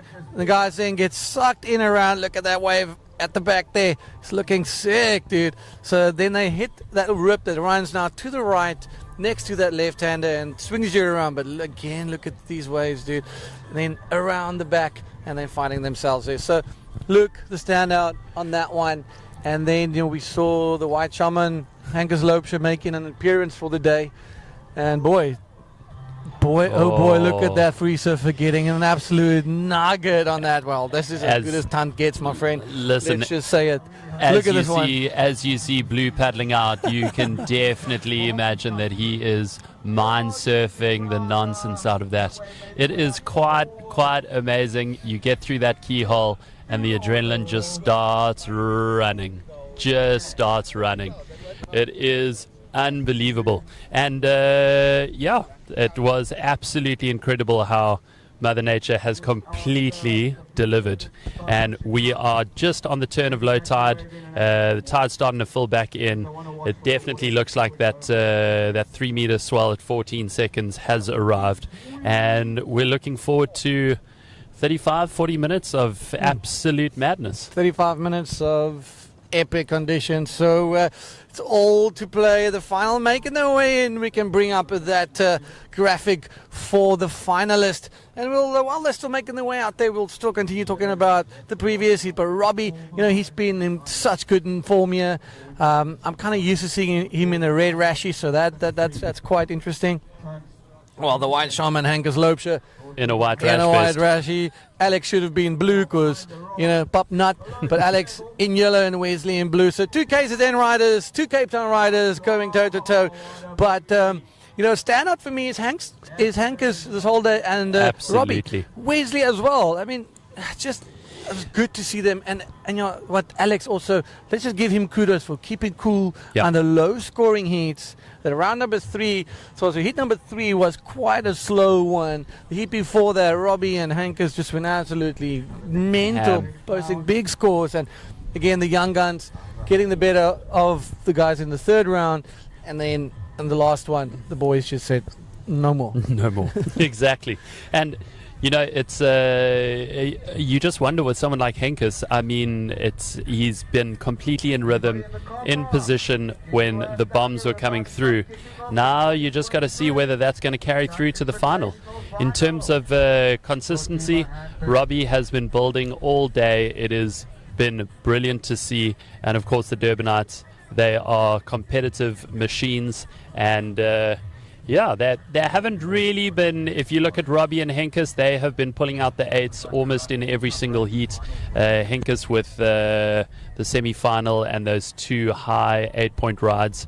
So it'll be interesting to see what Alex and Wesley are holding back for the final, because that if they're going to get a section, they're going to go absolutely ham. Indeedio. And then I'll be keen to see the wave selection that these guys will be partaking during this final. Alex and Wesley have been operating almost like under the priority. Wesley showing a little bit of his metal, shall I say, in the previous heat, taking off on some bombs. Yep.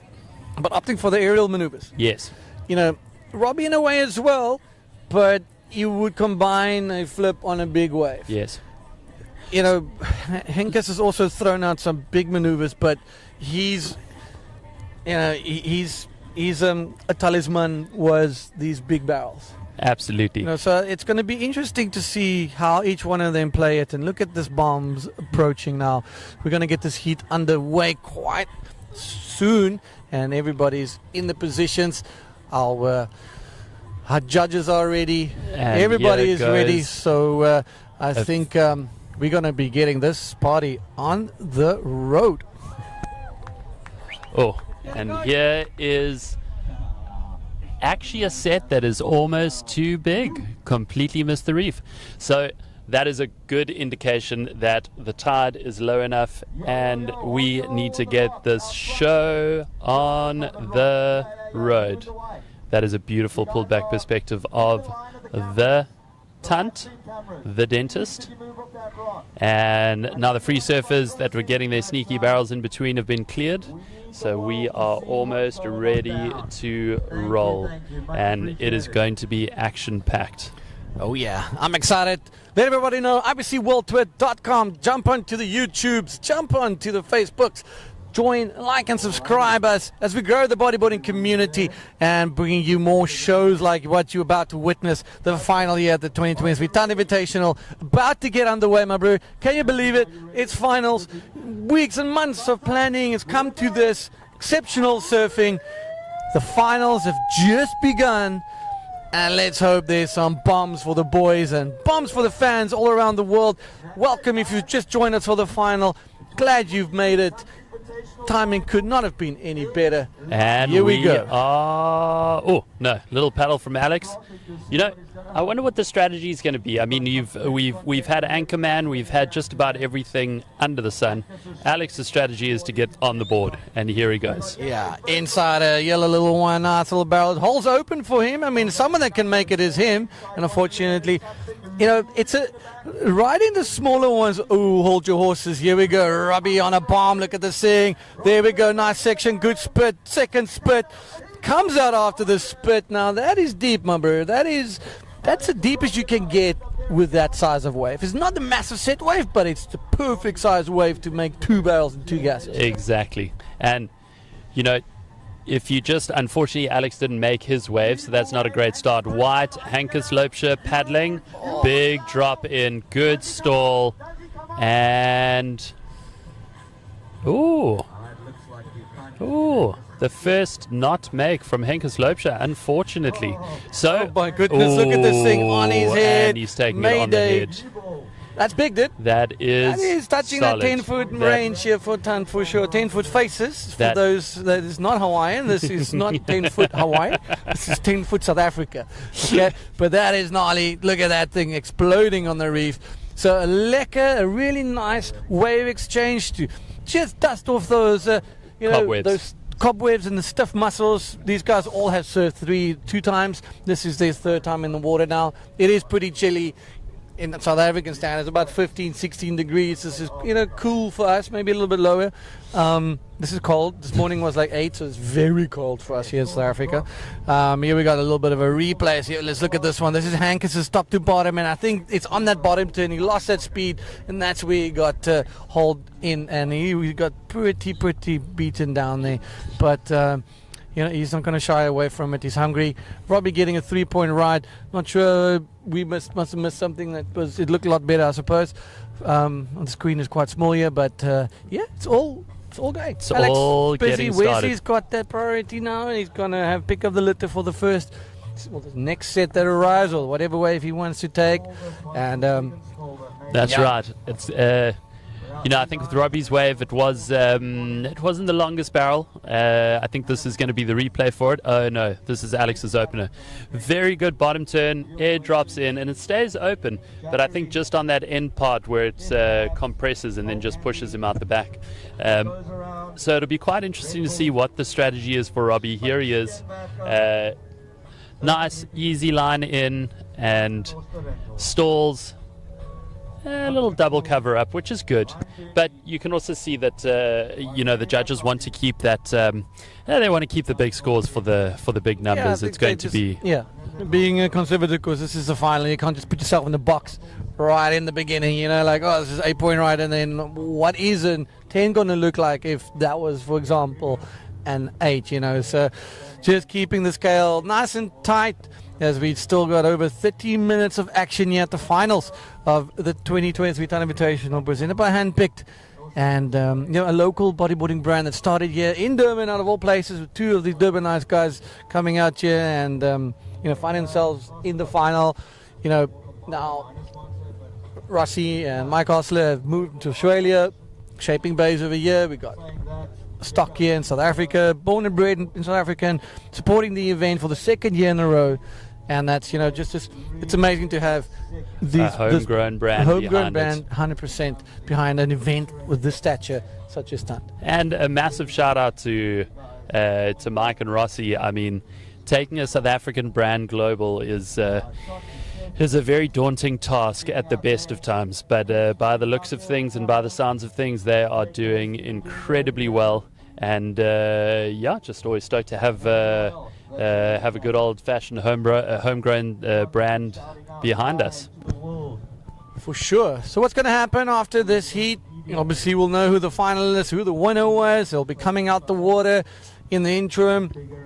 The guys will just be filming some landscaping while I'll be getting the podium ready. Here we go, right? It's Robbie Berman. Nice, fun-looking wave. Good chip in, lots of speed. Oh, is he going to get a section? Nothing on that one. A little bit, I think this wave sold him. Yeah. Definitely looked so good on the takeoff and just kind of like, nah, I'm just going to keep these lemons, keep them coming for you. So, Robbie, he would be not too bummed, but he would be cautious in his approach now, leading forward. But here we go. There's a little lump.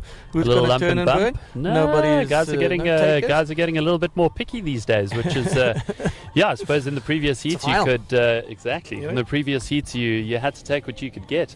Now at least there's a bit of consistency, and just the same strategy as Robbie's previous heat, just building momentum, just trying to get a good couple of waves under the belt and keep the forward momentum. But hopefully he's saving the fireworks for the next round. Okay, Wesley in the position. Good takeoff area. There he goes. Nice quick little drop. Look at this draining, and he comes out of that one. He's going to be stoked. KZN is erupting right now. That South Coast doesn't know what's happening. Everybody in their bars. It's already past beer o'clock in the South Coast. The plane has flown over, so yes. It's like at 9 a.m. or something like that. But everybody has their vices. So Wesley just punching a 6.67. Nice number, and it puts it right back to the boys. Can Hankus continue with that momentum that he had over the last two heats? Is it going to be one of those heats that just doesn't deliver for Hankus?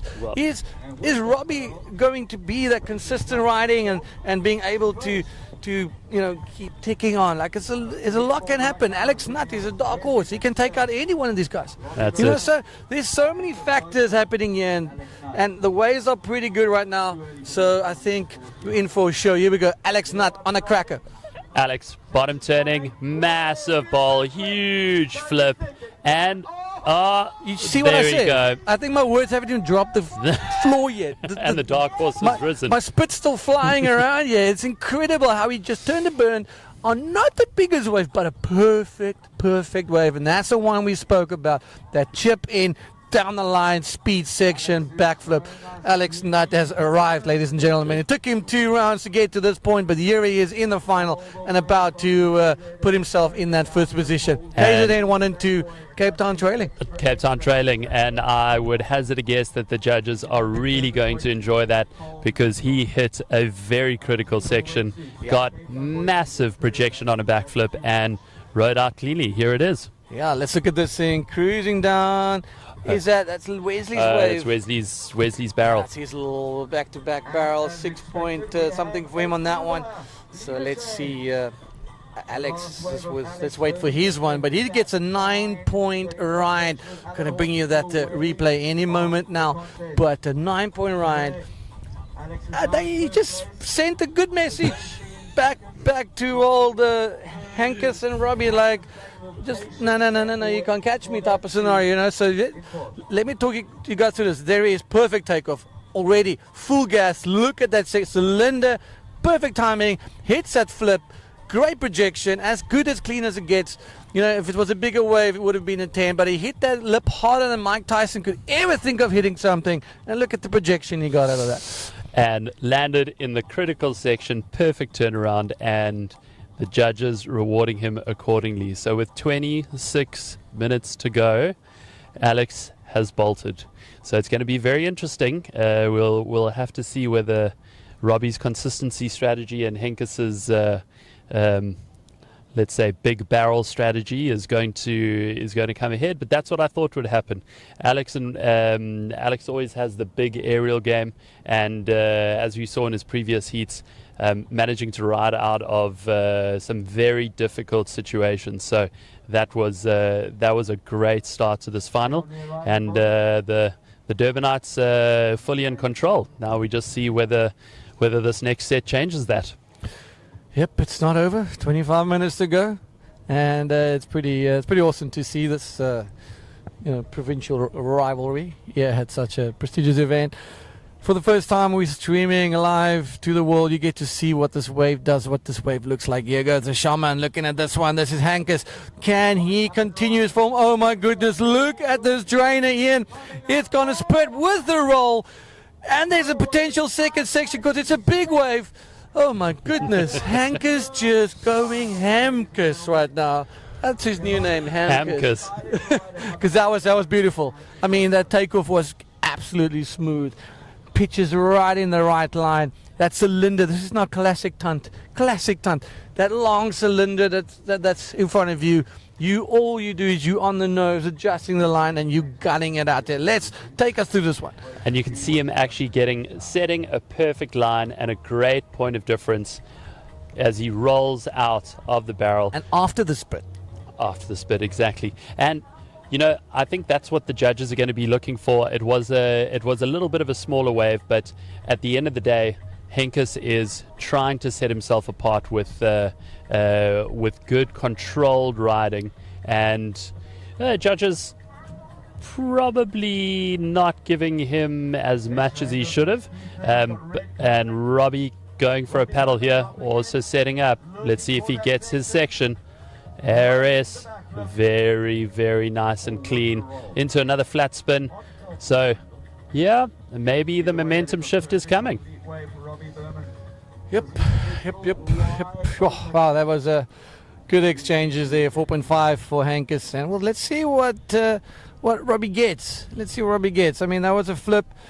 Hankus's wave was a barrel to roll. So it's tight surfing, man. It's very close scoring. Here we go, like perfect. Just pushes himself in there. Sees that section, bangs it out. Here's the red and blue on a little nugget. Quick little roller. So Wesley backing it up now, putting himself back in that first position. Robbie just getting a 6.67. And check that empty. But yeah, Robbie with a 6.67 with that flip. And Hankus with a barrel and a roll with a 4.5. Hankus still needing a second score. So he's just going to take his time and sniff out those bombs like he's doing. He's going to keep busy as well. Alex, 9 and a 1. And Wesley, a 6 and a 3.5. So it's anybody's game right now. It's still very even. Yes, Alex got the highest score. So, you know, for him, he could easily, if he gets another 8 point, it's going to be really hard for the boys to get to that level. But it's not impossible. There are waves now. It's bit more consistent, Ian. So I think 22 minutes going to go by in a whistle. But it's going to be a tense. I'm sitting on the edge of my seat. So I'm hoping we get some more bombs for the boys and for the fans back home tuning in, watching Tunt unfold here for the first time. All our friends from around the world, thank you. The IBC World Tour, really trying to deliver bodyboarding for the fans, speciality events in between World Tour stops, just kind of, keeping the momentum, keeping things busy. This is as remote as it gets and as difficult as it gets. So hopefully you can only get better. And you know what? It's the first time for everything. This was our first time trying to achieve something like that, and it's never been done. So we'll take it. And without a doubt, being able to bring it to the world has been fantastic. Just getting back to the final now. As Dion said, 21 minutes will roll by in the blink of an eye. At the moment, Wesley also sitting with that momentum building. But I feel like Alex, because he's in such a strong position with that 9-point ride, he can actually take his time now. And when that set arrives, he just needs to capitalize. Robbie, also in striking distance, 6.67. Actually, he's very, very close to the leadership position. He just, and interestingly, how the judges were rewarding. It was a beautiful, clean ARS, great landing, bit of a smaller inside wave, so I'm sure his strategy is just to get a bigger set and go bigger and better. That is correct, my bro. So, yeah, they're not getting a leg up here on the Cape Town boys, eh? So, interesting, really cool. But Wesley, he can drop those air reverses, those backflips, just as easy as any one of these guys. So we're going to see some action. Alex looking to extend that lead, get himself into that P1 position. 9-point ride. What does he look at this thing? Just sucking up. There's that section. Goes for a forward air, pulls it off. Not the biggest projection, but we have not seen this wave, that maneuver before. it's going to put the boys, the judges, in a bit of an interesting situation. You know, they're really good at what they do, and they're keeping the scale perfectly. But Alex Nutt has just thrown down a bigger message than his first wave. And you know what, dude? He's going to hit the high notes right now. Yep. And as you say, a complete point of difference. We haven't seen any real air forwards today. There was a paddle from Henkes, but he didn't see the wall down the line. So, interestingly, a 5.5, a very good score, and firmly in the driver's position. Hold Henkes your taking horses, off. Kruger, but here we go. Henkes gunning down the gauntlet of this massive wave in the throat. Can he come? Oh, his board is right there, just losing it, but he was in the throat of that thing. Just basically the belly of the beast, bottom turning right next to the rock. A little bit too deep, I suppose. You know, maybe it's a pressure starting to creep in. Well, that'll be the interesting thing, because I thought he would have just held on and gotten a nice barrel, but it looked like he tried to punch through at the end, and that is a very difficult section to punch through. But yeah, I suppose he's starting to feel the pressure, having a super rhythm in the last two heats. We'll just have to see whether the Shaman can keep that momentum going. And as you see this set unfolding, focused a little bit too much on the rock, so the guys are giving it a miss, and it is really close to that dentist tooth right now. Yeah, it's called time for a reason, but you don't want to go to the dentist after hitting that. It's gonna suck. Maybe to ICU. Yeah, exactly. I mean, cheapest. Alex Nutt, 14.5. Who would have thought this morning that he's going to be sitting in the lead, and well done to him. And anybody's game. It was anybody's game. One of the most balanced fields we've seen here. You know, without your superstars, this is still such a lineup. And here we go. I think that's yellow. You have a live action. Robbie Berman cruising down the line here. He's looking for a big number to punch. Hooks another ARS. Oh. Good and clean and tra-la-la. Robbie will be stoked on that one. A nice, good-looking wave, and he'll definitely throw away that 3-point wave, hopefully putting himself into that P2 position. And Henkes just a little bit behind the 8 ball, a little bit out of rhythm. That classic heat. He's got such good rhythm leading through, just getting bombs. And now 18 minutes to go. You know, struggling just to get 1 or 2 down the throat there. Get back into his rhythm. You know, dude, we're not going to say anything other than it's still 18 minutes to go in this heat. Anything can happen. Anything will happen. Now it's quite interesting because Robbie's last wave, a much bigger wave, a much bigger section, a beautiful clean ARS. So, and there you go. Improves on his score line to a 7.33. So he's slowly but surely catching up to Alex. Alex has that pocket 9. But at the end of the day, with Robbie's high score now at 7.27, here's the replay. There he goes. It takes off behind the rock. Good bottom turn, big critical section, and one of the hallmarks of his surfing, rides out of it smoothly and cleanly. So a well-deserved 7.33. Oh my goodness! I just saw someone chuck a handbrake there, bro. Is he going to come out? There's a rider in blue. Wesley could see her. Oh my goodness. This brother is having a time of his life here. Got on a plane, missed his first one, got a second one, and he's been flying under the sea level here, having a good time. Wesley could see her. Ladies and gentlemen, that was catapult. That's making this a really interesting heat really quickly. 6.67 and a 6-point ride. That is making things really hard for Henkes right now.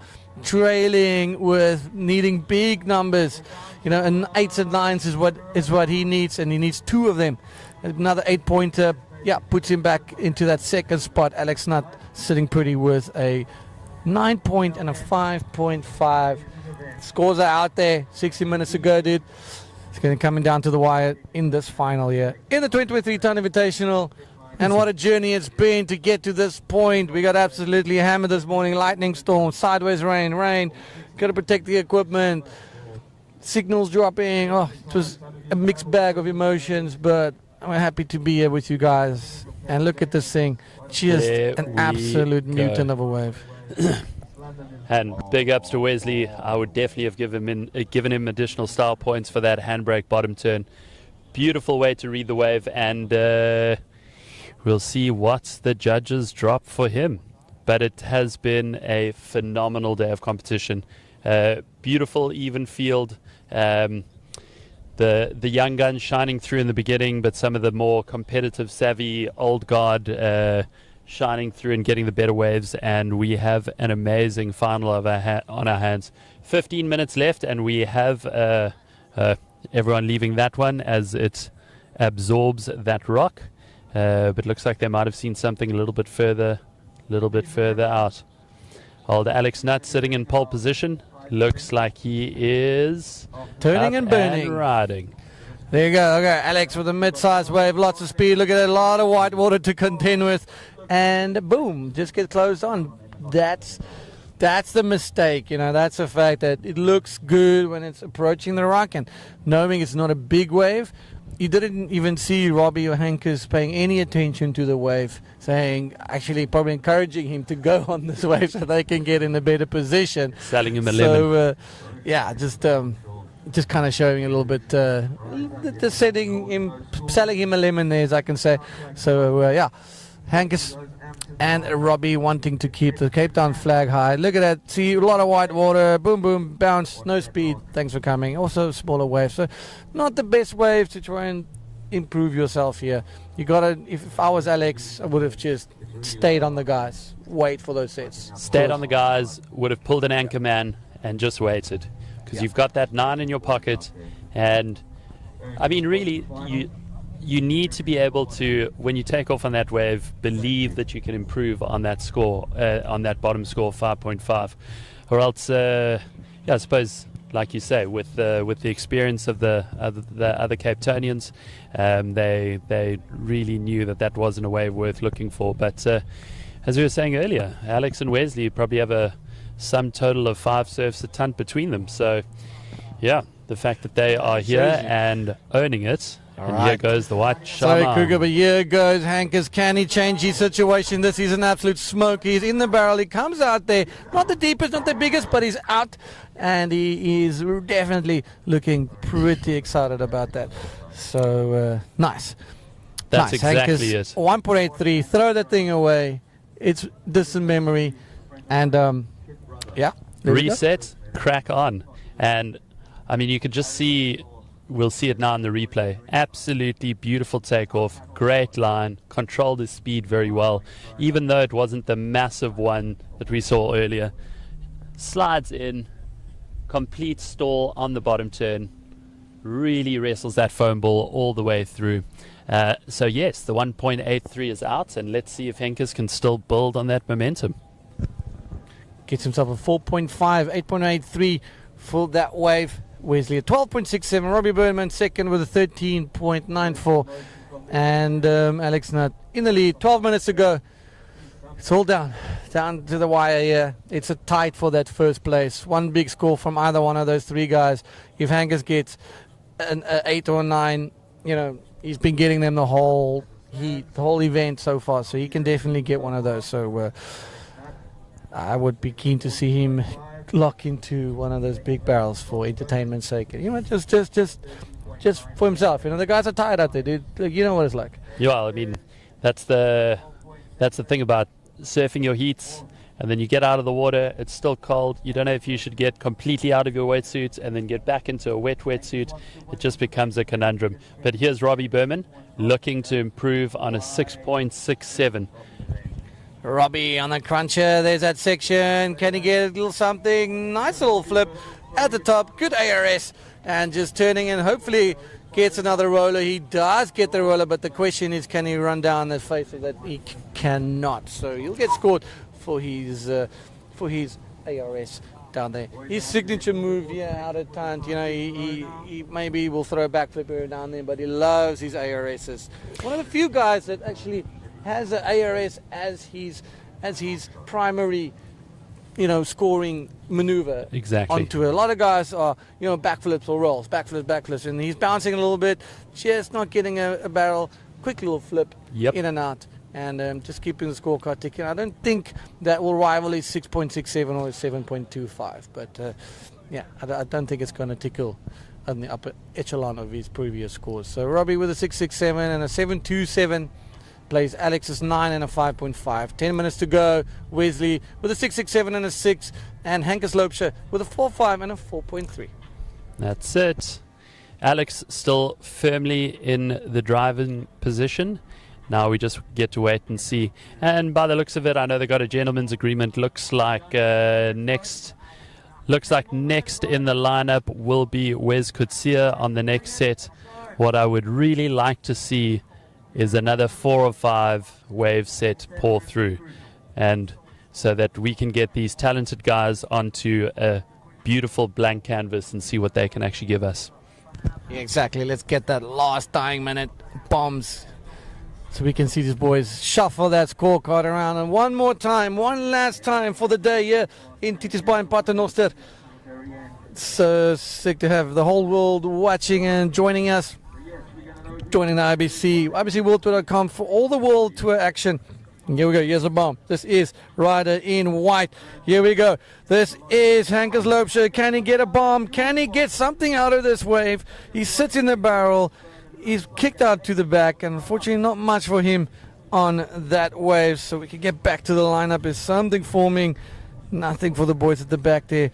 Unfortunately, Hankus just not getting the bombs he is used to. So here comes Team KZN, all in position, and there are some solid sets. We're definitely getting that blank canvas. Here we go. Looks like Wesley in position, scoops in, stalls. This is a 10-pointer, bro. If he comes out, he's in the money, brother. This is a banger from Wesley Coetzee. Just is an absolute cracker. Beautiful, big size set. Got in behind the boil, and that thing stayed wide and open for him. So much control, bro. So much control, and just straight into the channel. And like we said, here we go. 8-pointer ride for Wesley Coetzee in that first position spot. Let me talk you guys through this. Look at that. Drops it a little bit. Quick score to pin. Second stall. Now foot on the gas. Sits in that pit, and there he goes, flying out. And the judges did not even hesitate. No, that was dropped an excellent score of an 8, pushing Wesley into first. And so now Alex is going to be needing a 7. Luckily, he's been biding his time, so he's in first priority. Now we just got to see whether he can choose the right set and get the job done. And right behind him, Robbie Berman, also looking for about I'd probably say about a 7.5 or an 8 to push him into the lead. All right, let's see, Alex. Not a little bit too deep for that one, dude. And it's only the big ones that will work from there. He's made that mistake before where he sits too deep. Yes. And then he loses his priority. He basically lost it now. Now it's Robbie and Hankus' turn at the back there. So it's now it's in Cape Town's hand, if we can say that. Robbie, Hankus is in combinations. Actually, he needs a 10.5 or something like that, 11-point ride. So if he gets a 10, he's 14.5. 14.5 puts him into second place, equal with Alex. So it's a tough one for Hankus. He needs to shrug it off, start for fresh. It is a bit slow out there now all of a sudden, but we're going to get some more waves before this heat's done. Robbie, he wants that 8 point. He can throw them in his sleep. Yep. So I will never count him out, especially at this place, because he just gets better and better and better. He's like a good red wine, Robbie. Honestly, the longer you let that thing do its own thing, and the better it gets. So Robbie is definitely for me someone that's such a good ambassador for the sport as well. So it's really good to have him around. But interesting final. I think the KZN boys. So when Wesley he accidentally did a double payment, and he said you can add the refund to my winner's check. And they were sitting on the plane on the way. I was like, cool, bro, challenge accepted. So right now, look where he is. Now Wesley, be careful what you wish for. Exactly. Now Wesley is in prime position. And unfortunately, a little bit of inexperience at the spot from Alex. I mean, you see that he has the talent, but he just sat a little bit too far out. Thought that that other one was going to create a little bit of a chip shot in, but it ended up running right onto the reef, so he just couldn't get into it. So it's going to be interesting. It pushes him back down the priority list.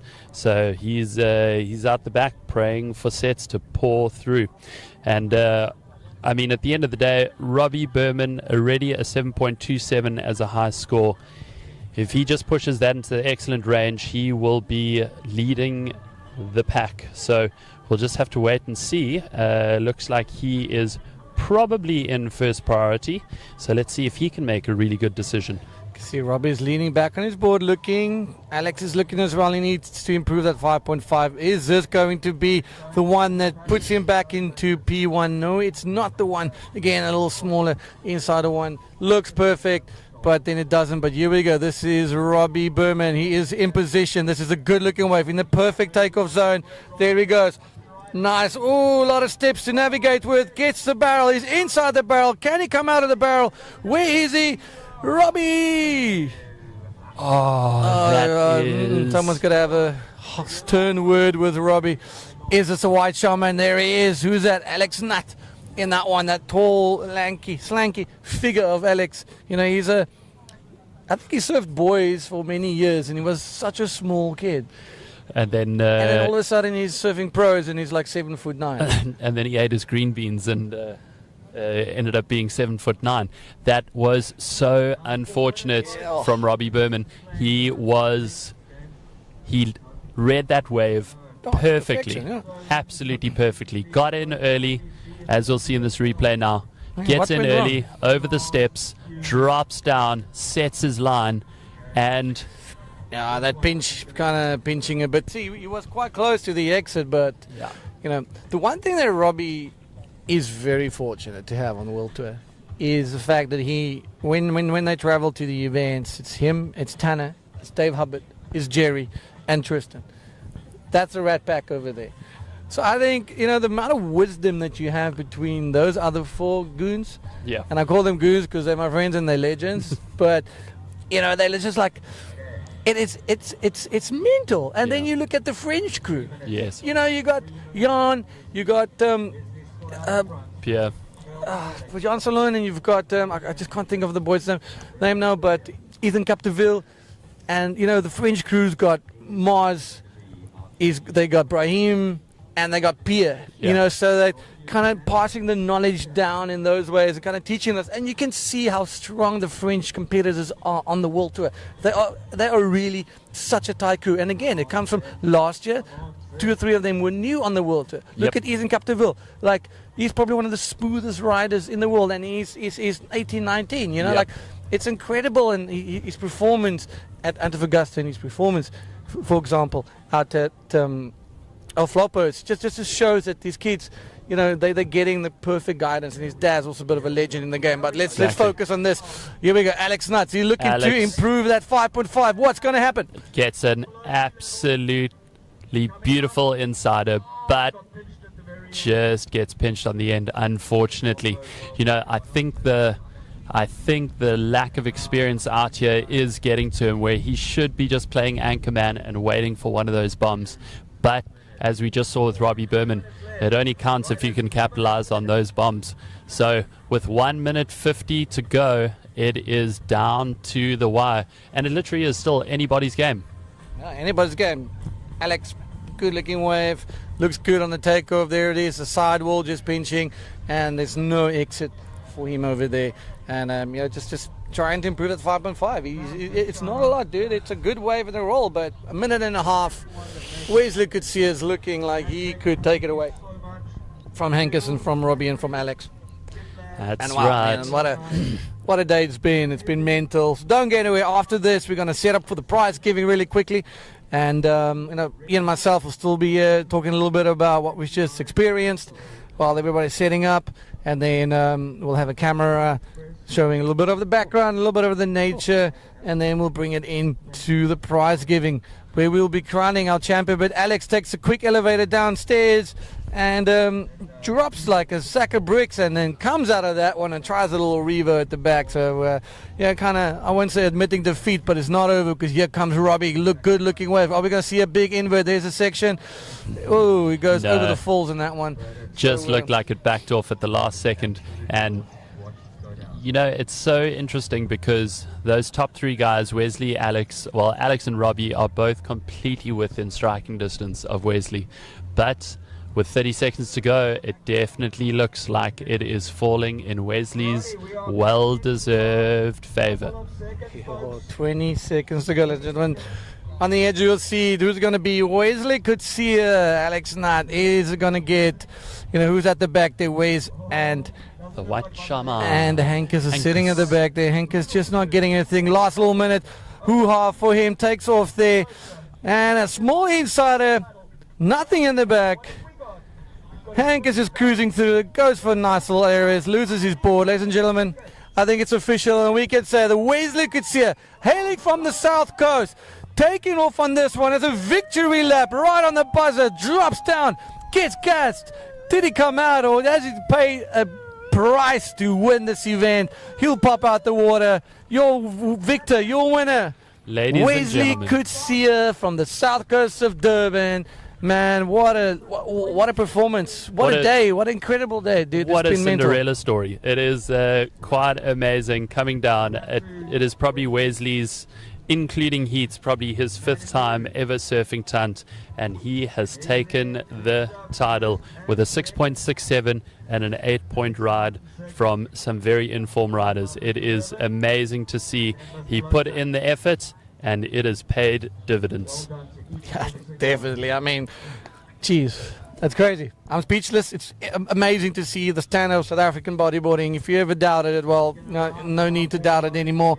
Takes a quick up and down, loses rail, just gets absolutely imploded as it hits the reef, but he doesn't care. That's just like a victory stomp. There's Hankers getting close to him. They're making their way in here, ladies and gentlemen. So we're going to bring it back to us, and then we're going to be bringing and setting up for the prize giving quickly as we crown the 2023 Tunt Invitational champion, presented by Handpicked IBC World Tour speciality event. One or two other ones in Biarritz, in Brittany, in France.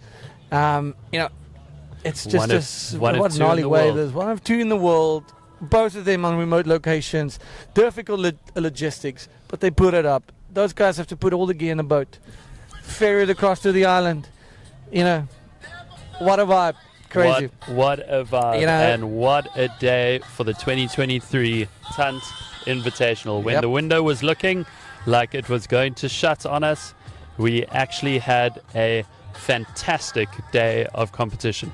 Mother Nature playing along, and as he paddles in through the keyhole, a very, very, very happy Wesley Coetzee. He's going to fly back to Durban with a much heavier bank account. Yeah, I guess I owe him some money now. That was storybook ending for him. I think everybody down south is going to be super stoked for him. I think he might have a couple of beers later, South Coast style. But congratulations to Wesley. Congratulations to finalists and everybody that made it out here. We're going to go to a little bit of an ad break, just showing you these things in the background while we're setting up for the podium. For myself and Ian, thank you for joining us. Thank you for the opportunity, and thanks for joining me in the booth, my bro. It's been such a great time, chatting to you about this. Thanks to the IBC. Thanks to everybody else. We're going to focus on the prize giving now. Look at that man coming in here. He's going to be so stoked. We'll actually go grab him. Do you mind go and grab him so we can get him in the hot seat quickly? Absolutely. And then we're going to interview our winner, Wesley Coetzee. I think don't go anywhere. He is going to give you guys a little bit of a very heartfelt, emotional speech.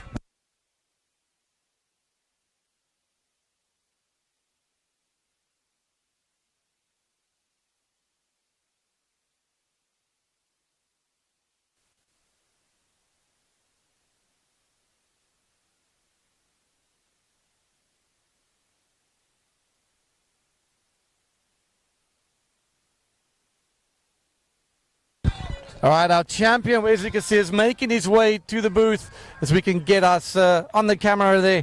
Thank you, Mr. Director.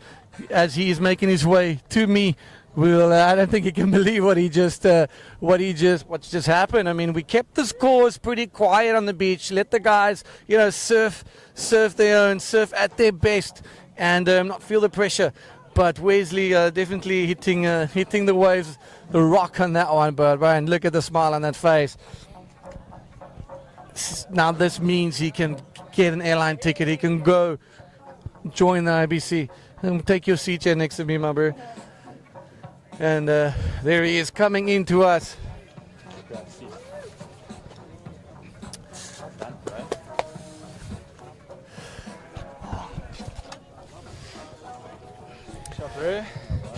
Okay. How does that feel? Hey? Think I owe you some money now, eh? What did you tell me on the plane? Yeah. I didn't even know what just happened, honestly. Boo, you just won the 2023 Tand Invitational presented by Handpick. For the first time ever, we're live streaming to the world. The world gets to see the happiness on your face, the achievement that you've just done up against some of the world's best, some of South Africa's best, right here, in a way that you don't know all that well, but you've asserted your dominance. You served extremely clever, calculated. You picked your moments, and you find yourself just right there on the podium and sitting here next to me. I mean, take us through what you're feeling right now. It must be pretty big. Yeah, it's pretty unbelievable, honestly. Coming up to this event, I pretty much watched every previous time's highlight reel there is. Just watching how the guys surf it, what waves they do, what moves they do to honestly take the win, and playing smart, seeing how many waves come through in the set, things like that. And yeah, I'm flipping mind blown. It actually paid off. It's great, yeah. And then last minute, you have to get here, some flight issues. You got yourself here. I mean, it's quite a mission to get here first and foremost, and then stay in a beautiful place like this. Like, let's talk a little bit about where we are and how special this place is, and having the world now being able to witness it in almost all her glory. Take us through that emotions now, being one of the elite in 12 years. That is, I think it's 6-7 champions that have, you along with Andre Botha, you along with Tristan, Jared, big names, Chucky. I can just off the top of my head, and now it's you. It's Michael Osler. It's you, my bro. You're right in there. You're the second guy from KZN to take this title. Yeah, it means a lot, honestly. This part of the world's beautiful. It's untouched. It's so remote. Getting this live stream is insane. So well done. I'm super stoked to be a part of it. It's a long journey from home. It's not that easy to get here. But it's been incredible. What you've done is amazing, and I think it will go down in history as one of the best events. I'm super stoked to be a part of it, and I'm so stoked to be invited. Well, proof is in the pudding. Ladies and gentlemen, we're going to get ready for the prize giving. This man can lift that heavy check that he just got. Wesley Cassia, your 2023 Tand Invitational champion, IBC World Tour speciality event. People are taking notice now. It's time for you guys to spread your wings and go take on the World Tour next year. I'm looking forward to seeing you back here and competing hard as you can. Congratulations. We're going to be back with a prize giving, and don't get anywhere. We'll see you soon.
fancy bar for you guys that are maybe staying around. Please, I'm not encouraging drinking and driving. It's rather be safe than sorry.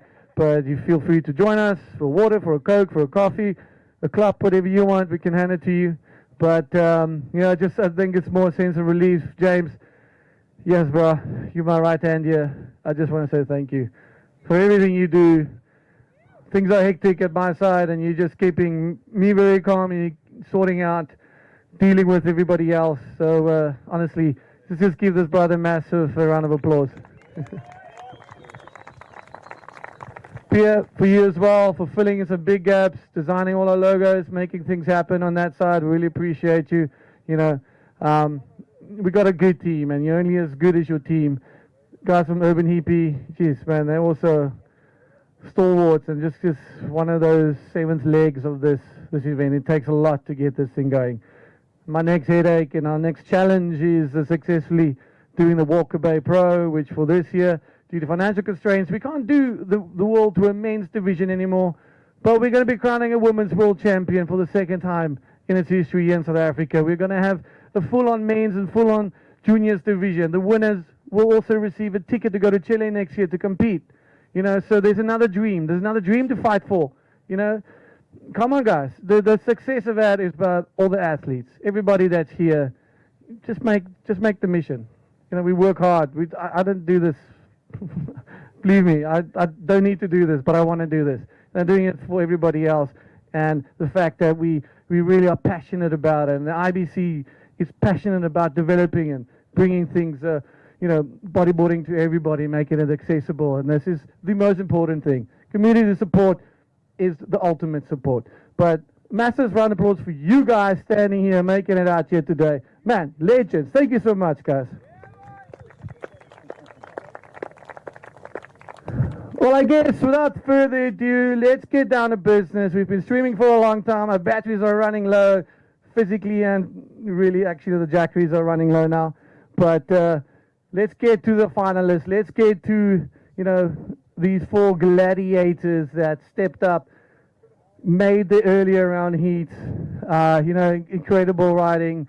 I think personally, if I have to choose an athlete of the day, Hankus Loopscher, mate, you came out swinging. And every person here will agree that you are the brother of the day. You killed it.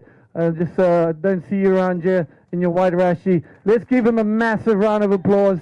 He earns himself a 4th position here at the Tand Invitational. Making it, fairly new to this competition. And check where he finds himself in 4th position. A staunch amount of money. It's not about the money for these guys. It's about stepping up, getting barreled and having a good times with friends and family and the community around them. 4th place, Hankus, rider of the day, well deserved. Fantastic. So it kind of turned out to being a battle of the borders. You got these KZN goons here. They came and they conquered, putting Robbie in 3rd position and, very consistent, having such a good time out there. We thought this one is yours. But a big milestone for you as well. It's your first final. Brother Klapper, step up there. Massive round of applause. 3rd place, Robbie Berman. And you know what? Support him in his journey on the IBC World Tour, my brother. You're heading off to Maldives. And I think, I want to grab a word from Hankus as well. Yep, but I'm just joking. No, I'm not. Just give us a how things have went for you. I will catch you with battery flat. Anyways, it's coming. Hey, about that batteries.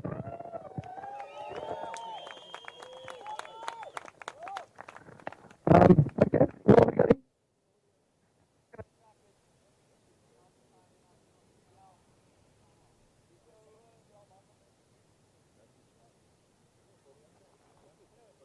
Anyways, Ricky, you come like a licky. Anyways, let's continue this party. Guess who's back? All right, give it back again, ladies and gentlemen. Let's give a massive round of applause for the person that's grown the much in stature and in his surfing, Alex Nutt. Alex Popsop Nutt, as Jack Parra likes to call you. Brother, what a performance. You had the guys with a 9-point ride. You just wanted to prove that 5.5. What was going through your mind? You seemed a little bit jittery out there, trying to get a wave. You're up against some giants, but what a great performance. Give us your thoughts.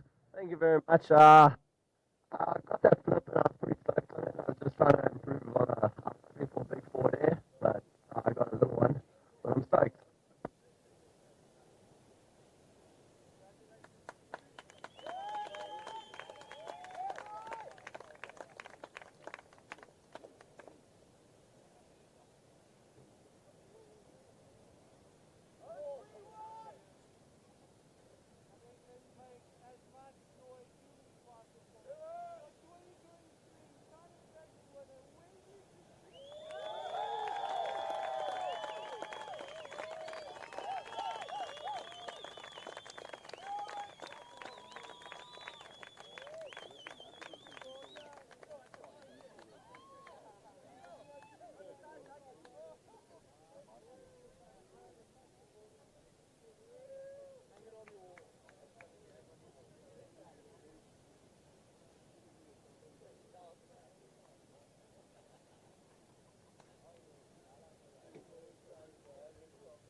Dion, you finish up with this one. Boop up. No, take on you. The thing's gonna... Well, maybe a quick word here from our winner who's going to just stand here with me. Before we sign off, we're going to just get a last quick shout out. Wesley, surreal moment. I think it's going to sink in a little bit later, but again, one last little bit to our friends and family and fans around the world. What does it feel like to lift that momentous check? Yeah, it's pretty amazing, honestly. Thinking about the past winners, it's an absolute privilege to have taken this event. It's a dream come true. It's a blessing to have been invited. So I'm super stoked. Probably, yeah, it hasn't hit me just yet, but I can feel the vibes are real, and I'm just so stoked, man. It's so epic. What an incredible day. Shout out to Dion, your team. This is Invitational. We're going to wish you guys a very good evening. We're going to go back up and back.